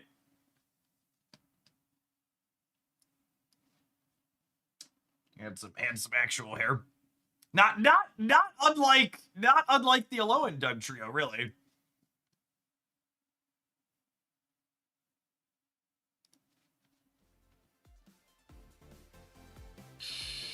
Are we cooked? Feeling cooked. Yes, I guess I get to retreat this before they kill it, in theory.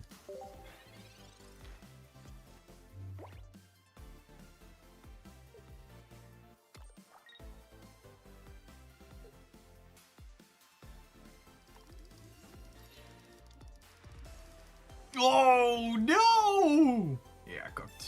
All right, I think I've got, let's say, 2 more losses to do with this one. And we'll give it up.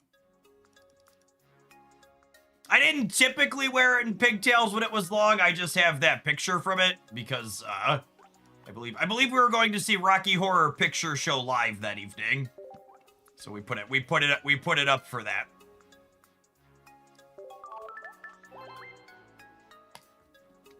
Which if you're not familiar and you've never seen Rocky Horror Picture Show live, the only thing I have to tell you to let you know that it's excellent is that Republican state legislators are trying to ban it in many of their states. So you should absolutely go see it should the opportunity present itself.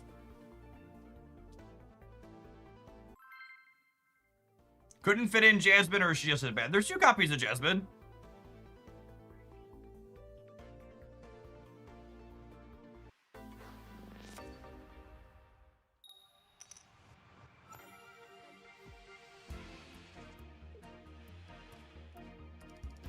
Savage Runner. The party is small government, just small enough to fit into your movie theater. Oh, that's funny right there. And for reference, Keverino, because I know this was your submission. What was the word I'm searching for?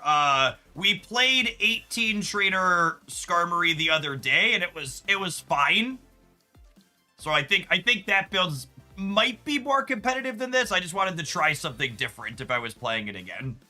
That one, if you missed that one, it'll have a highlight at some point in the next week or so, or you can dig back in the streams. But I think I wouldn't be surprised if 18 Trader is just the best way to play this card. I wanted to try something a little different.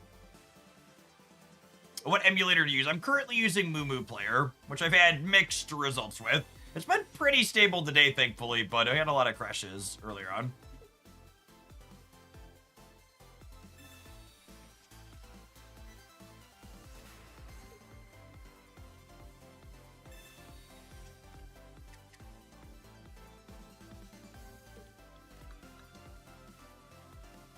Opponent's gonna be charging some Zera's chip.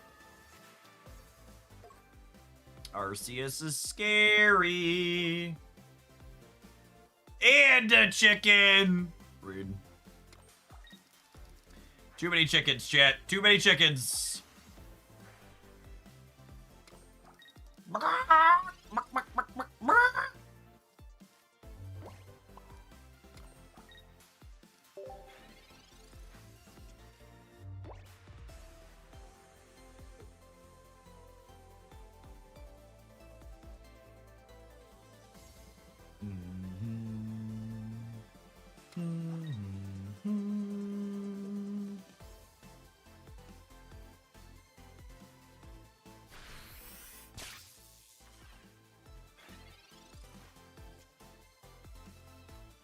Oh, man. That's just been real bad. Should we try a 1-1-2 prize map with Leafs? Maybe we should try a 1-1-2 prize map with Leafs. So we have something that's better about going first. Maybe it's a 1-1-2 prize map with Leafs and like Tyrogues. What if we do that? We play regular Skarm and Tyrogue.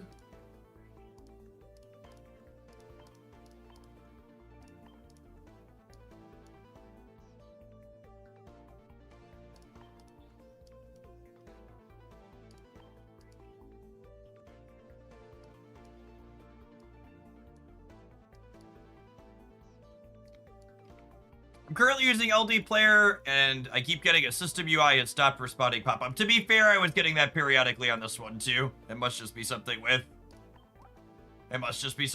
Pocket. No, there's actually no adverts inside of Boo Boo Player, which is nice, which is the reason why I tried to set it up. So no affiliate links or anything like that.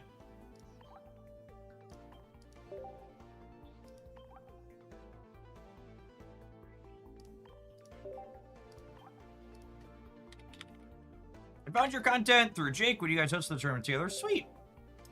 I wish hosting tournaments was more reasonable. They're just so much work for the return.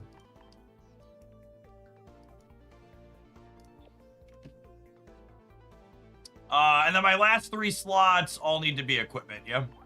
To enable regular Scarm.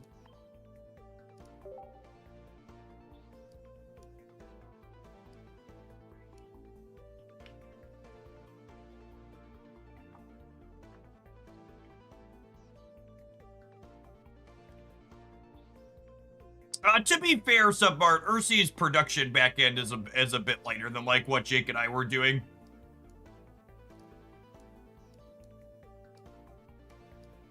Not to say that she doesn't do a good job with what she has, but she's a little bit more bare bones, less staff and stuff. A lot of the time, she's like managing the tournament herself, right? On top of running all of her coverage.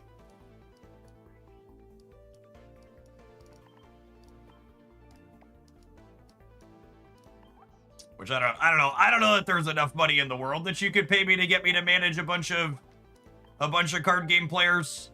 It's like herding freaking cats. God bless my wife for being willing to do it when we ran tournaments, and Ursi for putting up with it every week. Zero personal desire. They have to step into that pool of nonsense.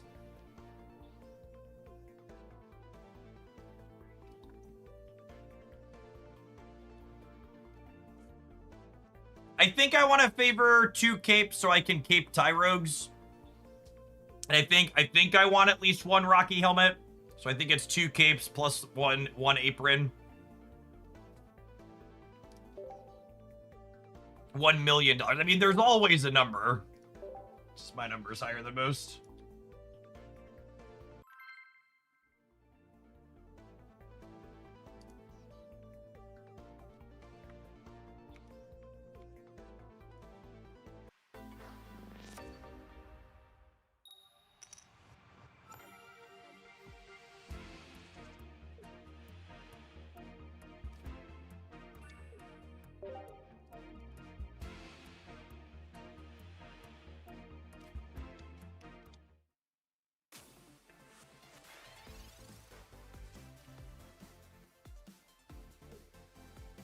Built baby Skarmory, loaded up into the queue and immediately hit a mirror match. Wake up, sheeple.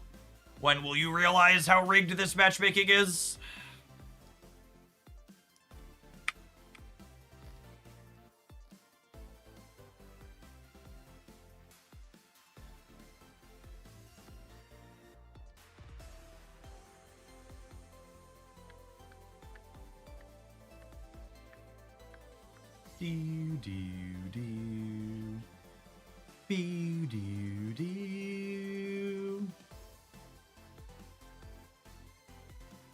Hello, opponent.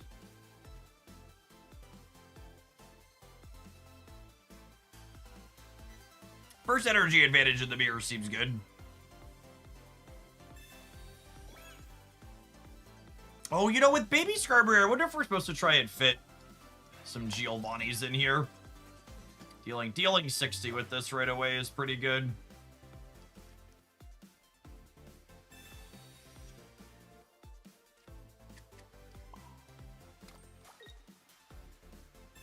Have you played with Ampharos yet? I have not.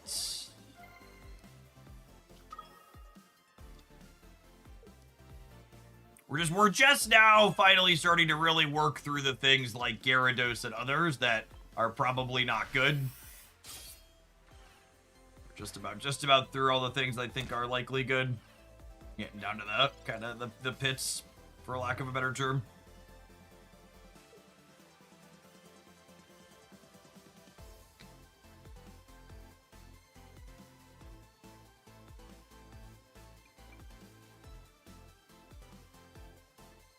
And sometimes the pits surprise us. Like we played Swana yesterday, and it was easily my favorite thing I've played so far this season.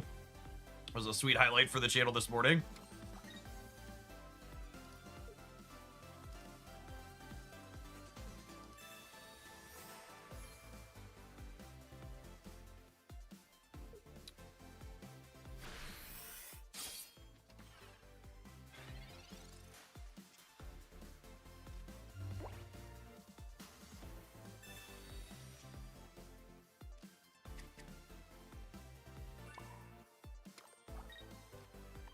Some options here.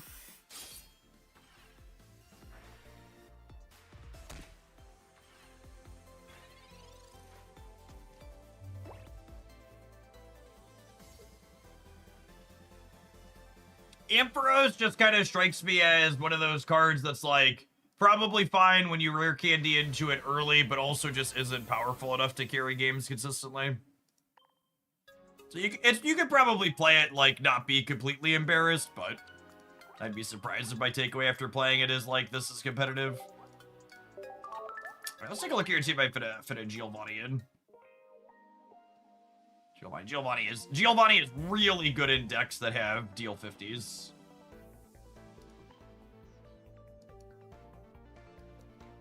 I think I'd rather have a Geo than a Sabrina. Let's make that swap.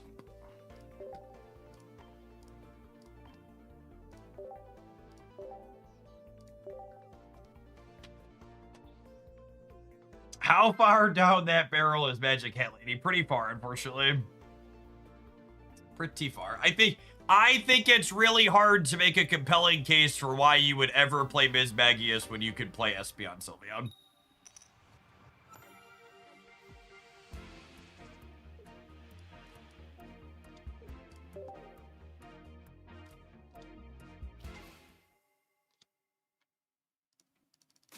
We're gonna play a little Slappy Knuckle Gamers. Let's play a game. We call it the slappiest of the knuckles. Yeah, Geo is good for Tyrogue to KO other babies as well as accurate.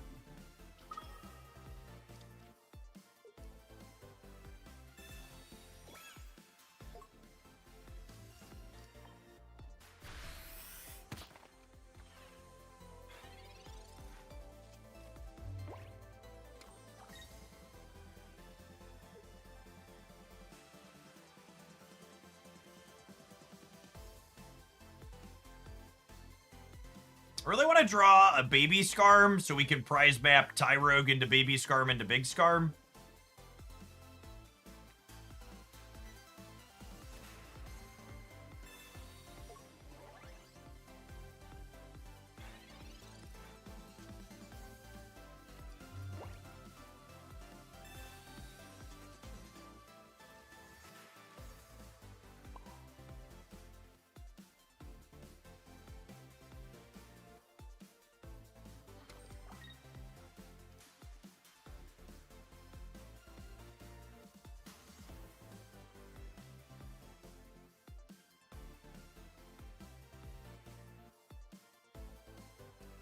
I'm just retreating into Skarmory here.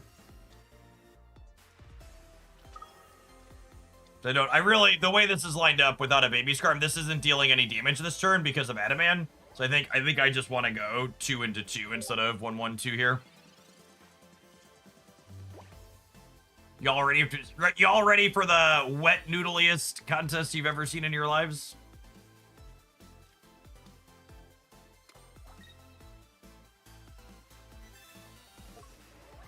Oh yeah. Mommy's tired of these birds fighting. Had enough of them.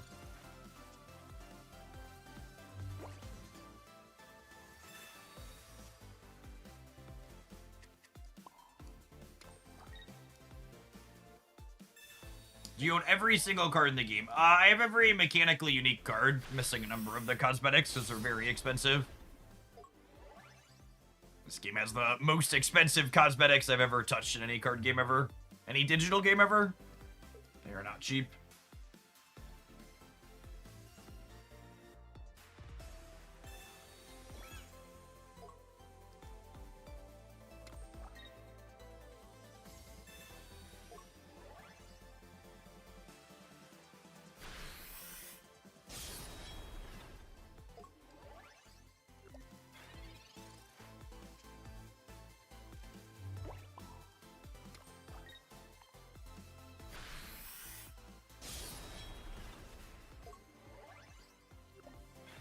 Oh my goodness. Is Shadowverse Worlds Beyond cheaper? The cosmetics in Shadowverse Worlds Beyond are infinitely cheaper. Like, literally any other game in existence has cheaper cosmetics than Pocket, essentially. Like, again, just for context, I think a lot of people don't do the math to understand it. If you don't open a 2-star organically and you want to brute force it with pack points, it's 200 USD in pack points to get a specific 2-star, one of them. So a playset of 2-stars, if you don't open them, are 400 USD. These Pokeballs are 400 USD a piece to get enough pack points for.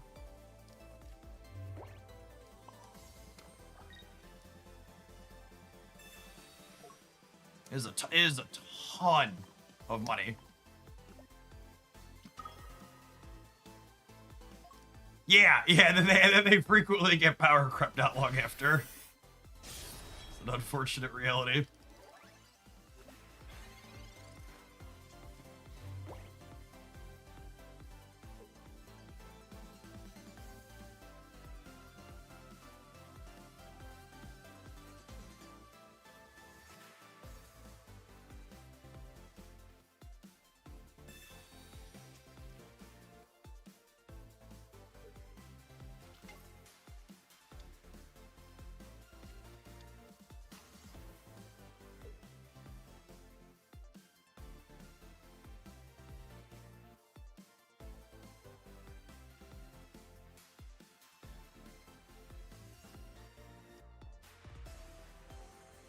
Are they, what are they debating here?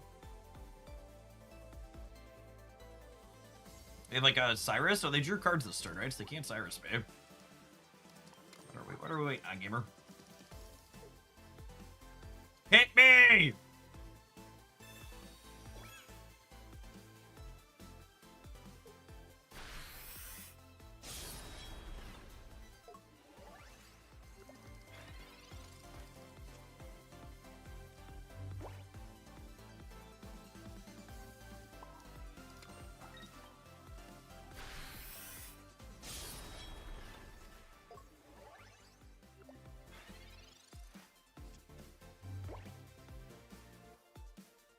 I went to max turns and tied in a Skarmory EX Wigglytuff mirror match. Man, you and your opponent both value your time significantly less than me. Could not fathom.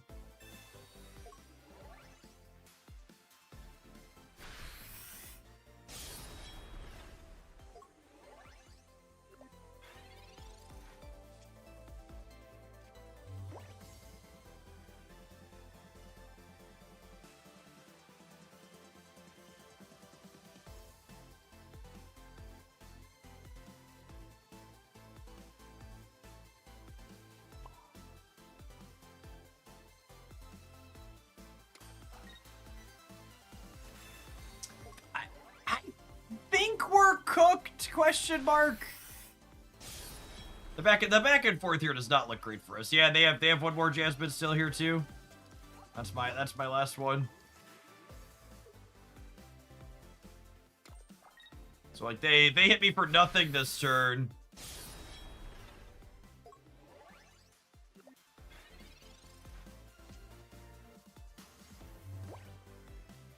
I'm like, they're killing me? Question mark. Yeah.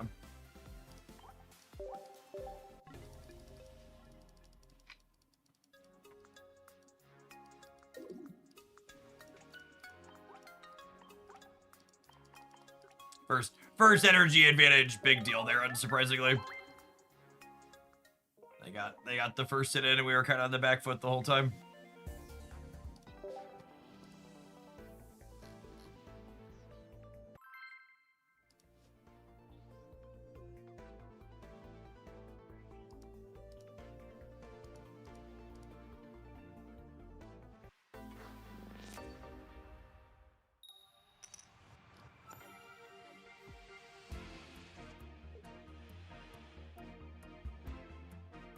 Leaked meta AI rules show that chatbots were being allowed to have romantic chats with children. Oh man, I don't know that I'm fully prepared for our dystopian future as a parent, Chip. I do know I'm gonna keep my children way the fuck off social media for as long as humanly possible. Good lord.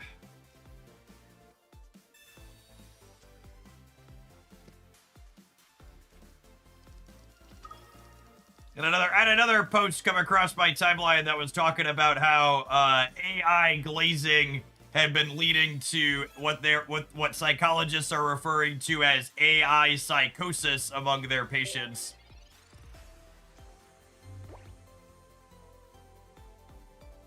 Roblox is getting sued like crazy for that. My children have more video games than probably most of the other children their age.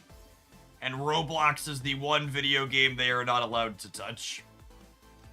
I know there's no ethical consumption under capitalism and all that, but man, is the company that makes Roblox uniquely fucking evil.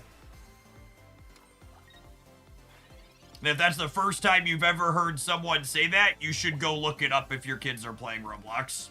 There are literally hour-long YouTube documentaries talking about it.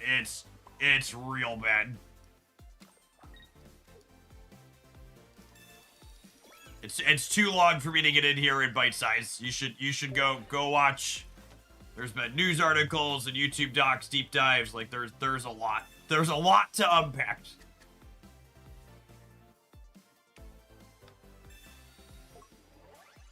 Oh, Geo letting them kill Scarman one here is tough. Oh, I guess this isn't too bad though, because the Rocky Helmet puts them to 70 and then I hit them. I guess the problem here is that the Oricorio could get me.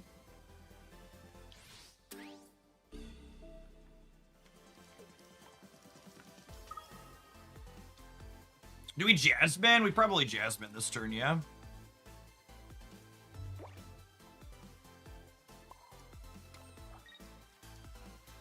Got anything better to do?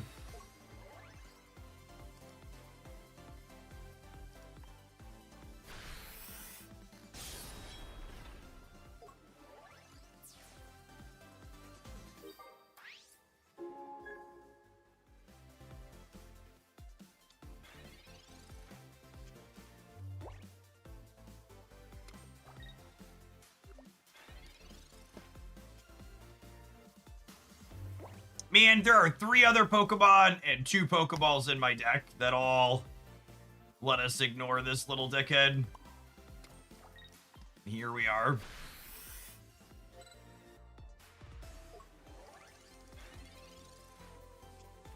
A lot of modern games are very good about giving you access to restricting chat and voice features. So, like, my kids play, like, Fortnite and stuff, but they're not in open voice chat or text chat, any of the games that they play. That's like a 13, 14-year-old age range type thing in my mind.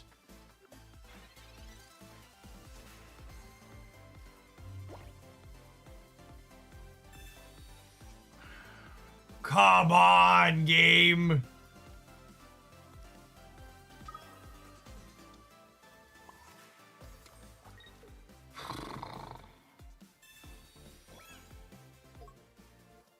Do my kids play on PC or consoles? Fortnite, they play almost exclusively on console.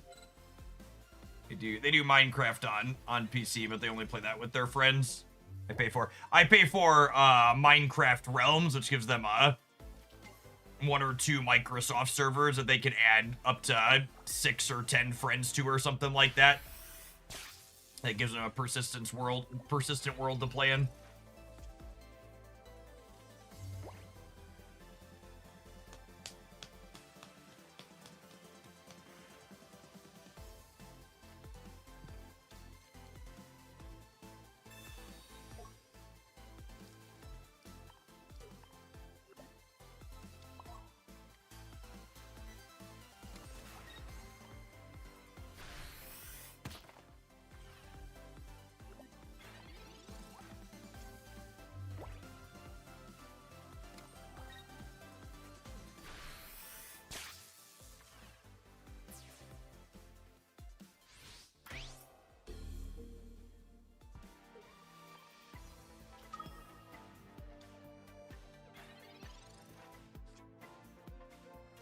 Okay.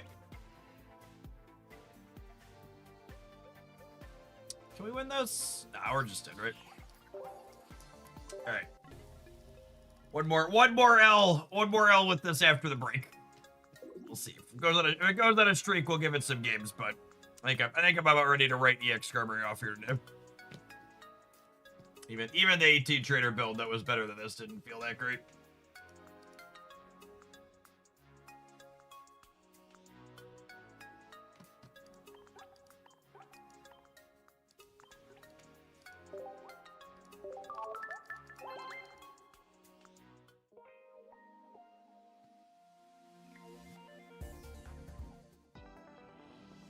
You played Turtonator. Yeah, there's a highlight with Turtonator Typhlosion on the YouTube side. I think that deck's super reasonable. Good solid one-pointer. All one-pointer deck gets to embarrass the Oricorio.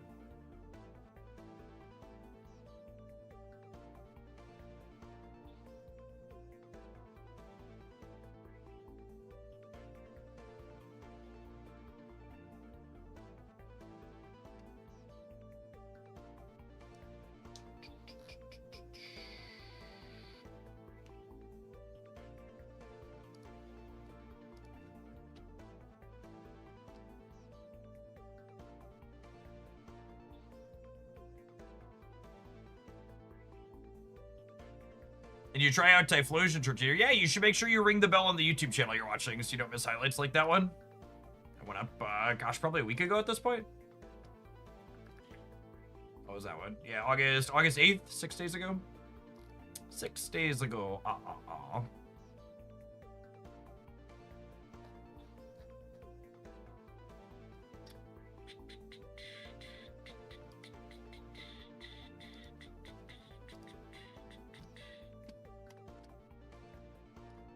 All right, Skarmory, one last go around, bud. You've incinerated many of our Masters points today. We're over 1,600 at one point this stream. It's been a swift downward slide during the second half.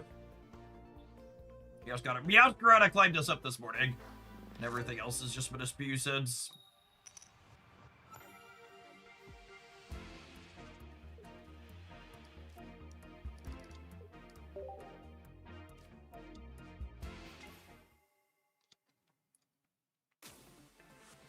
This is the hand where I really want to draw basic Pokemon, so I'm going to research before I Pokeball.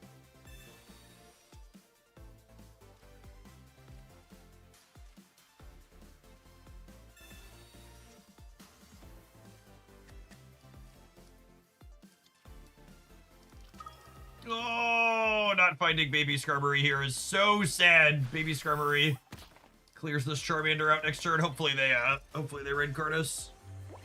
I have four cards, opponent! Don't you want card advantage? Take one of my cards away! Come on! My cards are evil! Take them away from me! Please! I'm begging you.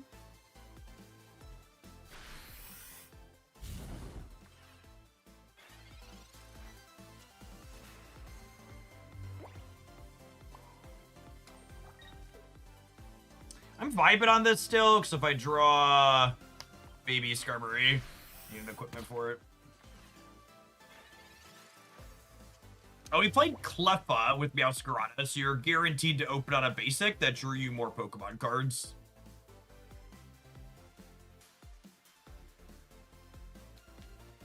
The Mewtwo Swatatoros deck has been Chef's Kiss. Yeah, it's honestly my favorite thing I've played this season. Been a ton of fun.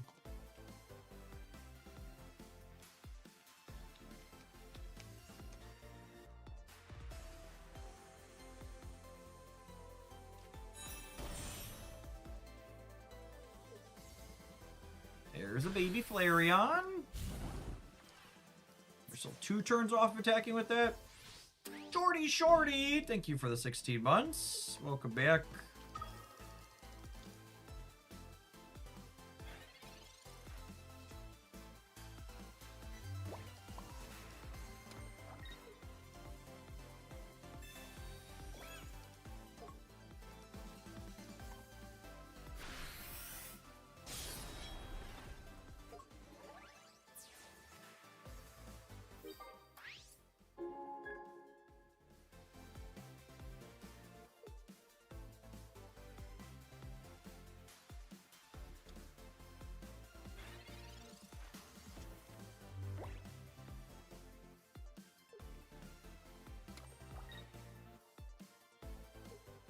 this is gonna do 130 to us.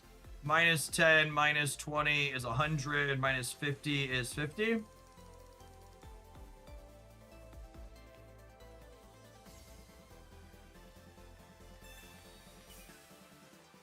Well, that's rude.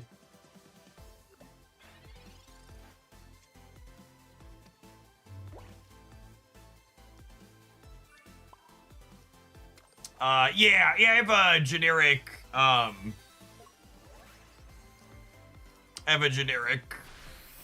foam mat. 10 out of 10 would recommend for the standing desk. Anti-fatigue mat. I like the FlexiSpot desk. It's life-changing. Really, gamers, if you're someone who spends a lot of hours in your desk, cannot recommend standing desk enough if you are, if you're someone over 30 like myself or approaching it. Spend your money where you spend your time.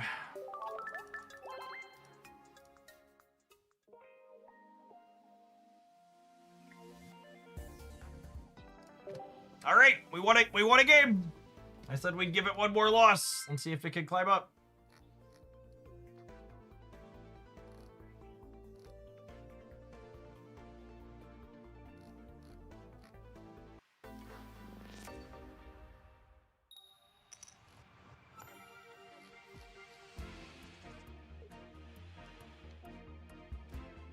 Time to play a little Slappy Knuckle.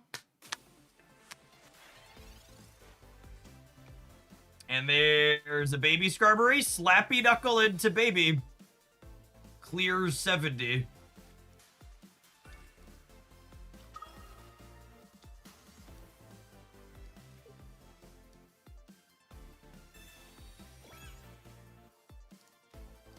I'm pedaling while I watch. Nice. The boys and I are going for a ride tonight, so I didn't pedal this morning because I didn't want to be worn out. Jacob's scout troop is doing a 15-mile bike hike next month as part of their monthly camp out. So we're helping him work up to that. We've done 10 a couple of times.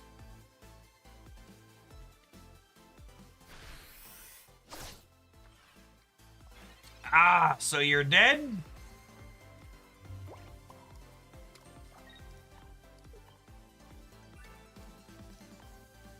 Getcha!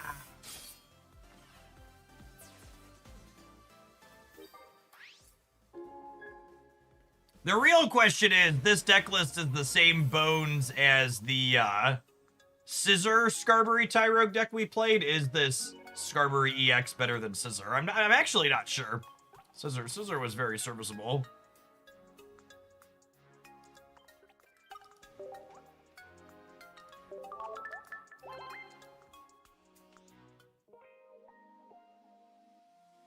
Have you tried Tyrogue, Tyranitar, Darkrai? I think that deck holds the record for the fastest I've ever deleted a deck. Felt real clunky and bad.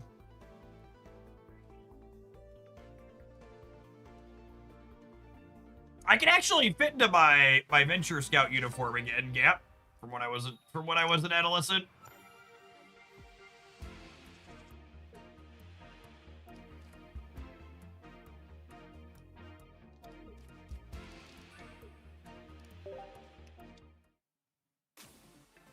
Fan Rotom. That's toxic right there. Toxic.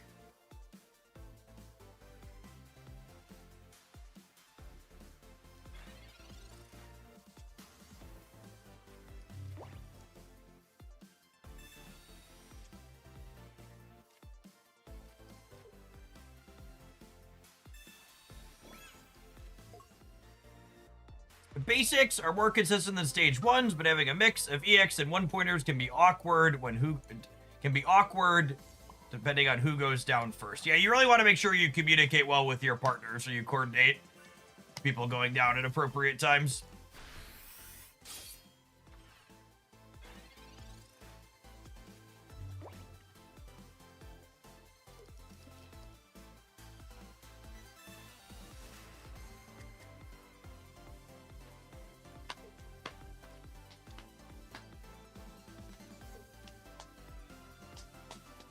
Fan Rotom Ultra Beast. Ready? Sage Advice. Lots of experience.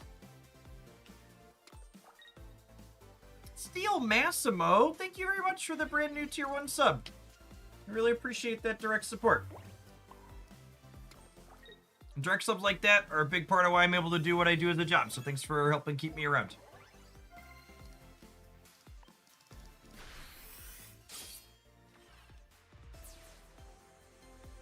I said a 5.6 million power Hercules in Once Upon a Galaxy. Nice. Once he gets scale, he's hard to slow down.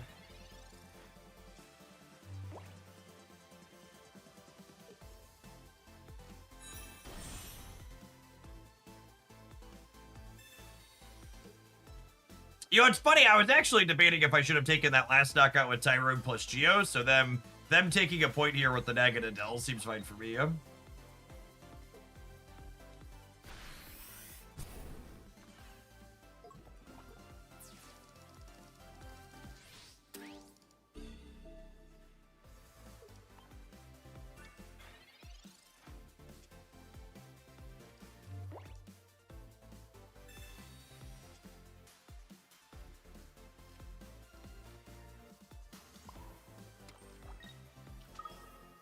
Think we play all these out?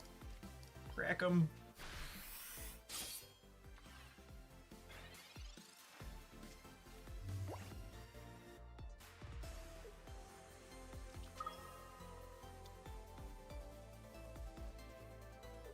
So, the Guzzle here means they're not just dead because they're a Lusamine deck almost assuredly, yes?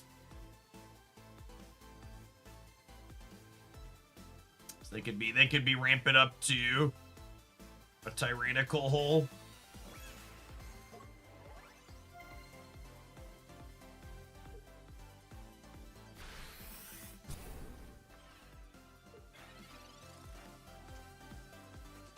Oh!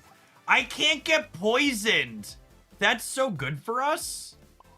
I was counting back and forth, like, what happens with the poison damage in my head, but the apron says no poison. Lovely.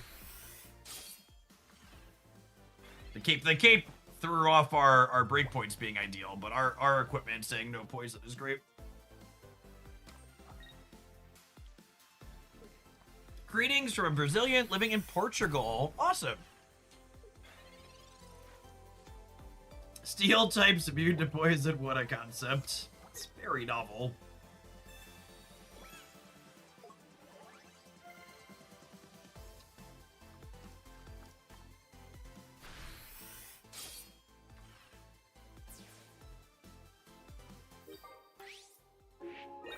Alright, now the question is, can 2 Skarmories and 2 Jasmines put a Guzzlord in a box in the ground? So, Skarmory's resistance plus Jasmine is minus 70, so we'd take 50 twice.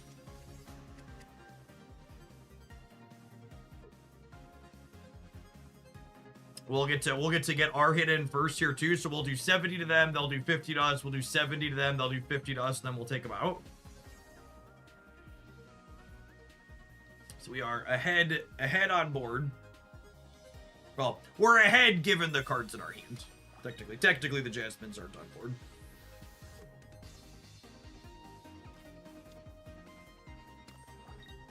So Celesteela gives them some flexibility here. That's potentially scary.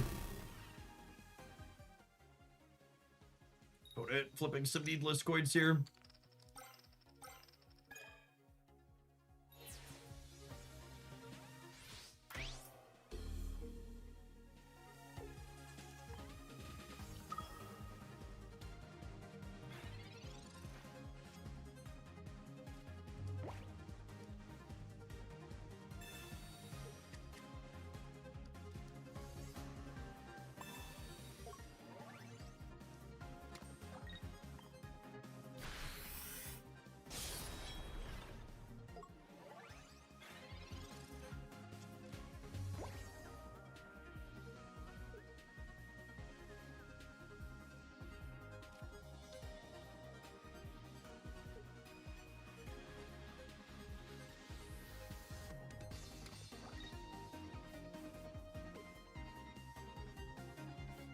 We haven't spent our Cyrus yet, right? So we got one of those and 5 cards. We're gonna have a couple of draws out of here.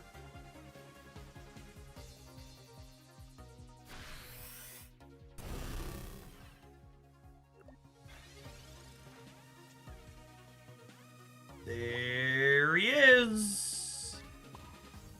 It's your boy.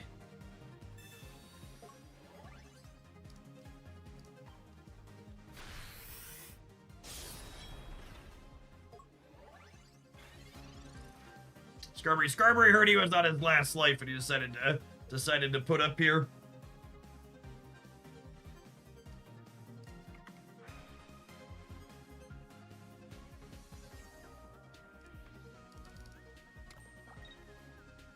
You think Scarberry can get us all the way back to 1600 here, gamers? Uh-oh. Uh-oh! Whew, this is why Guzzlord and stuff like that is why I've been stacking extra energy on here. So rewarded. If we hadn't been putting extras on, we'd have been dead.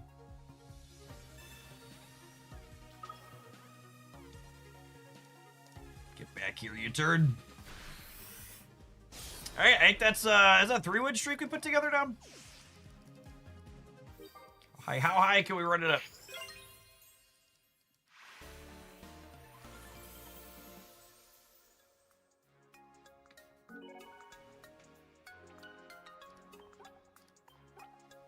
Yep, that's 3.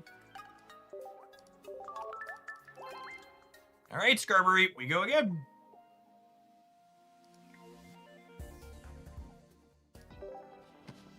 Onward, upwards.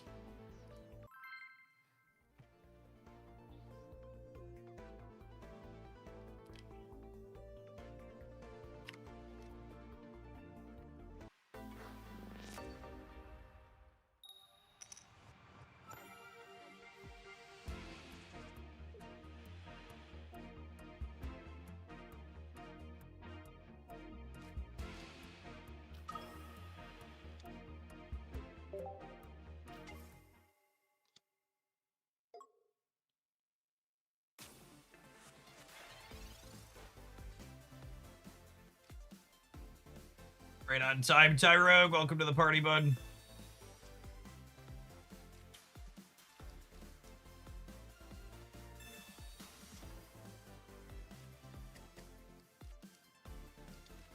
Although I guess he would have just gotten bit.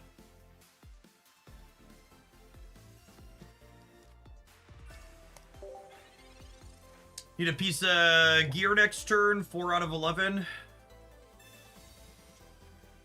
This matchup's gotta be impossible for us, right? We just don't do remotely enough damage to get through Espeon healing.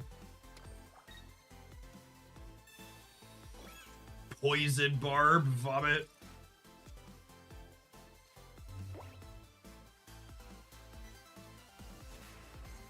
They just skip attacking us by mistake. I guess they could have been playing around to copy Elira.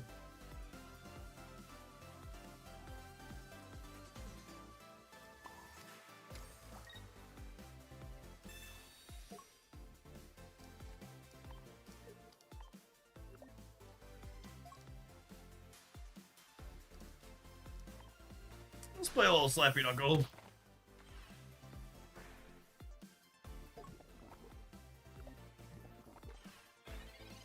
They announced Pocket Twitch drops for Worlds. They just announced. That wasn't just announced, right? They announced it like a couple of weeks ago. Because it's weird. Pocket's not being played at Pokemon World, so they're giving people Pokemon Pocket drops to watch paper Pokemon TCG. Which I gotta say, it's the first time in the history of streaming on Twitch that I've heard of a game giving away stuff for a game to watch something else. And I get that it's like it's the same IP, but it's like real weird.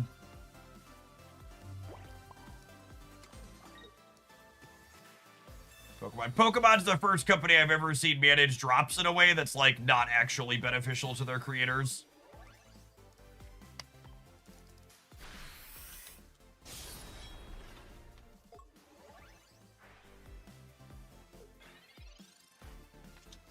Normally, drops help creators gain extra viewers and get extra eyes on their stuff. It's just not the way Pokemon does them at all. It's very disappointing. I think it's for the TCG channel, if I recall, Gap. I don't know. I don't remember exactly.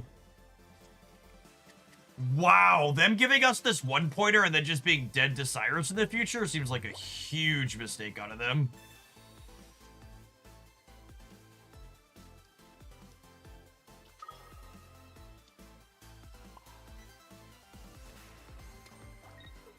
Silly me, I thought they'd learned from their first drops experience. Yeah, me too. I was pretty disappointed when they announced they were doing them again and then also not doing them in a way that actually helped content creators for anything.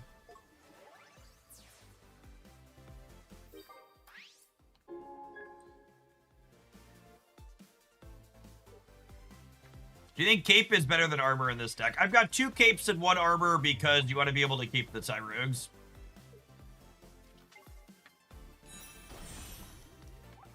Alright, 1 Cyrus and 6 cards.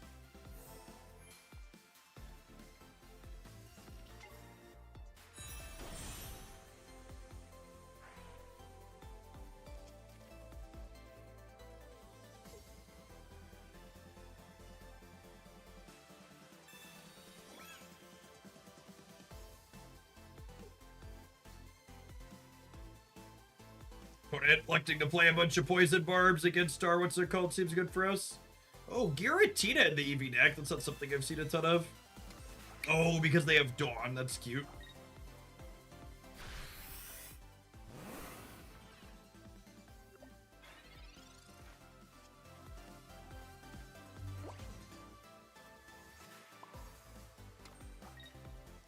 D20 Bandit, thank you for the 75 months. Appreciate that. Welcome back.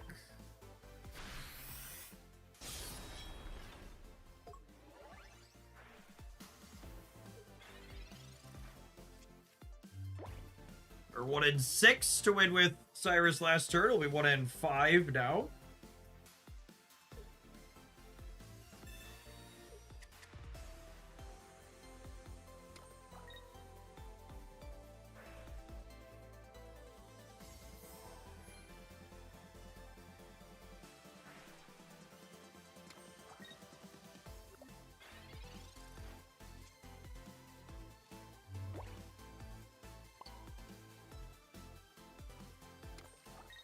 I'll do a little bit extra damage here. Can't turn. I'm not playing any other supporters this turn.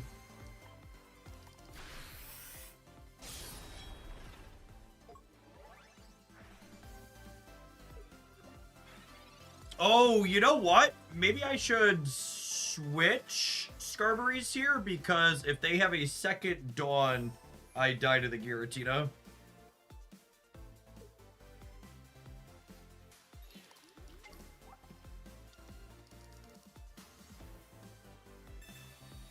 Would I have died anyways with the other Skarmory? So the other Skarmory would have gotten poisoned, right?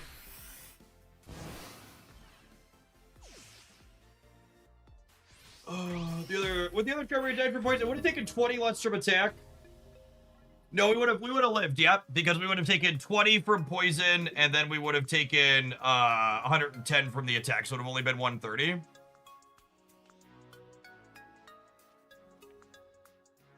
I'm just coming back now from watching a video about the company that makes Roblox. I don't have kids, and I've never played Roblox, but holy crap, that stuff needs to be shut down. Yup. Yup. No, yeah, it's bad. Like I said, no ethical consumption under capitalism and all that jazz, but like that company is uniquely awful, and my children are not allowed to touch their products with a 10-foot pole.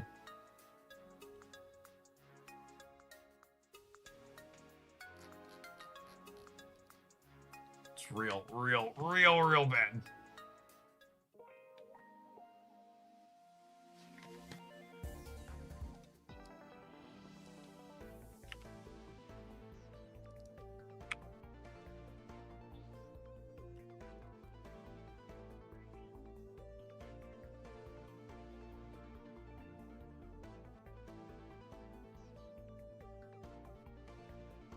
Yeah, TLDR. Roblox, if you're not familiar with the game, it's like it's like a super commercialized version of Minecraft is a good way to put it.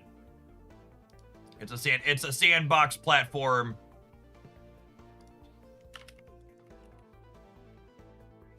It's a sandbox platform that people buy and sell things that they've made. Seems that they've made it as levels. All right, for the last leg of the stream, because I totally wasn't awake until 1 a.m. last night drafting off stream, so I figure I should probably just do some more of it on stream anyways. We're gonna draft some Once Upon a Galaxy. If you are someone who likes strategy games, I really can't recommend Once Upon a Galaxy enough. The IP is adorable. It's like traditional public domain fairy tale characters, and it's got some fun strategic depth and lots of interesting gameplay choices. Let's jump on into a draft and showcase some of it. It's I like to refer to it as a busy adult strategy game because the regular ranked ladder gameplay is fully asynchronous, meaning you could jump in and play a little bit here or play a little bit there and then pause your run at any time. So real easy to jump into it, just play a game. So at the start, you have some captains to pick from that give you a different modifier during your run. Little Genie here is one of my favorites. It says when you cast a spell, one of the random character on your board gets 1/1, and then every turn you improve this ability by 1. So the longer the game goes, the bigger bonuses she gives.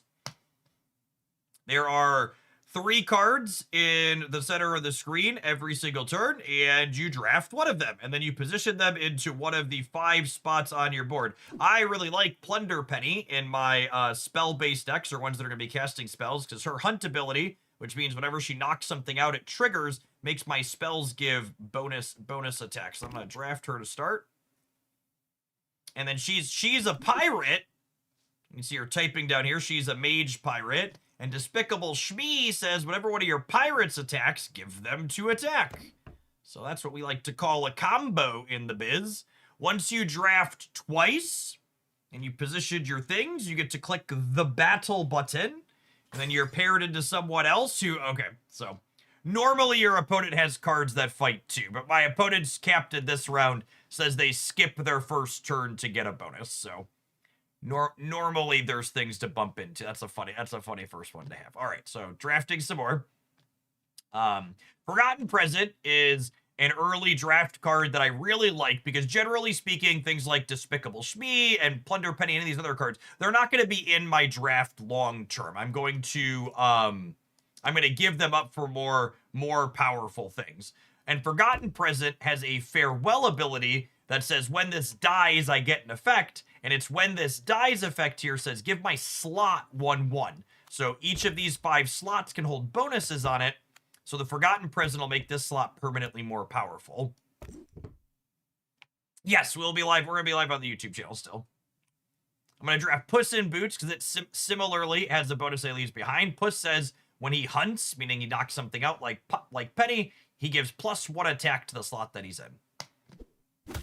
All right, and this person's got things to fight, and the fight is not going well for yours truly. Okay, so you see our things kind of bump into each other, and then at the end, the winner of the fight or the loser of the fight loses a heart, and the winner does not.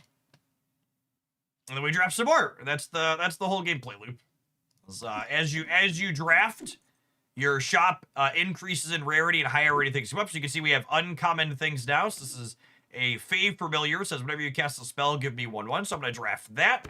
And this 4th slot in my shop unlocked, that is now spells. So this spell I could draft instead of drafting any of these says the next character I recruit gets 4/4. And casting a spell triggers Penny, or triggers Little Genie, giving something 3/3 on my board. So I'm going to grab the Twinkle here, which triggered the Fave Familiar getting 1, and then Little Genie targeted it as well, making it an 8.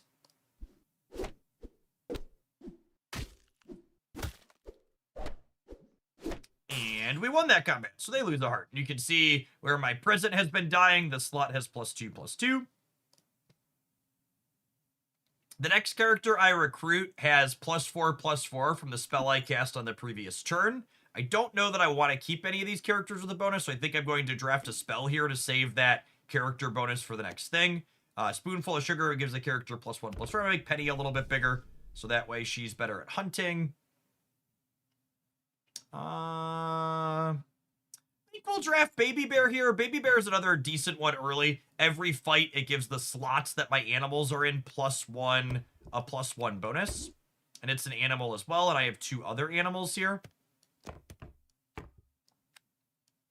I'm gonna swap these because I want to give all of my slots a bonus. There's a card you can draft that cares about all your slots having a bonus.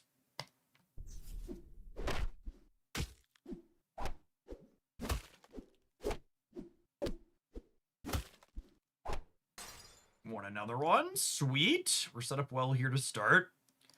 Blackbeard's parrot here says, Pirates have hunt. Give my slot +3/+3. That's pretty good. We're gonna swap out this this Baby Bear here. Now, similar to other drafting games, when you draft multiple copies of a card, you get some bonuses, and eventually when you draft 3 copies, you get to discover a treasure, which is a modifier that gives you a modification for your run. But when you get the second copy, it's basically just a free draft that doesn't count as your draft for the turn. So I can draft this one, and I actually don't think I want to... Puss in Boots kind of sucks at this point. As much as I would like to keep the pirate for Blackbeard's pirate, I think the stats on that are just too low. But here, this is a good example. So Forgotten Present, I don't want to add this card to my board, but I want to draft the silver one, just so I could draft a gold to get a treasure with it later, potentially. So I'm going to go ahead and take this and draft it into the discard pile, basically. Slash says, whenever I die, give your shop 4 attack. That's probably better than this Baby Bear. Now, the way attacking in this game works, your leftmost character always attacks first. So this one, then this one, then this one. Yours and your opponent's cards go back and forth. I think I'm going to leave Blackbeard's parrot in the back, because if he dies, if he gets attacked by your opponent's things, attack your front row stuff at random first. So I think I want him in the back so he doesn't die before these. Let's put Slash up front.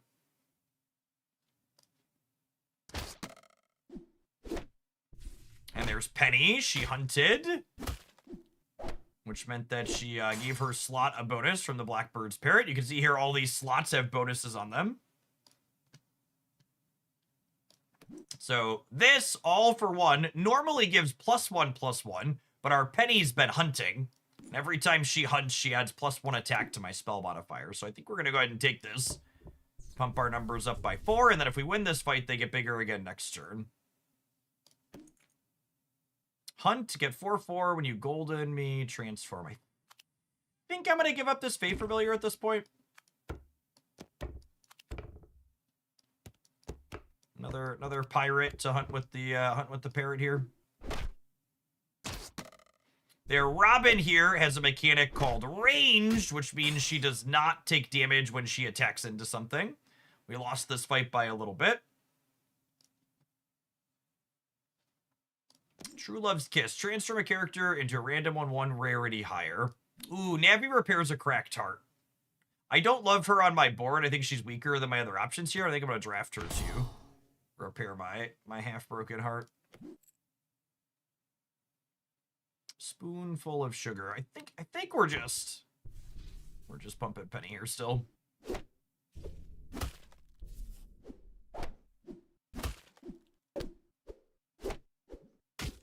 Nice. Won that one by a little bit. Shrink an enemy to 1 health. None of these are particularly exciting for the current synergies that I have. I think we'll take the Shrink Tia, cast a spell, which powers something up from my little genie bonus. Iron Cast Dragon is really good for characters that when you're in a build that likes casting spells like ours, whenever you cast a spell directly on him, he gets a random treasure, and then he gets bigger for every treasure you have. So we're going to replace that one there.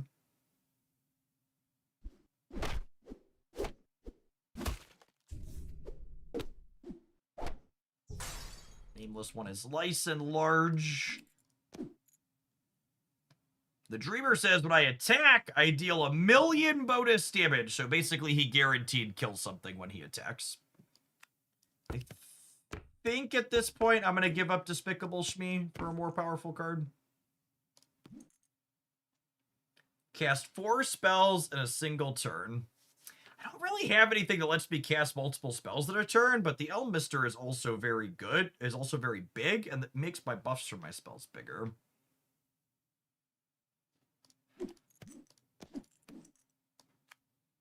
I'm gonna replace the parrot in the back at this point.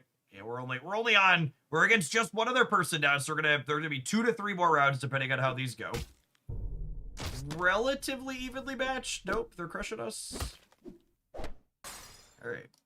We died. Yikes. So, Lost in the Woods gives us a new shop. However, Shipshape Inspector says, have each of your slots buffed. This is what I was talking about earlier. I was trying to make sure I had buffs in all of my slots. So I could draft this to get a treasure, basically. Which I think I'm going to do. Replace the Dreamer here. Your pirates have Treasure Hoard 3. You summon a character, give a slot 3/3. Your treasure buffs. None of these are super exciting. I think we'll take this because I have 3 pirates. And then if we could get a treasure. This is not a spell that targets Sam. That's unfortunate. Might be cooked here, gamers. Second's not terrible, though.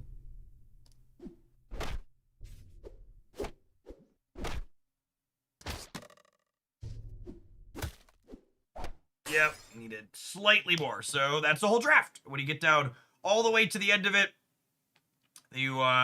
someone's all out of hearts. So there's 6 people in each draft. We finished second out of 6. We get some points and stuff. And when you finish in the top 3, the top half of your draft, you get a card for your captain. Someone else asked earlier, all right, Jeff, how do you spend money in this game, right? Because nobody makes free games out of the kindness of their heart. They all want to reach into the old wallet. The monetization of this game is very reasonable in my opinion. So there is a $10 monthly pass. Like most of these games that's count, I'm not going to scroll all the way to the bottom. It's so hard to scroll. Am I going to scroll to the bottom? No, I'm not. There is a small handful of captains that are premium captains. There are some of them are in the shop that you could buy for gems. I've bought all of them at this point. Yes. There's four in here that cost 500 of their premium currency. And then there's a battle pass that's $10 that has a captain. And the captains eventually move into the free bet. And then here's all the other captains. So outside of the 4 that are currently premium, there's what? There's 1, 2, 3, 4, and then 1, 2, 3, 5, 6, 7, 8, 9. So 9 times 4, 36. There's 39 captains right now, and 4 of them are premium ones. One's on the pass, and then 5 are premium. One's on the pass, and then there's 4 for gems. And then the other thing, past captains, that you could spend money on is each captain, when you play it, has a group of cards that has a deck of cards that impact cards that you could see in your draft. So Merryweather here, I have 35 of her 80 cards. And you could build a custom deck out of the cards you have collected for that champion. These are cards that could appear in my draft past the common draft pool. And there's a shared pool of cards that everyone has, and then your captain's deck impacts it. And each captain has a starter deck, so you can play all of the free ones with their starter deck. And then they have a theme deck that you can spend premium currency on to unlock 12 specific cards that have a theme that you draft towards with them. And then eventually, if you have 13 cards, whether bought or earned from playing the captains, you can build a custom deck with those. So it's not a constructed game. You're not playing like Marvel Snap or Pokemon Pocket where you're guaranteed to have the cards. They kind of add synergies that you can draft towards with your particular ones. I got this, the Princess Animal one. Jace, thank you for the tip yesterday. She's one of my favorite captains to play with. Your animals are all character types. Let's do another, shall we? Artemis is a fun one. Your shop can level up to secret rare. So if the game goes long, you get super, super powerful stuff. This is mage stuff. A lot of my decks are mage stuff. I like casting spells in this game. Are the missing cards out of the 80 cards you don't see in the common pool? So cards you don't know yet. Yes. Yeah, so the cards in the character that you collect in each captain are different than the cards in the common pool. So you can't use your cards that you're earning extra until you have 13 of them for a single captain. Because you need to have enough to build a deck for them, basically. So when you're first starting and playing, you basically just don't worry about custom decks at all. You just like draft. Just draft with the default ones that you have to start, basically. Hitting 2 silver characters early here is really sweet. And Pix here has the support mechanic that says the units in front of her get 3 health. So if she's here, these 2 slots have +3 health. We'll draft Aladdin, and we'll draft Puss in Boots. Lovely. I'm gonna put Puss in the first slot so he attacks first because he has a hunt ability.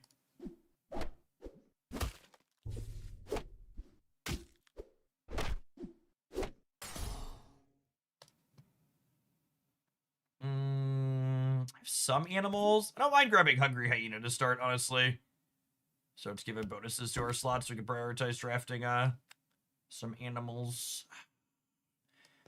Drafting the hyena here gives me another free round of draft because it's silver. Drafting Pix gives me a treasure because it's golding her. Let's draft the treasure. Breadcrumbs. Always have Lost in the Woods in my shop. Sounds lovely.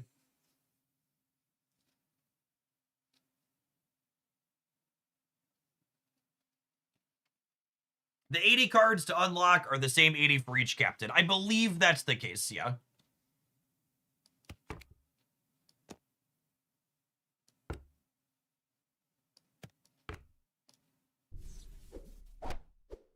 I don't think there's 80 unique cards for each champion, no.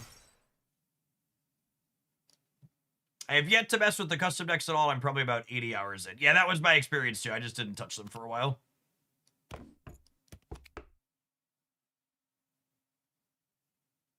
And now I'm repositioning my things so the Hungry Hyenas bonus power up all of my slots. So that way, what's the word I'm searching for? So that way,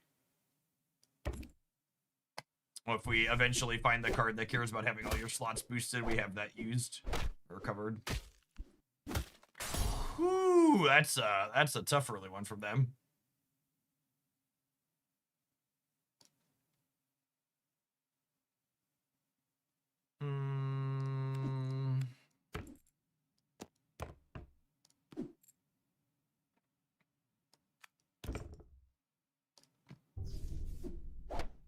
This person's numbers are significantly closer to ours.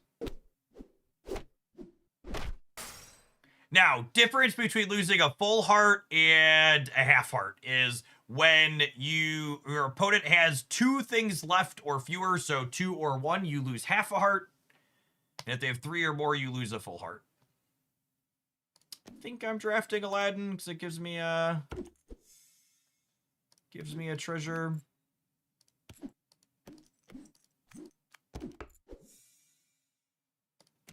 True Love's Kiss. Transform something into a higher rarity. Let's upgrade the Fairy Godmother. See if we can high roll here.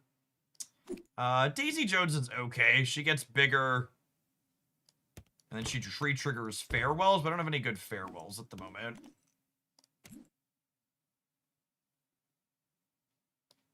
I lost the last fight, so Ace of Hearts is a free draft. Mentor is a free draft. Mama Bear is a bigger Hungry Hyena. All your animal slots get 2/2 each turn. Let's do that and see if we can live to fight another day here. Narrator, he would not live to fight another day. I'm gonna do a few async drafts, Ben. That was a real bad one. Hades, double your first farewell each fight. Let's draft Hades here. What's this custom deck do?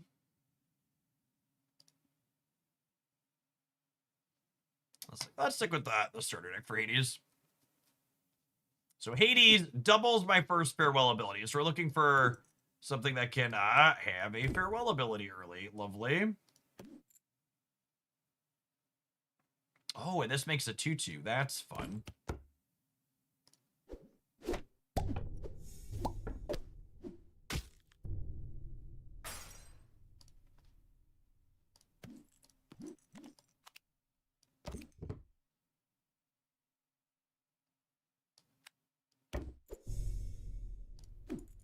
When a character is attacked in front of me, give it 1/1. Sounds lovely.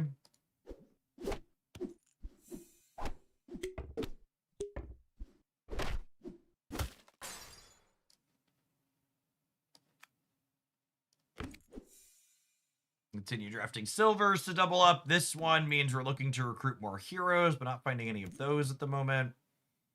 This gives things +5 attack in front of her. That's not bad. Farewell. Give one of your heroes 3/4.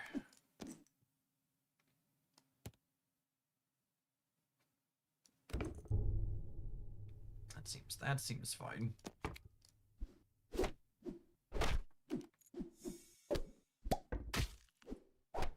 I probably want a hero that's better than Daughter of Athena to push these buffs into long term.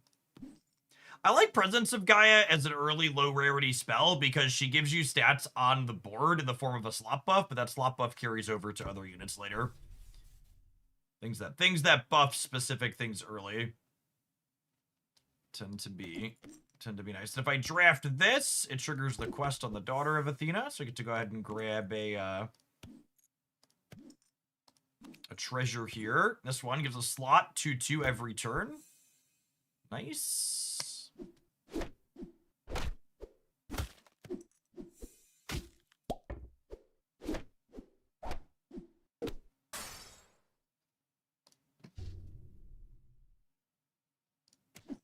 Next time you cast a spell, cast it again, I get 2/2 when you cast a spell. Pretty good.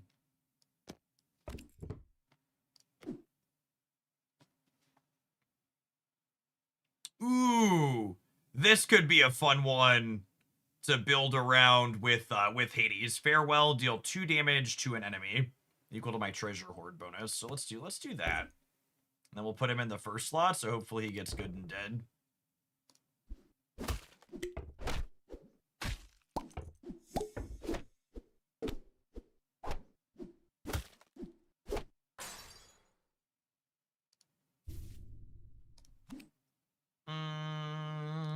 I think I'm going to replace the Busted Bot with Fairy Godmother here, so that way the dragon is guaranteed to...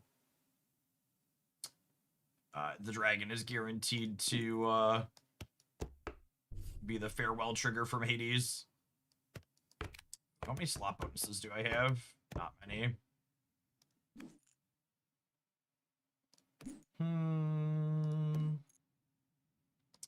Ranged units always end up impressing me. I'm going to draft the Fire Breathing Dragon, so I have it as a ranged unit here. I'm gonna wanna try and prioritize getting treasure for the combustible dragon anyways, so getting fire breathing on this sounds great.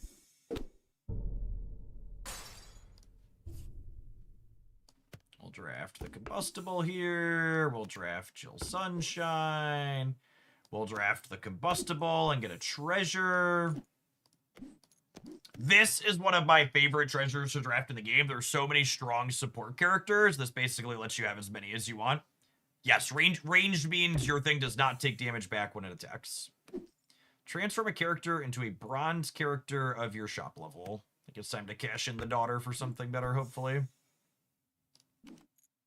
That's actually not great for us, because it could trigger the farewell before this does.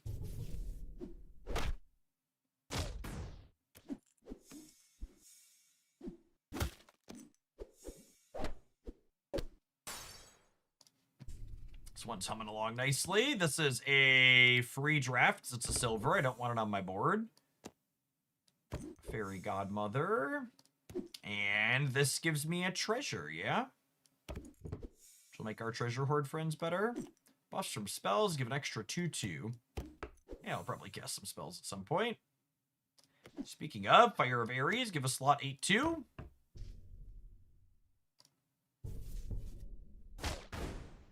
ranged attack going to work. Again, your leftmost character always attacks first, so whichever character you have that you want to try and get in a hit with before your opponent kills it, you want that to go in your front left. There's a powerful support card. So each fight, give the characters in front of me 20 health. And this Widow's Web says my supports impact everyone. So we're going to put her down here, and she's going to give everybody plenty of health. And there's an Iron Cast Dragon for my dragon synergies. So this is whenever you cast a spell directly on this, we get a treasure, which is going to accelerate our treasure hoarding cards. I think we'll drop that here. And we'll prioritize casting spells on Iron Cast Dragon from here on out so we can collect treasures to make our 2 other dragons have more treasure hoard.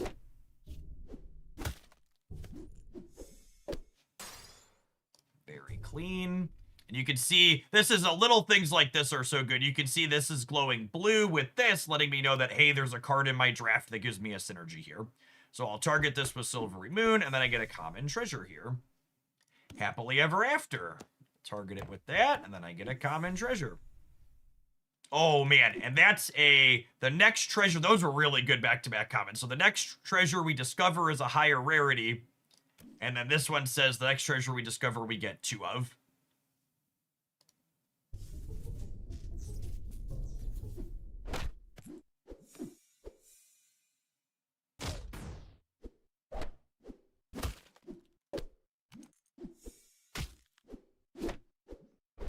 Ooh, we only tied there, which isn't necessarily a bad thing. It means that, okay, so we get to gold him, which means we get to get a legendary treasure and we get 2 of them. Holy!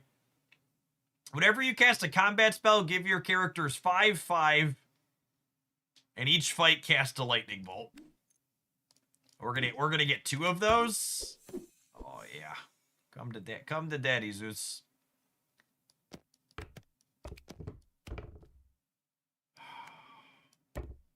So this card gives your back slots 2/2, and then shares your her slot bonus with everyone, with her things in front of her. But I have this, which lets my supports work on everyone, and this first slot is 14/18. So I could draft this and then give 14/18 to everyone, but I don't really know that I really want to move the fire-breathing dragon out of there.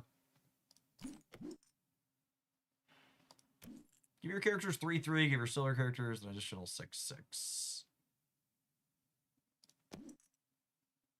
So Hades only doubles your first farewell, so I don't want to take Dr. Frankenstein because I want Hades to do the guaranteed deal 24 to something twice when the combustible dragon dies. So getting another farewell thing here would be actively bad for me. I think I'm just going to draft Nessie because it's big.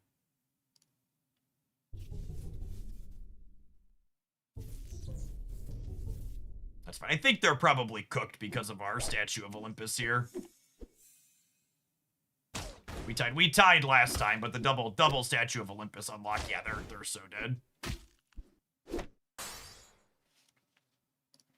And we finished first, which means we've unlocked Mysterio as a new card for this champion that I can put into our deck eventually. All right, I'm gonna do one more of these, and then we'll do some viewer lobbies for folks at home that want to play.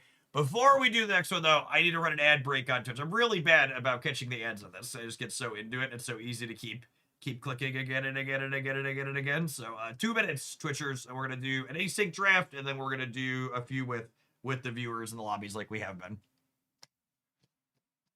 And if you're just joining us, this is Once Upon a Galaxy. The link is pinned above the streams. I've been playing a ton of this. Shout out to them for sponsoring the content lately.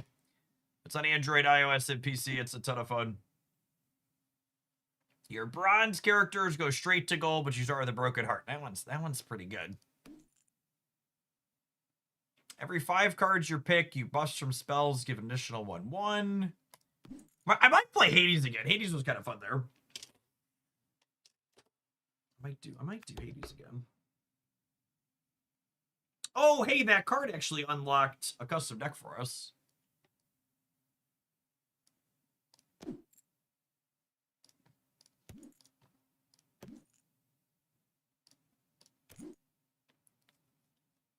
This one does not seem good with Hades. Filling my board with monkeys, can't happen twice.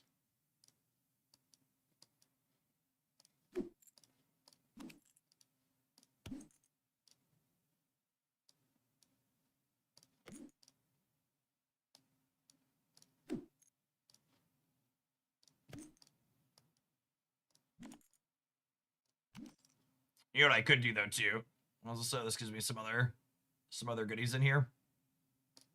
I have gems. I put money in the machine the other day. Let's get some extra cards for the custom deck here.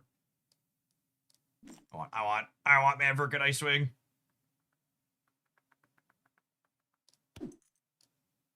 Support doesn't seem very good. Farewell, I don't return, but my roots remain as a slot buff. This card's neat. That seems good with Hades too, because it gives double the bonus, I would assume. Snapping Hydra is probably funny with Hades as well.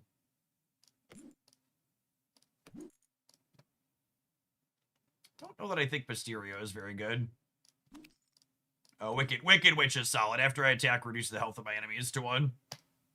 Win Magus, thank you for the over 5 years. I appreciate that. Welcome back. Summon all of your KO characters that have less attack than me.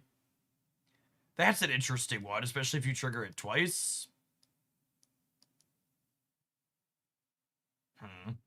I really like the Combustible Dragon draft we did last time. Busted Bot seems like a fantastic first pickup in a Hades draft. Getting 2/2/2 seems quite strong. And I would put picks behind it, so that way... Oh, I guess that does happen, huh? That's fine. We're still winning this fight, though, yeah? Because that clears that and that clears that. Is there a way to get blue gems free to play? So blue gems are a pure premium currency. However, the cards that I bought with those gems you get from just playing the game. So every time you finish top 3 in a draft with a character, you're guaranteed to get a card from that character. Laser Shark. Yeah, that sounds good.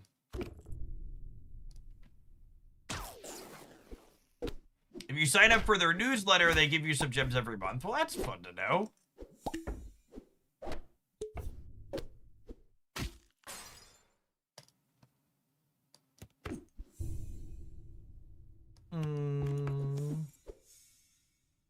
Evil Stepmother. Your front row has Hunt. Get +1/+1. Your characters have 2 attack. That seems good with Busted Bot. Speaking of Busted Bot, Pumpkin Spice Latte heals my cracked heart. Lovely.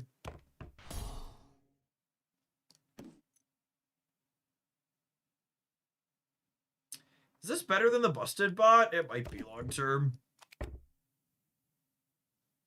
Yeah, I think I'm going to replace the Busted Bot because, again, he only doubles my first Farewell ability.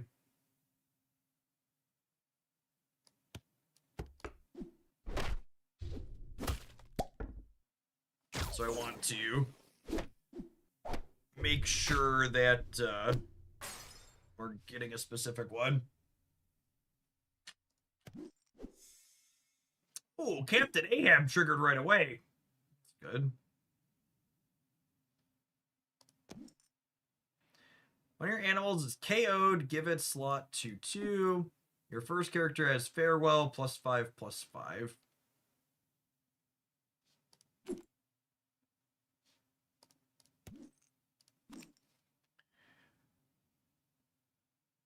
I don't know how Hades works with this.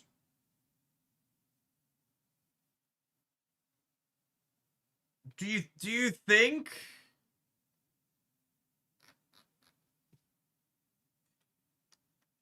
Do you think he well so my question is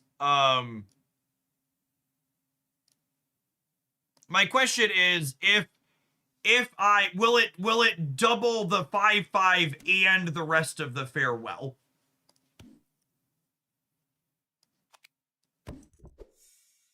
Because if it doesn't double, if it only doubles the 5/5, this is a really bad one to have drafted. So I guess we'll see.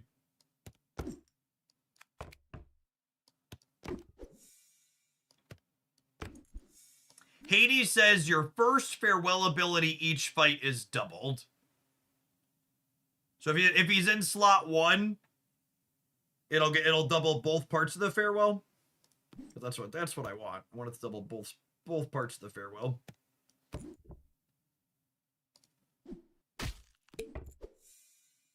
Oh, I didn't have room in my slots to summon 2 things there, which maybe a downside. So we can't know there from that one because I didn't have room for 2. I love lucky chests. When you get a new toy, I get 4/4.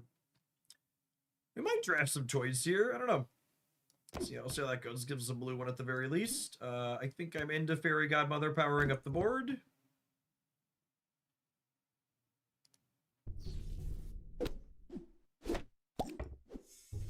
I keep not having room on the board to get 2 things.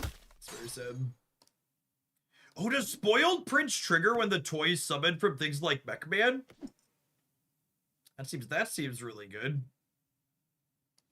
Let's take 2 Blind Mice over Ahab because this is going to power up there. Davy Jones sounds lovely. Spoiled Prince does. Okay, neat.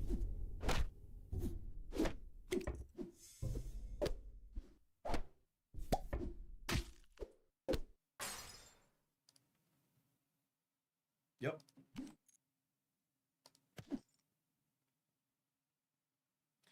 When you collect your first treasure each round, get a bonus shop. I might still draft the Treasure Dragon. Oh, this is a farewell ability. I actually don't want more farewell abilities. I wasn't thinking about that.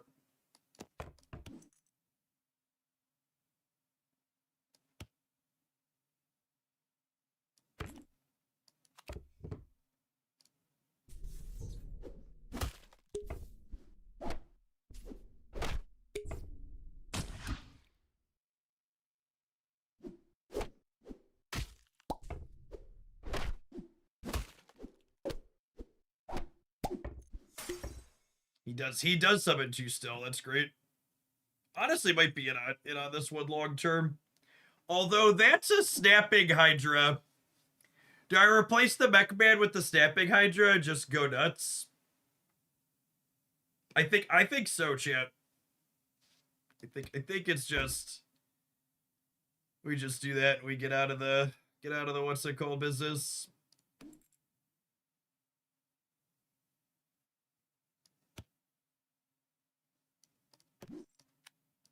Let's give the Hydra greed.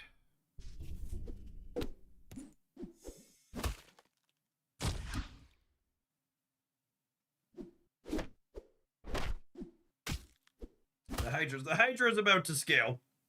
That was one trigger, chat. One. What are our slot buffs looking like? Not many. We just take a copy at SE here.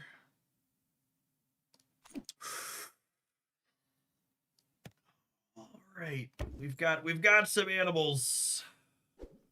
No, that's rude.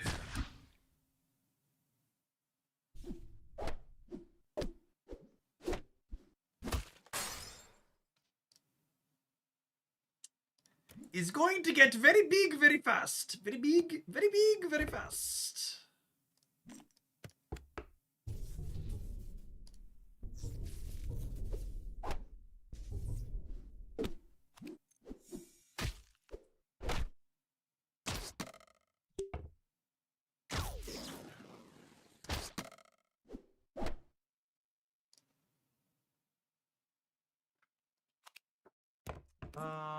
Support 7/7. I'm just gonna double here. Nessie is lovely.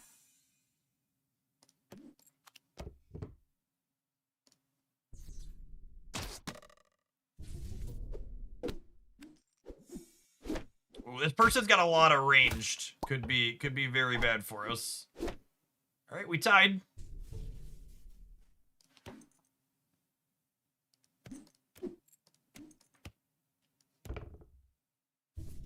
I don't know what I'm looking for to make this draft better. Like, I don't know how I improve my drafted cards here. It's probably subbing Wicked Witch for something, but I don't know what. Yeah, Titania's probably the answer to make this more health. I guess Wizard of Oz gives it some. Do I give up Wicked Witch? I feel like I'm supposed to give up Wicked Witch because I have Guardian of the Grove.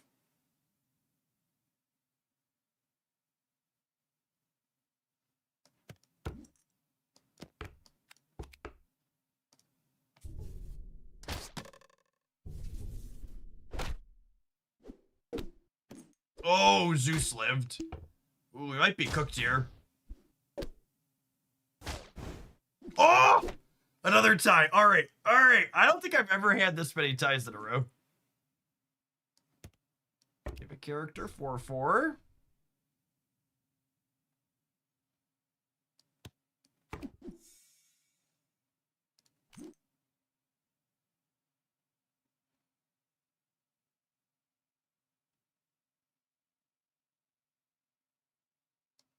Do I put this on someone? All of our things are kind of big. Do I put it on Mockingbird, maybe? And I guess I can know how big their things are.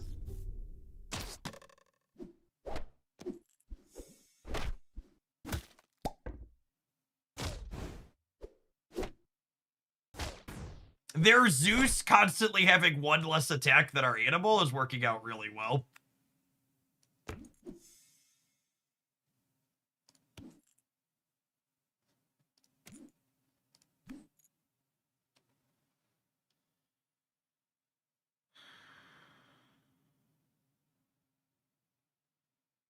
Is it Merlin so I could just start casting spells? Is it crazy to replace Nessie with Merlin? Yeah, it's probably too late to get the Shrink Tea honestly might get us across the finish line here.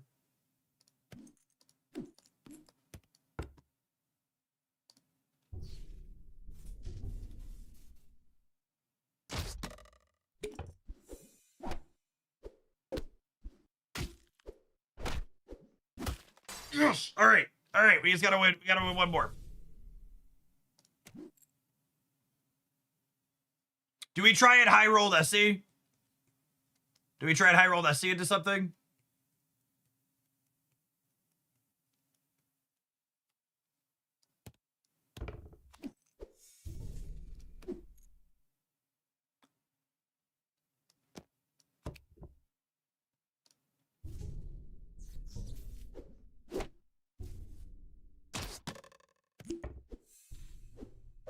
Oh no, the Snapping Hydra lived. I mean, oh no.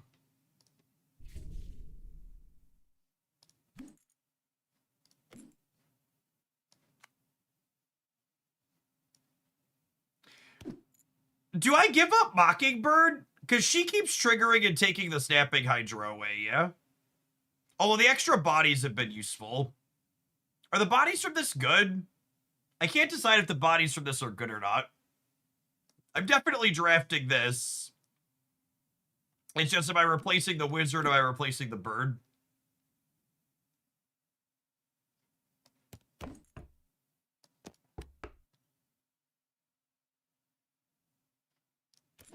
The bodies have been helpful in keeping you alive. But, on the other hand, have you considered greed?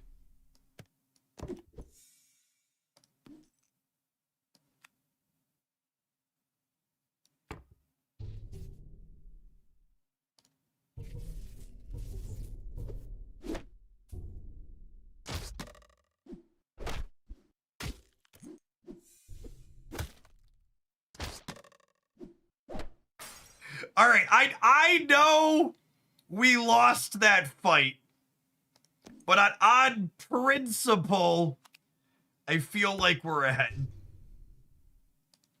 And if we have to lose the game because of what I did, I accept. I accept. Do I give up the Guardian of the Grove now for the Jasmine Dragon? I think so.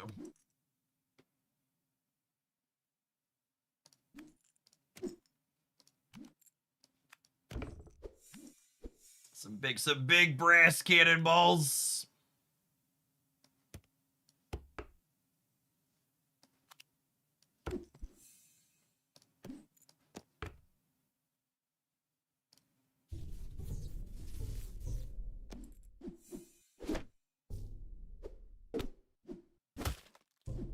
See, we won eventually, and our cards got bigger after we won. Oh, it didn't increase its number. Look at that. What a lovely Hydra and Echoing Fae. What do the numbers mean? 3.9 times 10 to the 7. 10 to the 7 is, that's what? Million? 3.9 million? Not bad. All right, let's do a lobby, huh? PJE7, first come, first serve. Hop on it. We'll do a few of them to close the stream, and I just ask if you're able to get in to the first one, you don't join up in the subsequent ones.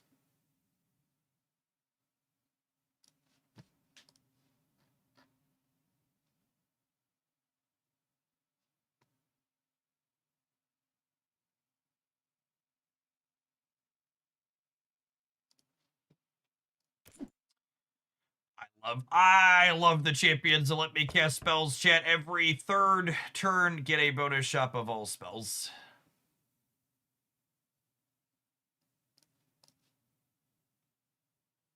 Alrighty. Forgotten Present is a lovely one early. Get those slot bonuses going. And then, Monkey. Let's monkey around. 10 million and 7 zeros. Oh, yeah, good call. Math, not even once.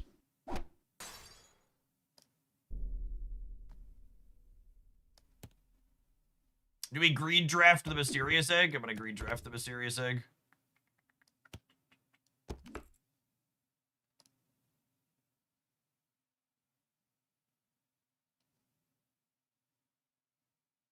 Because that never ends poorly.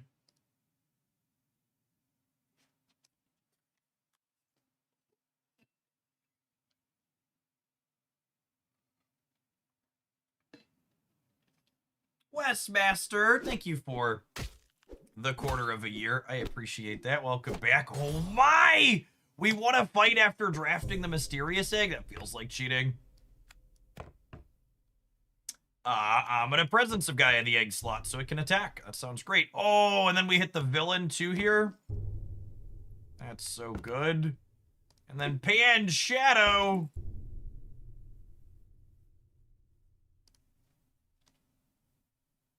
Oh, did I miss silver on the egg? Oh, I could have made the egg silver with the spell. Got it. Yeah, that was probably better.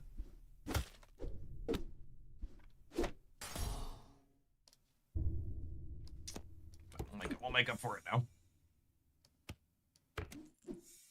Look at all these early silvers. Do I want Billy or do I want these? I kind of want these because I have Puck. Whenever I cast a spell, our things get attacked. That sounds lovely. And I would like to cast a spell.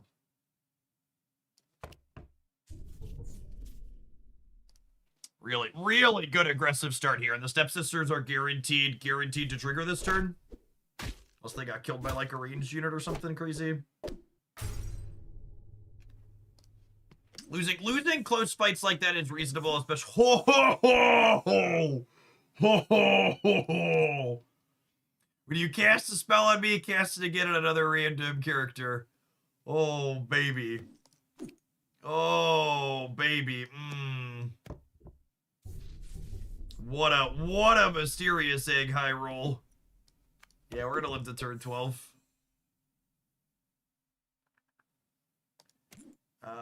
Davy Jones powers up his slot nicely.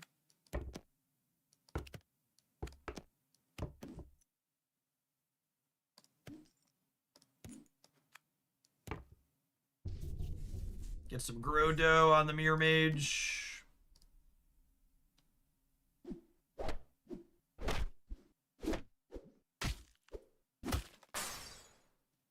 Oh, Benji! Thanks for drafted. I had a lot of drafts like that yesterday. I feel you.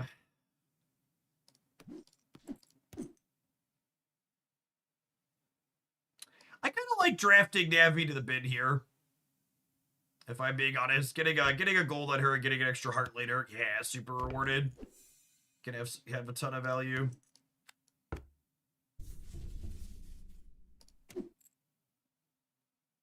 The Tin Man can go over the present, I think, at this point, just in case things go sideways. He can have value. Which, speaking of, they might be about to go very sideways. Yikes! All right, well, you know, can't say we didn't plan for it.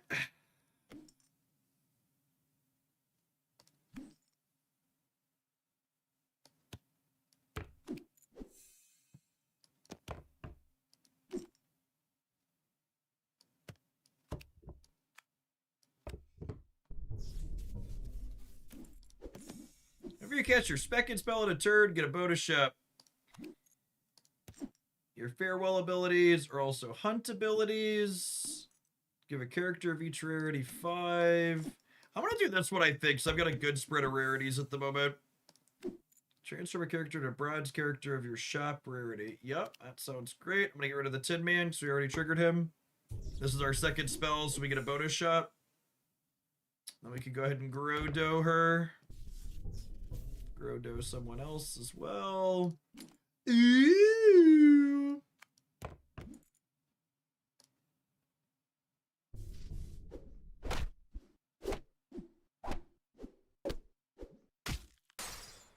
We won the fight and Muppet survived. Fire of Ares on her. Lovely. How are my slot buffs looking?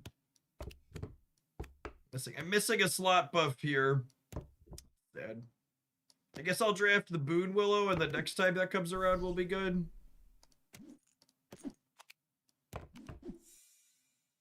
Ooh, this giving me a treasure gives me a bonus shop with Jasmine. And my supports impact all my front row now. Lovely.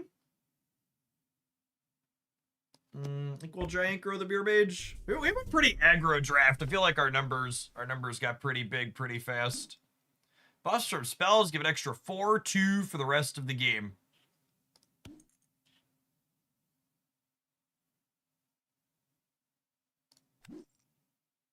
That's kind of nice.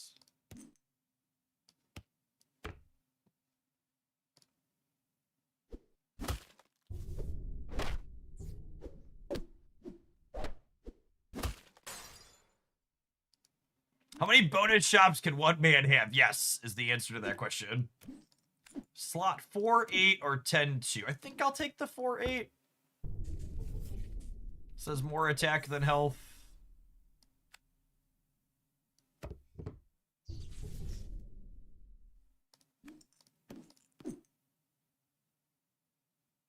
Give your Fae everywhere 5/3.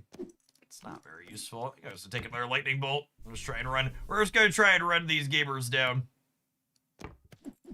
Boon Willow is free. Pan Shadow is discovering a treasure, so Jasmine Dragon will give us an extra one. Buffs for your spells give 1/1. Improve this whenever you cast a mage. When you cast a spell, give your mages 2/2. Yep.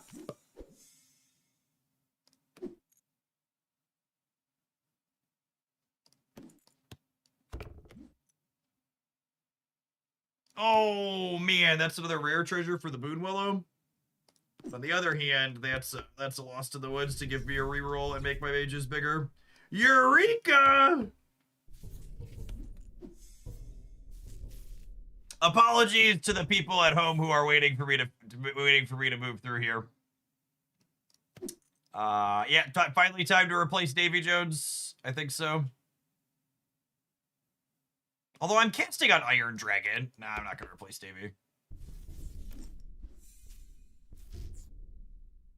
All right. One true Bob has yet to lose a fight, gamers. Can we be the first to get through them? That is a big blind vice.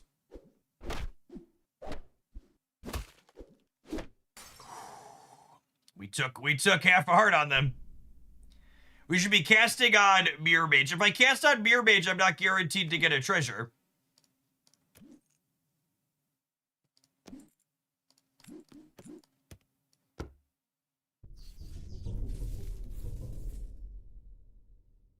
Ooh, Navy.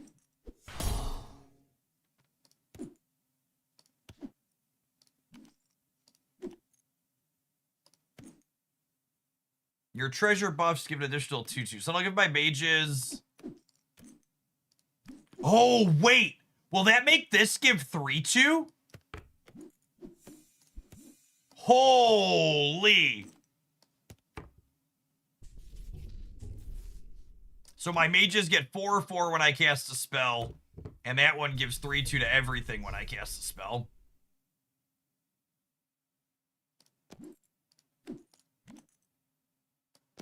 Let's make the Mirror Mage golden.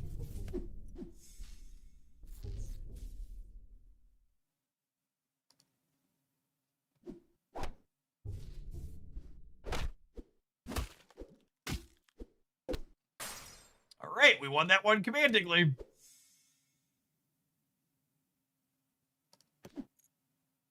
One rarity higher. I don't think I want that. Although I guess Davy's not doing a whole lot. A random epic's not very good for that. I'm gonna double the Mirror Mage.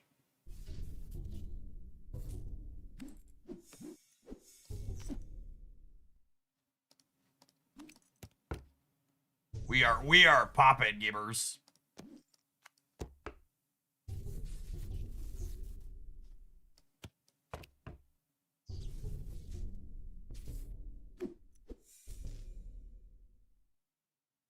Wait, that's prize pig? My animals are mages and my mages are animals?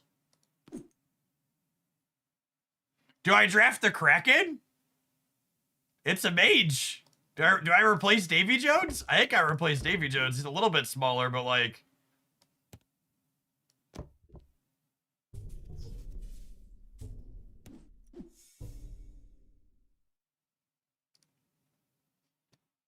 All right. We've outscaled Bob at this point. We have the engine is fully online. I think we're taking this one home, gamers.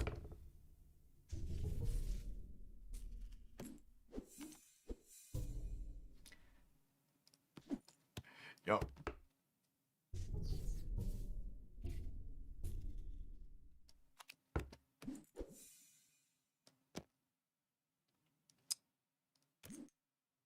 I think I have time to Merlin.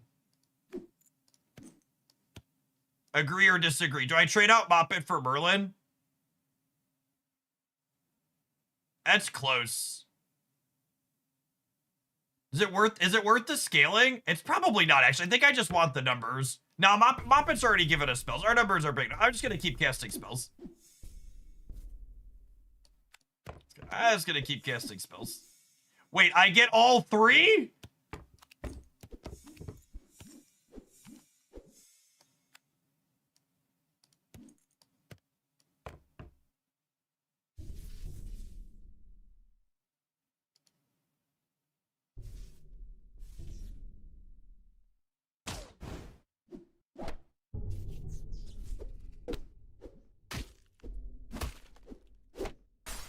None shall pass.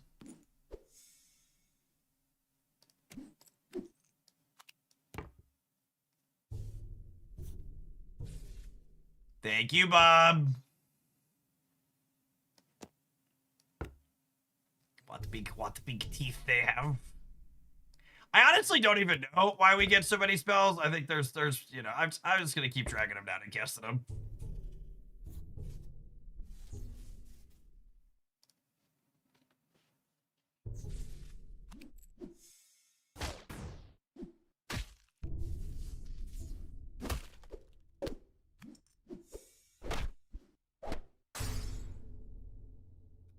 What a silly one.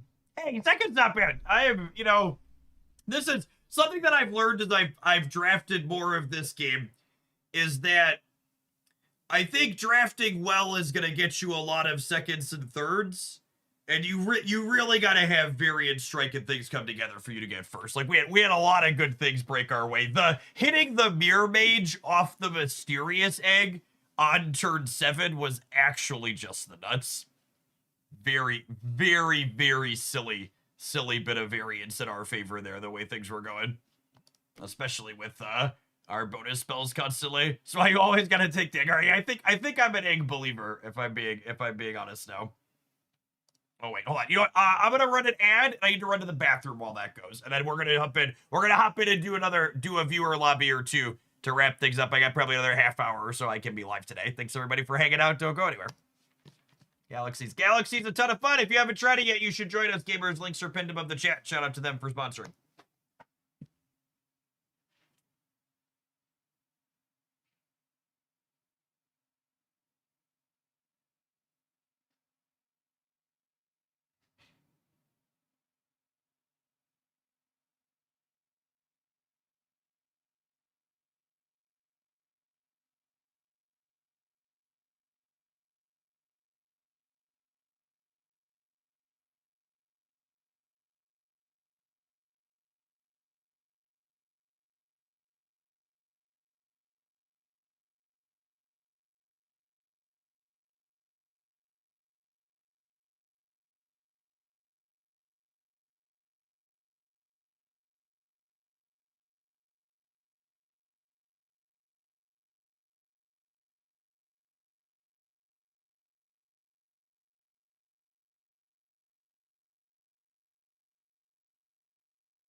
Oh.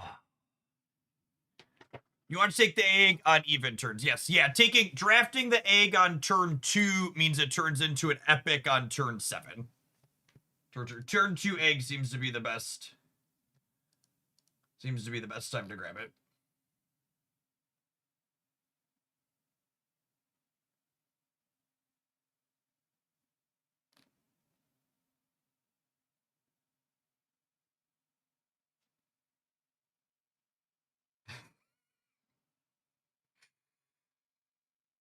Oh, man.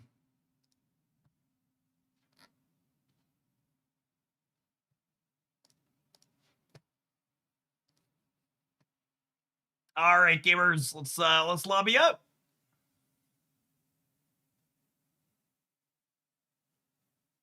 Lobby, lobby, lobby. Lobby, lobby, lobby right now.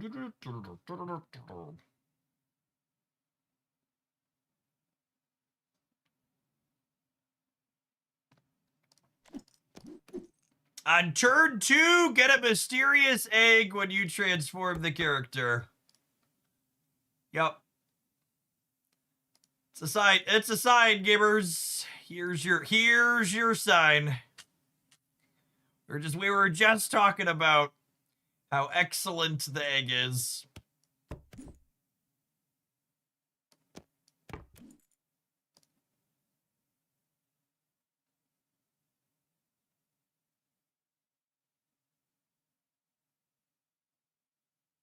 Oh, here's an interesting question. Does anybody know, is everybody in your draft lobby guaranteed to have different captains?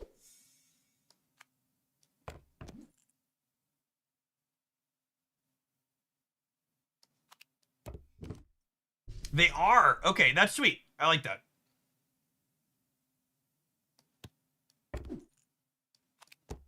I want to leave this in the first slot, but I want these to have points on puck.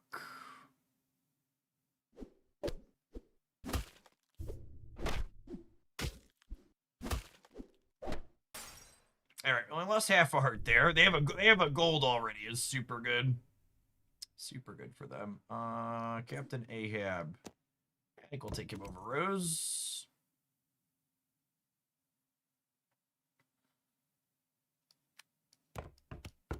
Stepsisters there plus puck means they're guaranteed to get in 1 and evolve up, which is nice.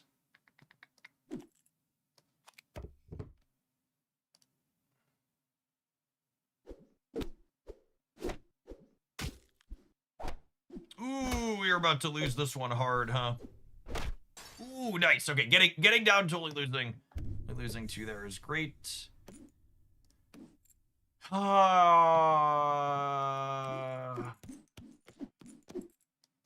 Take the mimic. Secret map. Secret map doesn't always work out for you.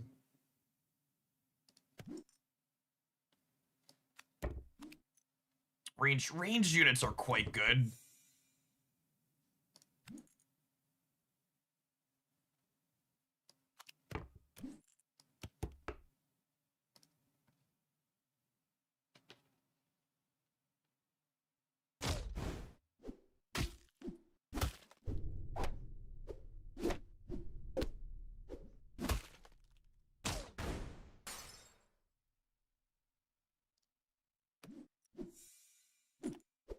All right, who we get? G-Man's not as crazy as our last one, but still fine. When I'm attacked, I get attack equal to the attacker's current health.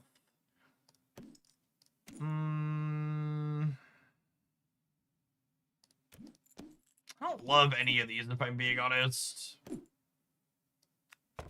We'll take dash.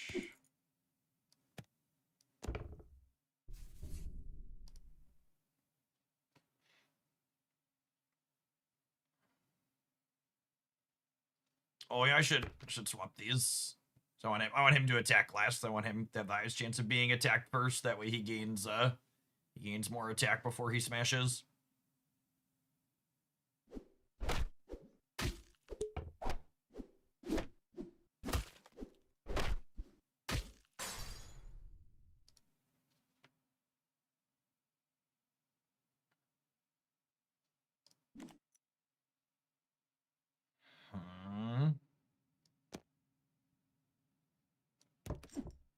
Jack Frost seems only okay.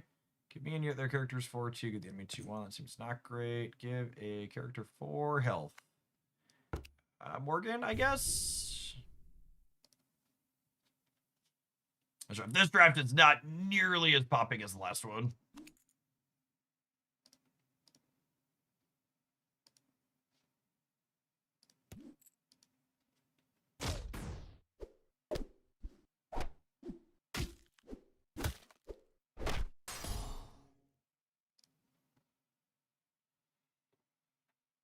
Oh, what are we pivoting to from here? I feel like I'm kind of drifting without a plan at this point. It's just punching bag to get a little bit of scaling. I need some numbers on the board. Like, don't have any combos going. I'm not. Puck needs to turn into something more useful for sure.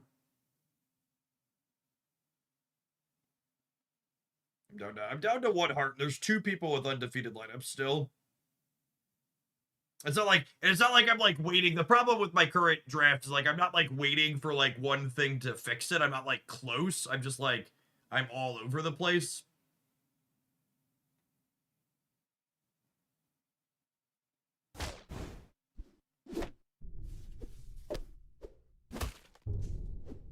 Yeah, actually just cooked. GG's gamers. Sounds like a Dragon Brother draft. Yeah, her effect probably just isn't powerful enough. Yeah, our captain is largely textless, right? I need some gamers. Any gamers want to play? Want to game, gamers? Get time for 1 or 2 more, depending on how badly I get beat again.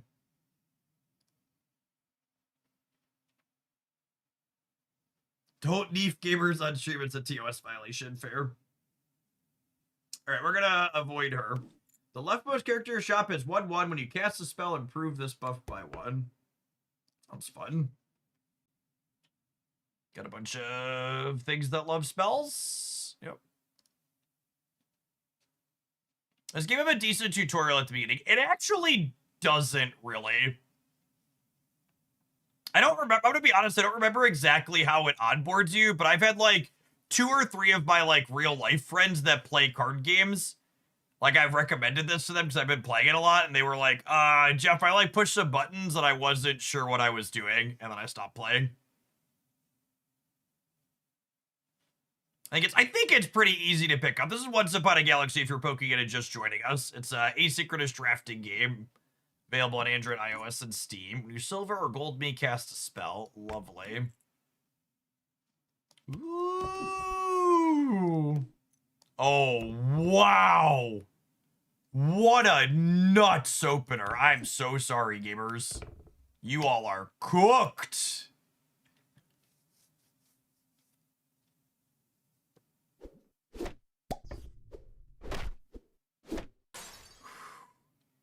You're not actually. So I mean, I'm a little bit. No, I'm not. You're right. I'm a liar.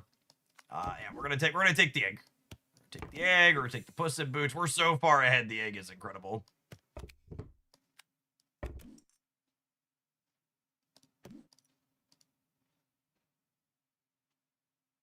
Esports egg. Yep. What do the numbers mean? So the left number is how much attack they have, and the right number is how much health they have. And after you draft and position each round, there's a fight against another person, and whoever's cards are surviving wins the fight. The opponent loses a heart. Foul Lich is not very good. You meet in a tavern. I think I'm going to do that to power up my... Every time I cast a spell, my champion ability gets a little better. Yeah, Pyrat's not bad.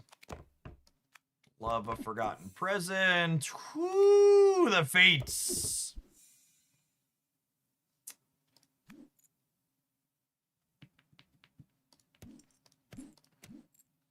Does the mysterious egg keep bonuses when it transforms? I think it does, yeah.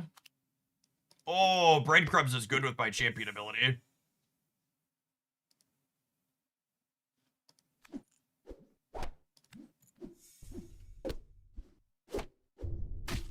So Breadcrumbs gives me the Breadcrumbs ability guaranteed each round.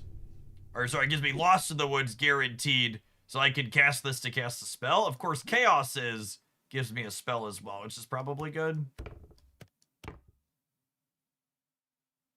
He's bigger than the Fates at this point.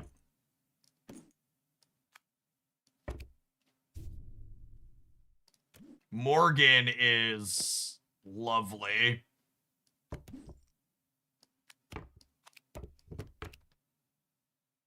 It's another card that gets bonuses when we cast spells. Ranged is cheating, chat. Except when it's ours. When it's our units that's ranged, it's obviously fine. Support gives 7/7. Lovely. I'm putting Chaos down here over that one, and then we get some Grodo. Morgan Le Fay honestly might be one of the few early game characters where you're just like perfectly happy keeping her the entire game because ranged is cracked. I'm just gonna cast the spell. Speaking of ranged being cracked. Wowza.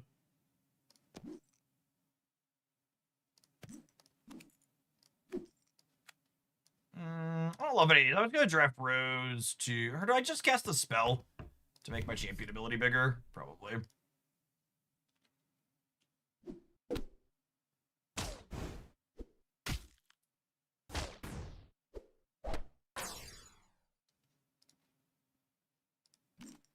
Buffs from spells give an extra 2/2 for the rest of the game. Give all of your characters 4/2. Yep. This is a pretty aggro draft with these big range units to start. We're the only one left on 3 hearts. It's possible people could outscale us.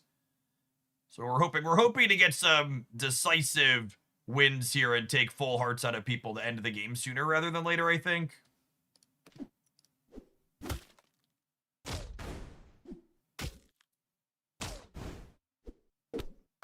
Yep, and that's one of them. So we ended with three characters in place. They lose a full heart instead of just one. That is... Oh, that's a big moppet.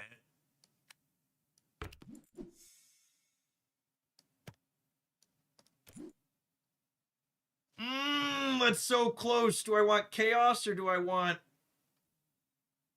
I think I want Chaos. 2 spells sounds great.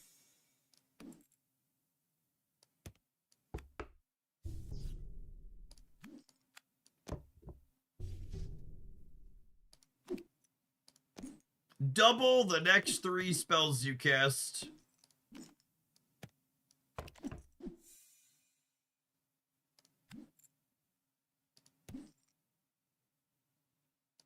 That one's not very useful to double.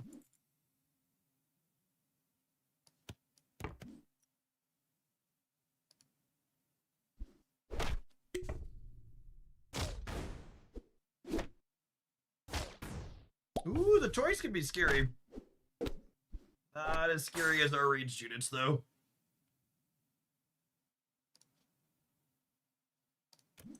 Lost in the woods. Yep.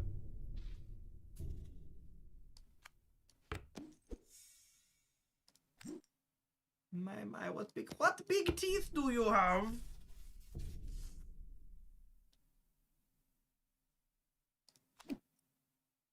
You cast a spell, make your mages bigger, then make your pirates bigger. Ogre Magi is pretty good.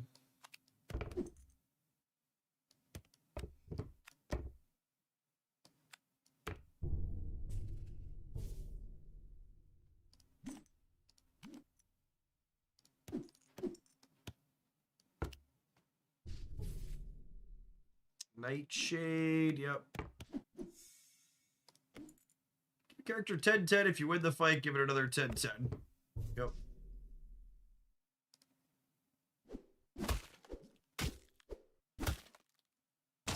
So every time the Ogre Magi attacks and kills something, he gives us a free spell at the start of the next turn. Lost in the Woods is a free shop. Ooh, 2 blind mice going up to 40-40 off that alone is. We'll replace Chaos in the back for sure.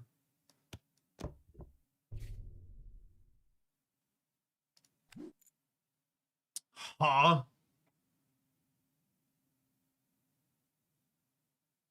I think I dropped the sun. That's only 9-9. I think I dropped that for this. It's not that big of a bonus, and we're going to cast enough spells to outweigh that, I think.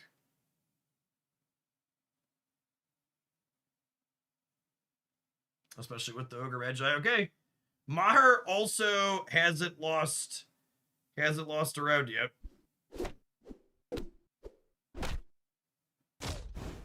Ooh, Morgan not quite big enough to kill Nessie is tough. All right. We aren't out of the woods yet. We are quite lost.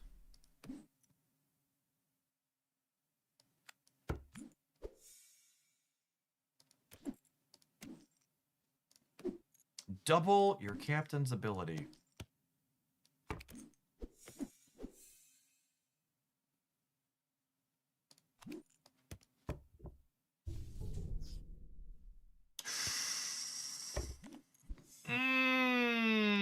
Yep. Your supports affect all your characters. Double my hunts. Yeah, I would like more spells. Do I want a common treasure or do I want an abracadabra? I think I want an abracadabra.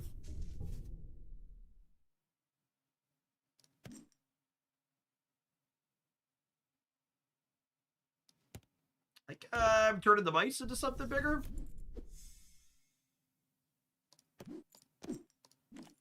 That was a miss. That's fine. We'll replace it with whatever's big in our shop.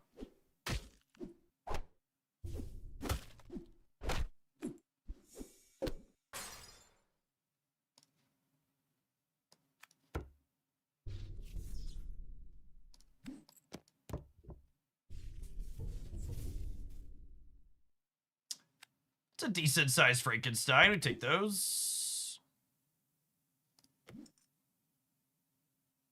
Would I rather have G-Man or Frankenstein? Lightning Bolt might help me push through whatever it is they have going on. I probably would rather have Frank, I think. Which of these 2 scales better? I actually don't love either of them. I would take the spell. I might do something else in this slot. If I get another good mage for here, it'd be nice.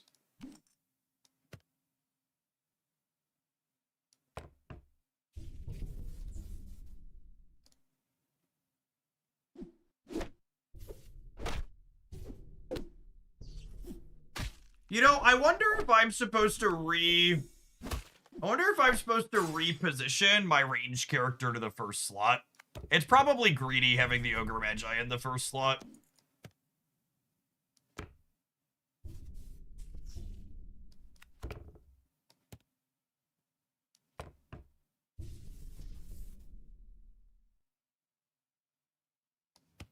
Yeah, that's just bigger than Frank. Range is also good in the 4th slot. Yeah, that's true.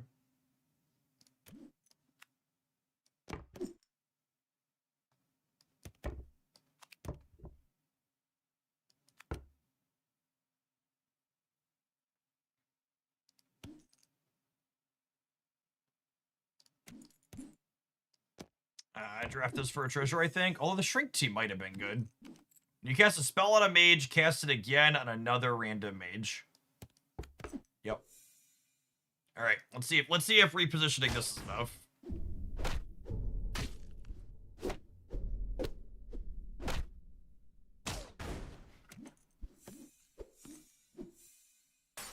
All right.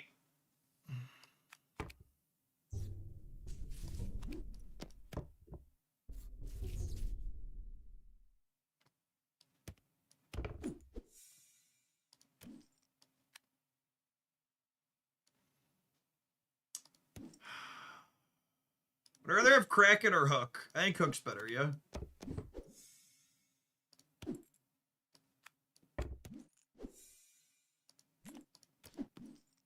Your farewell abilities are also huntability. Don't have any farewells.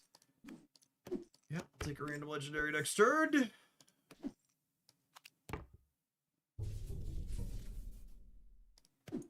Yeah, it's too late for Merlin.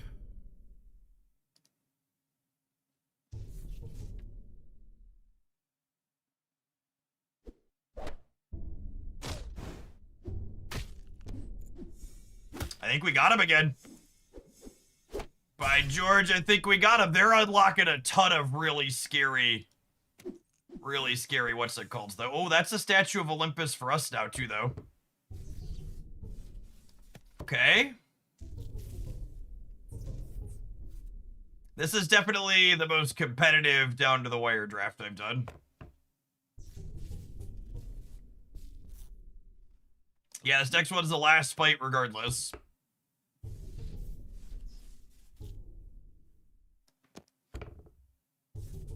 Oh yeah, technically we could draw, that's true. I think I just want the Shrink Tea. Especially with the lightning bolts or what's it called?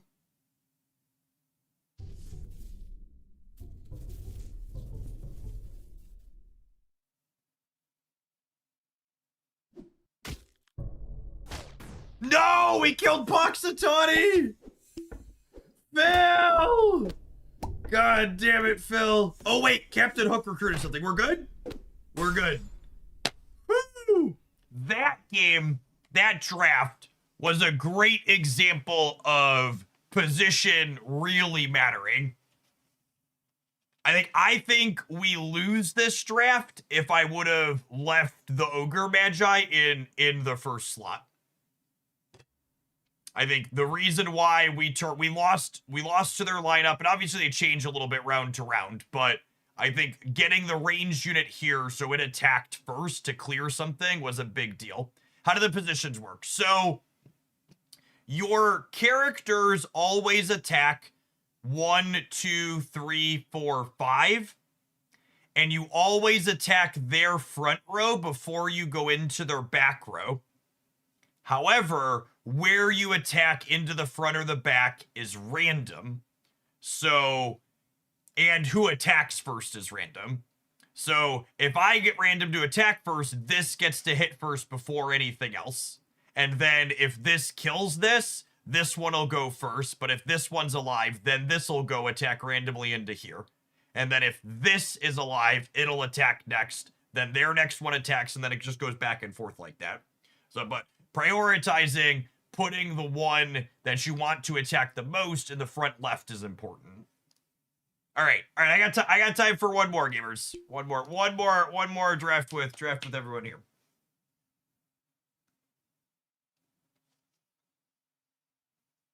Are you ready, gamers? I'm on fire today, though. Fair warning. We've won 2 out of the 3 here.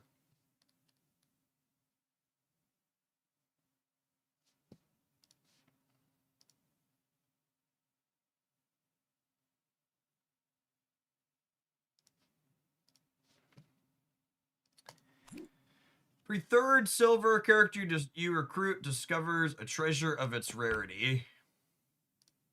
That one's pretty good. I like a lot of the dragons. Artemis is good though too. I draft Artemis. We're gonna jack these nerds up.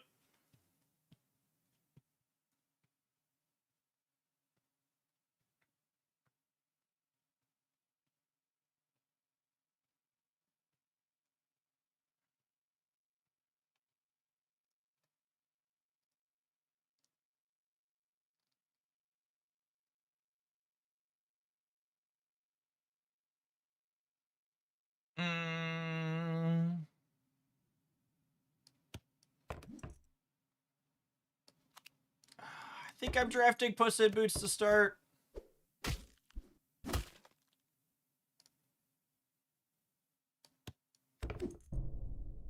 Ooh.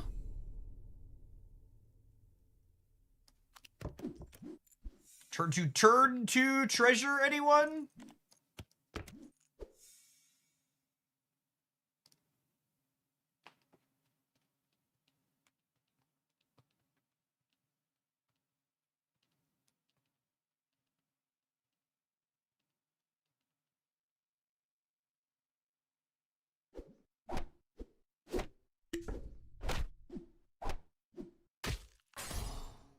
Alright, we only lost by a little bit. That's nice.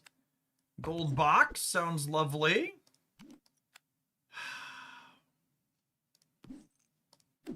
I really like Magic Acorn. We need to find a support unit like that one. Getting that support onto all three here is pretty huge.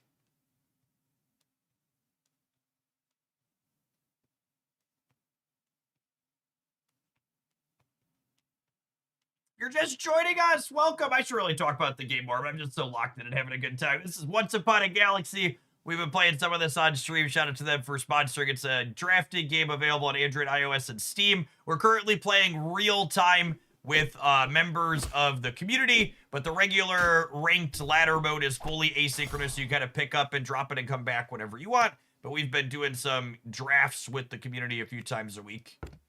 It's been fun. Can I take a mysterious egg? How greedy is it to take an egg at this point? Especially over a silver. It's turn 4. I'm gonna take an egg. I have 3 hearts. It's probably pretty greedy, but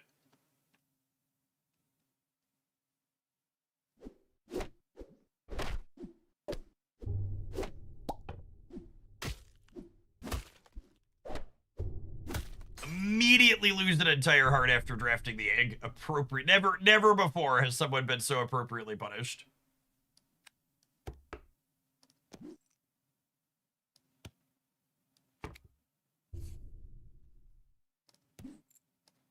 I'm just gonna make the Jack in the Box spot really large.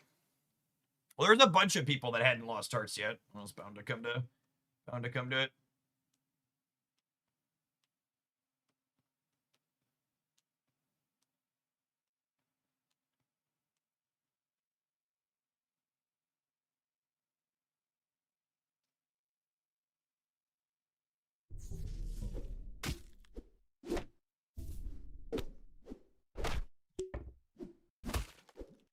Look at how jacked Jack is. All right, we didn't lose 2 in a row after drafting the egg. That's real good for us.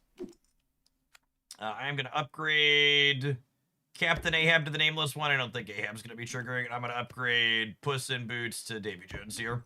I think I need to keep Jack in the Box for one more turn since I have all these buffs on its location, and I want it to need to hold the line here for a mysterious egg. One more turn, hopefully.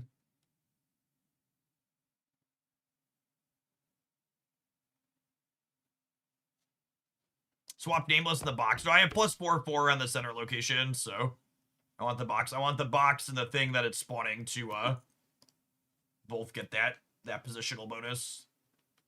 But you're right.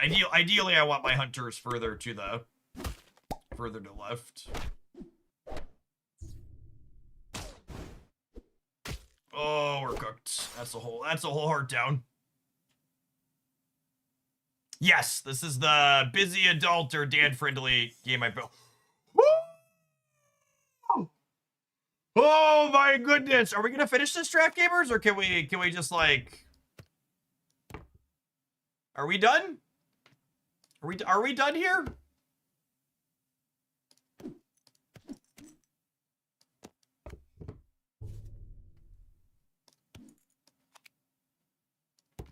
Sorry, Hercules is one of the most busted scalers in the game, and we just got it on turn 7.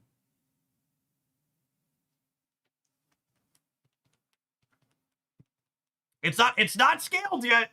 If Gendy could end by run here. If Gendy ends by run, we could lose this draft. But if Hercules gets to start hunting, we are gonna snowball so hard.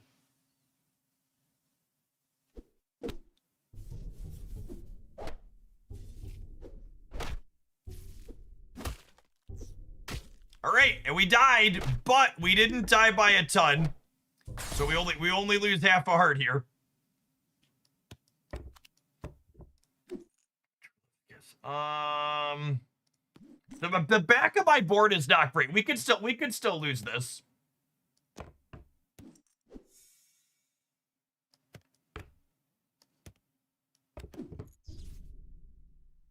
We could still lose this. If we win this round, Hercules will probably have hunted enough that we're in a really good spot. But if Cody could get us here, if Cody's got enough points, they could run us down.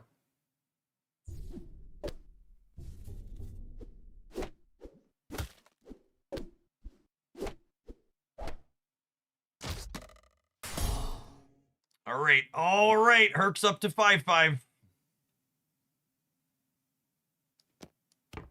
Gonna draft the pirate for Robin.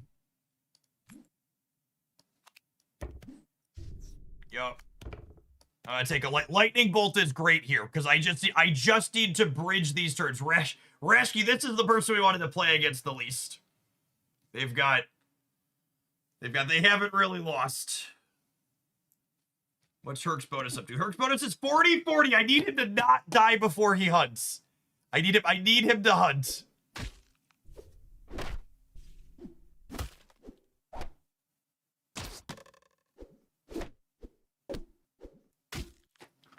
Okay. Yep. Tie there is incredible for us.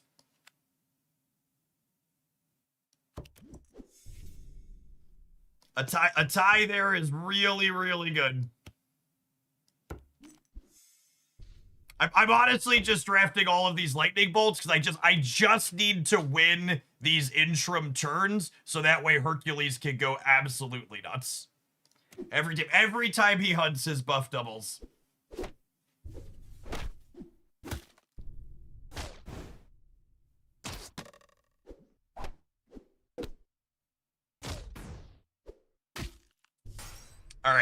All right. I feel like I can breathe now.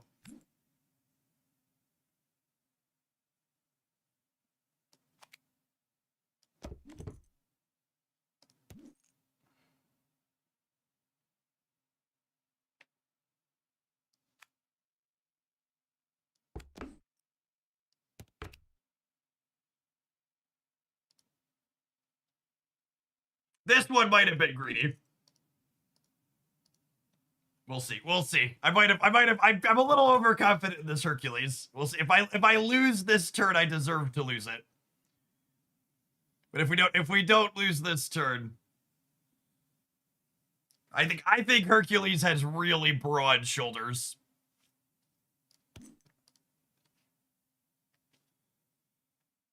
Gendy can save the rest of the draft. Gendy can save the rest of the draft here. He can stop, and they can stop us from getting. Nope, they're done. We're cooked. They're cooked. They're cooked.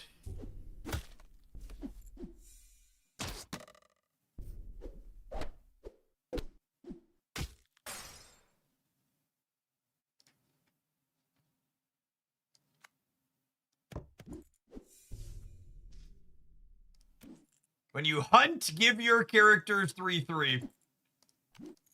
Yep.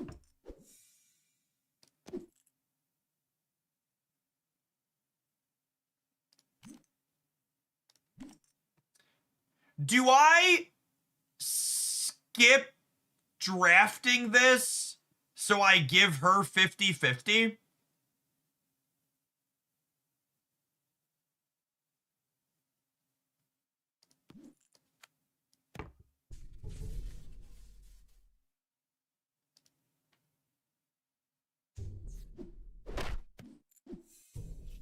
Oh, they found Mixo Macho. So their Rudolph the Red is gonna match my Hercules.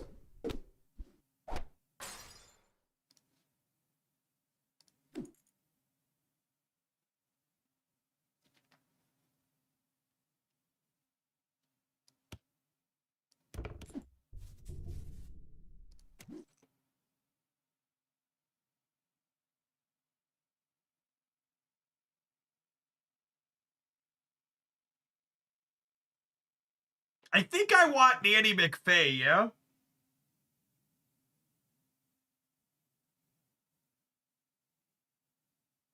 But who am I putting her over? Probably the Tiamat, right? He's not really doing anything.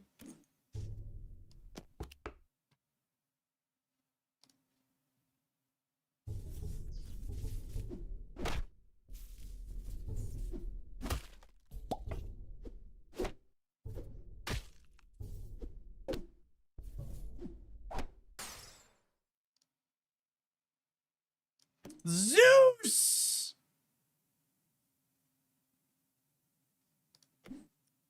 Zeus is an upgrade to Robin, yeah? His stats are a little less.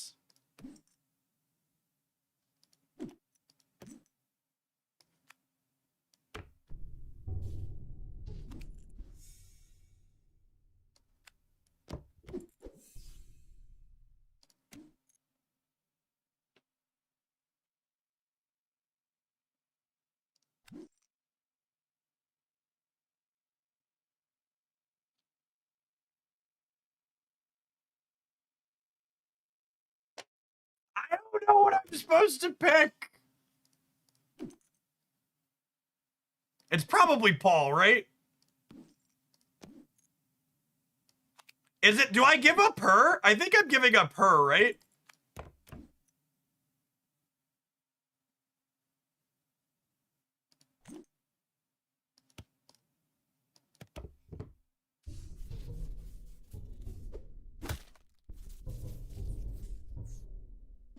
Wait, how did that happen?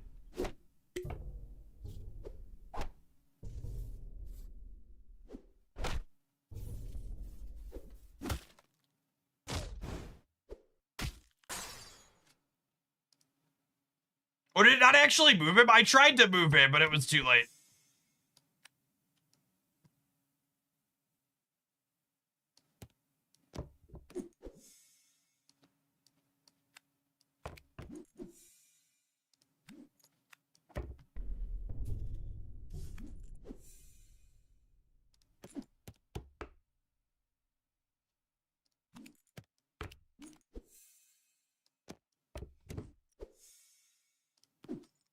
Anytime you cast a spell directly on a character, give all your other characters that much. World Shrub, your character types count as. Well, I think it's that one, yeah? Do I do this one and then put Zeus in the first slot?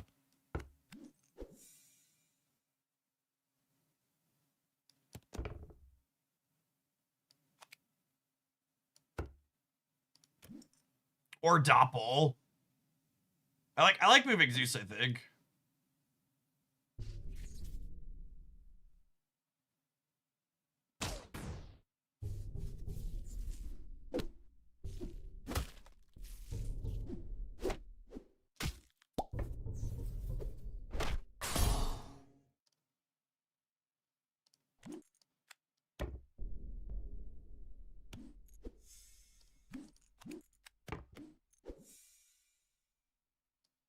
How did secret map work? I don't know.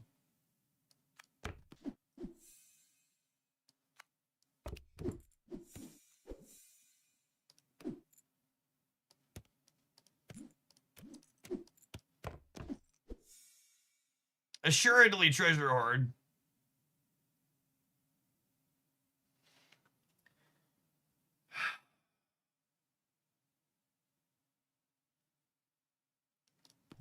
Nanny McFay doesn't really matter at this point, right?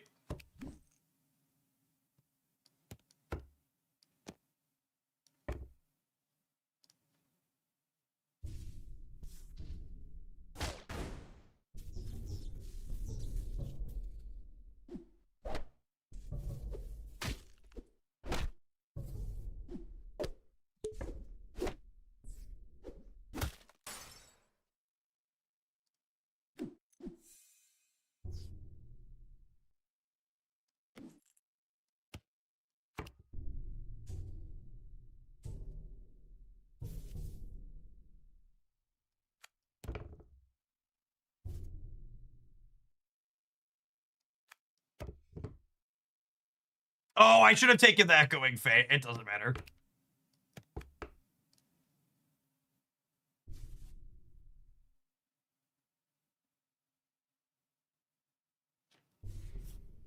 Oh, the Shrink Tea! Oh, baby. Oh, baby.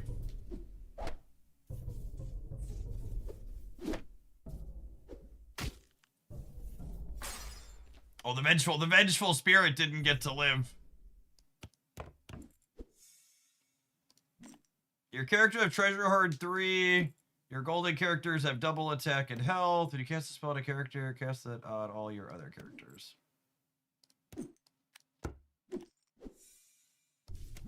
I don't know. I don't think it really matters, gamers.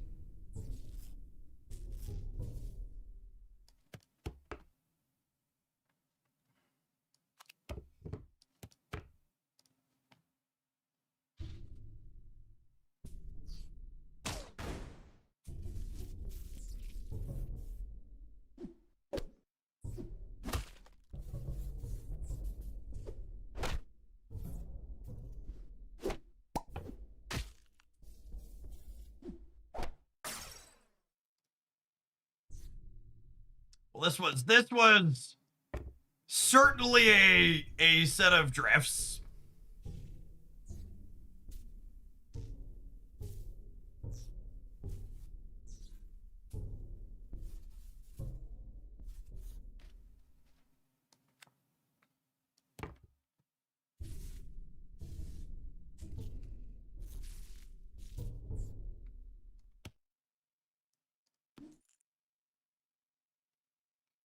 I don't have anything. No, I'm not taking the Echo Buffet.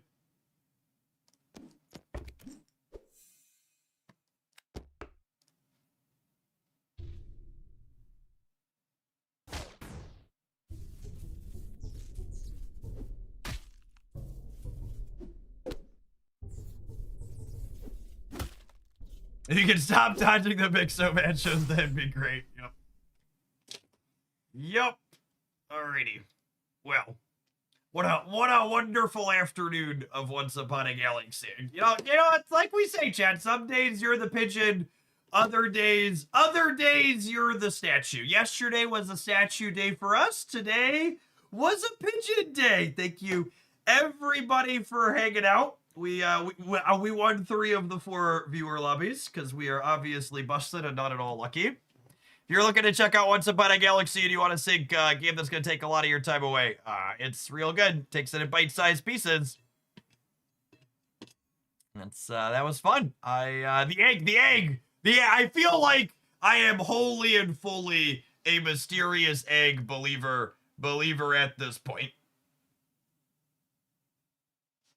Wholly and fully an egg believer at this point. Also, if you're a Marvel snapper, I'm signing off now, but I will have a video on the Hoglandia Snap channel covering the OTA when it goes live, probably at some point in the next hour or so, I imagine. So keep an eye out for that. It's gonna be a good one for snapping. We're gonna be snapping most of tomorrow after the OTA is live. I gotta head out for the evening now, though. Everybody enjoy the rest of your evening wherever you at, and I'll catch y'all around soon.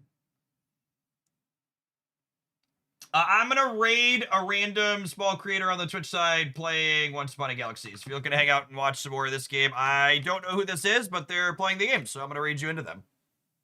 Check them out. Let me know if they're a good vibe or not.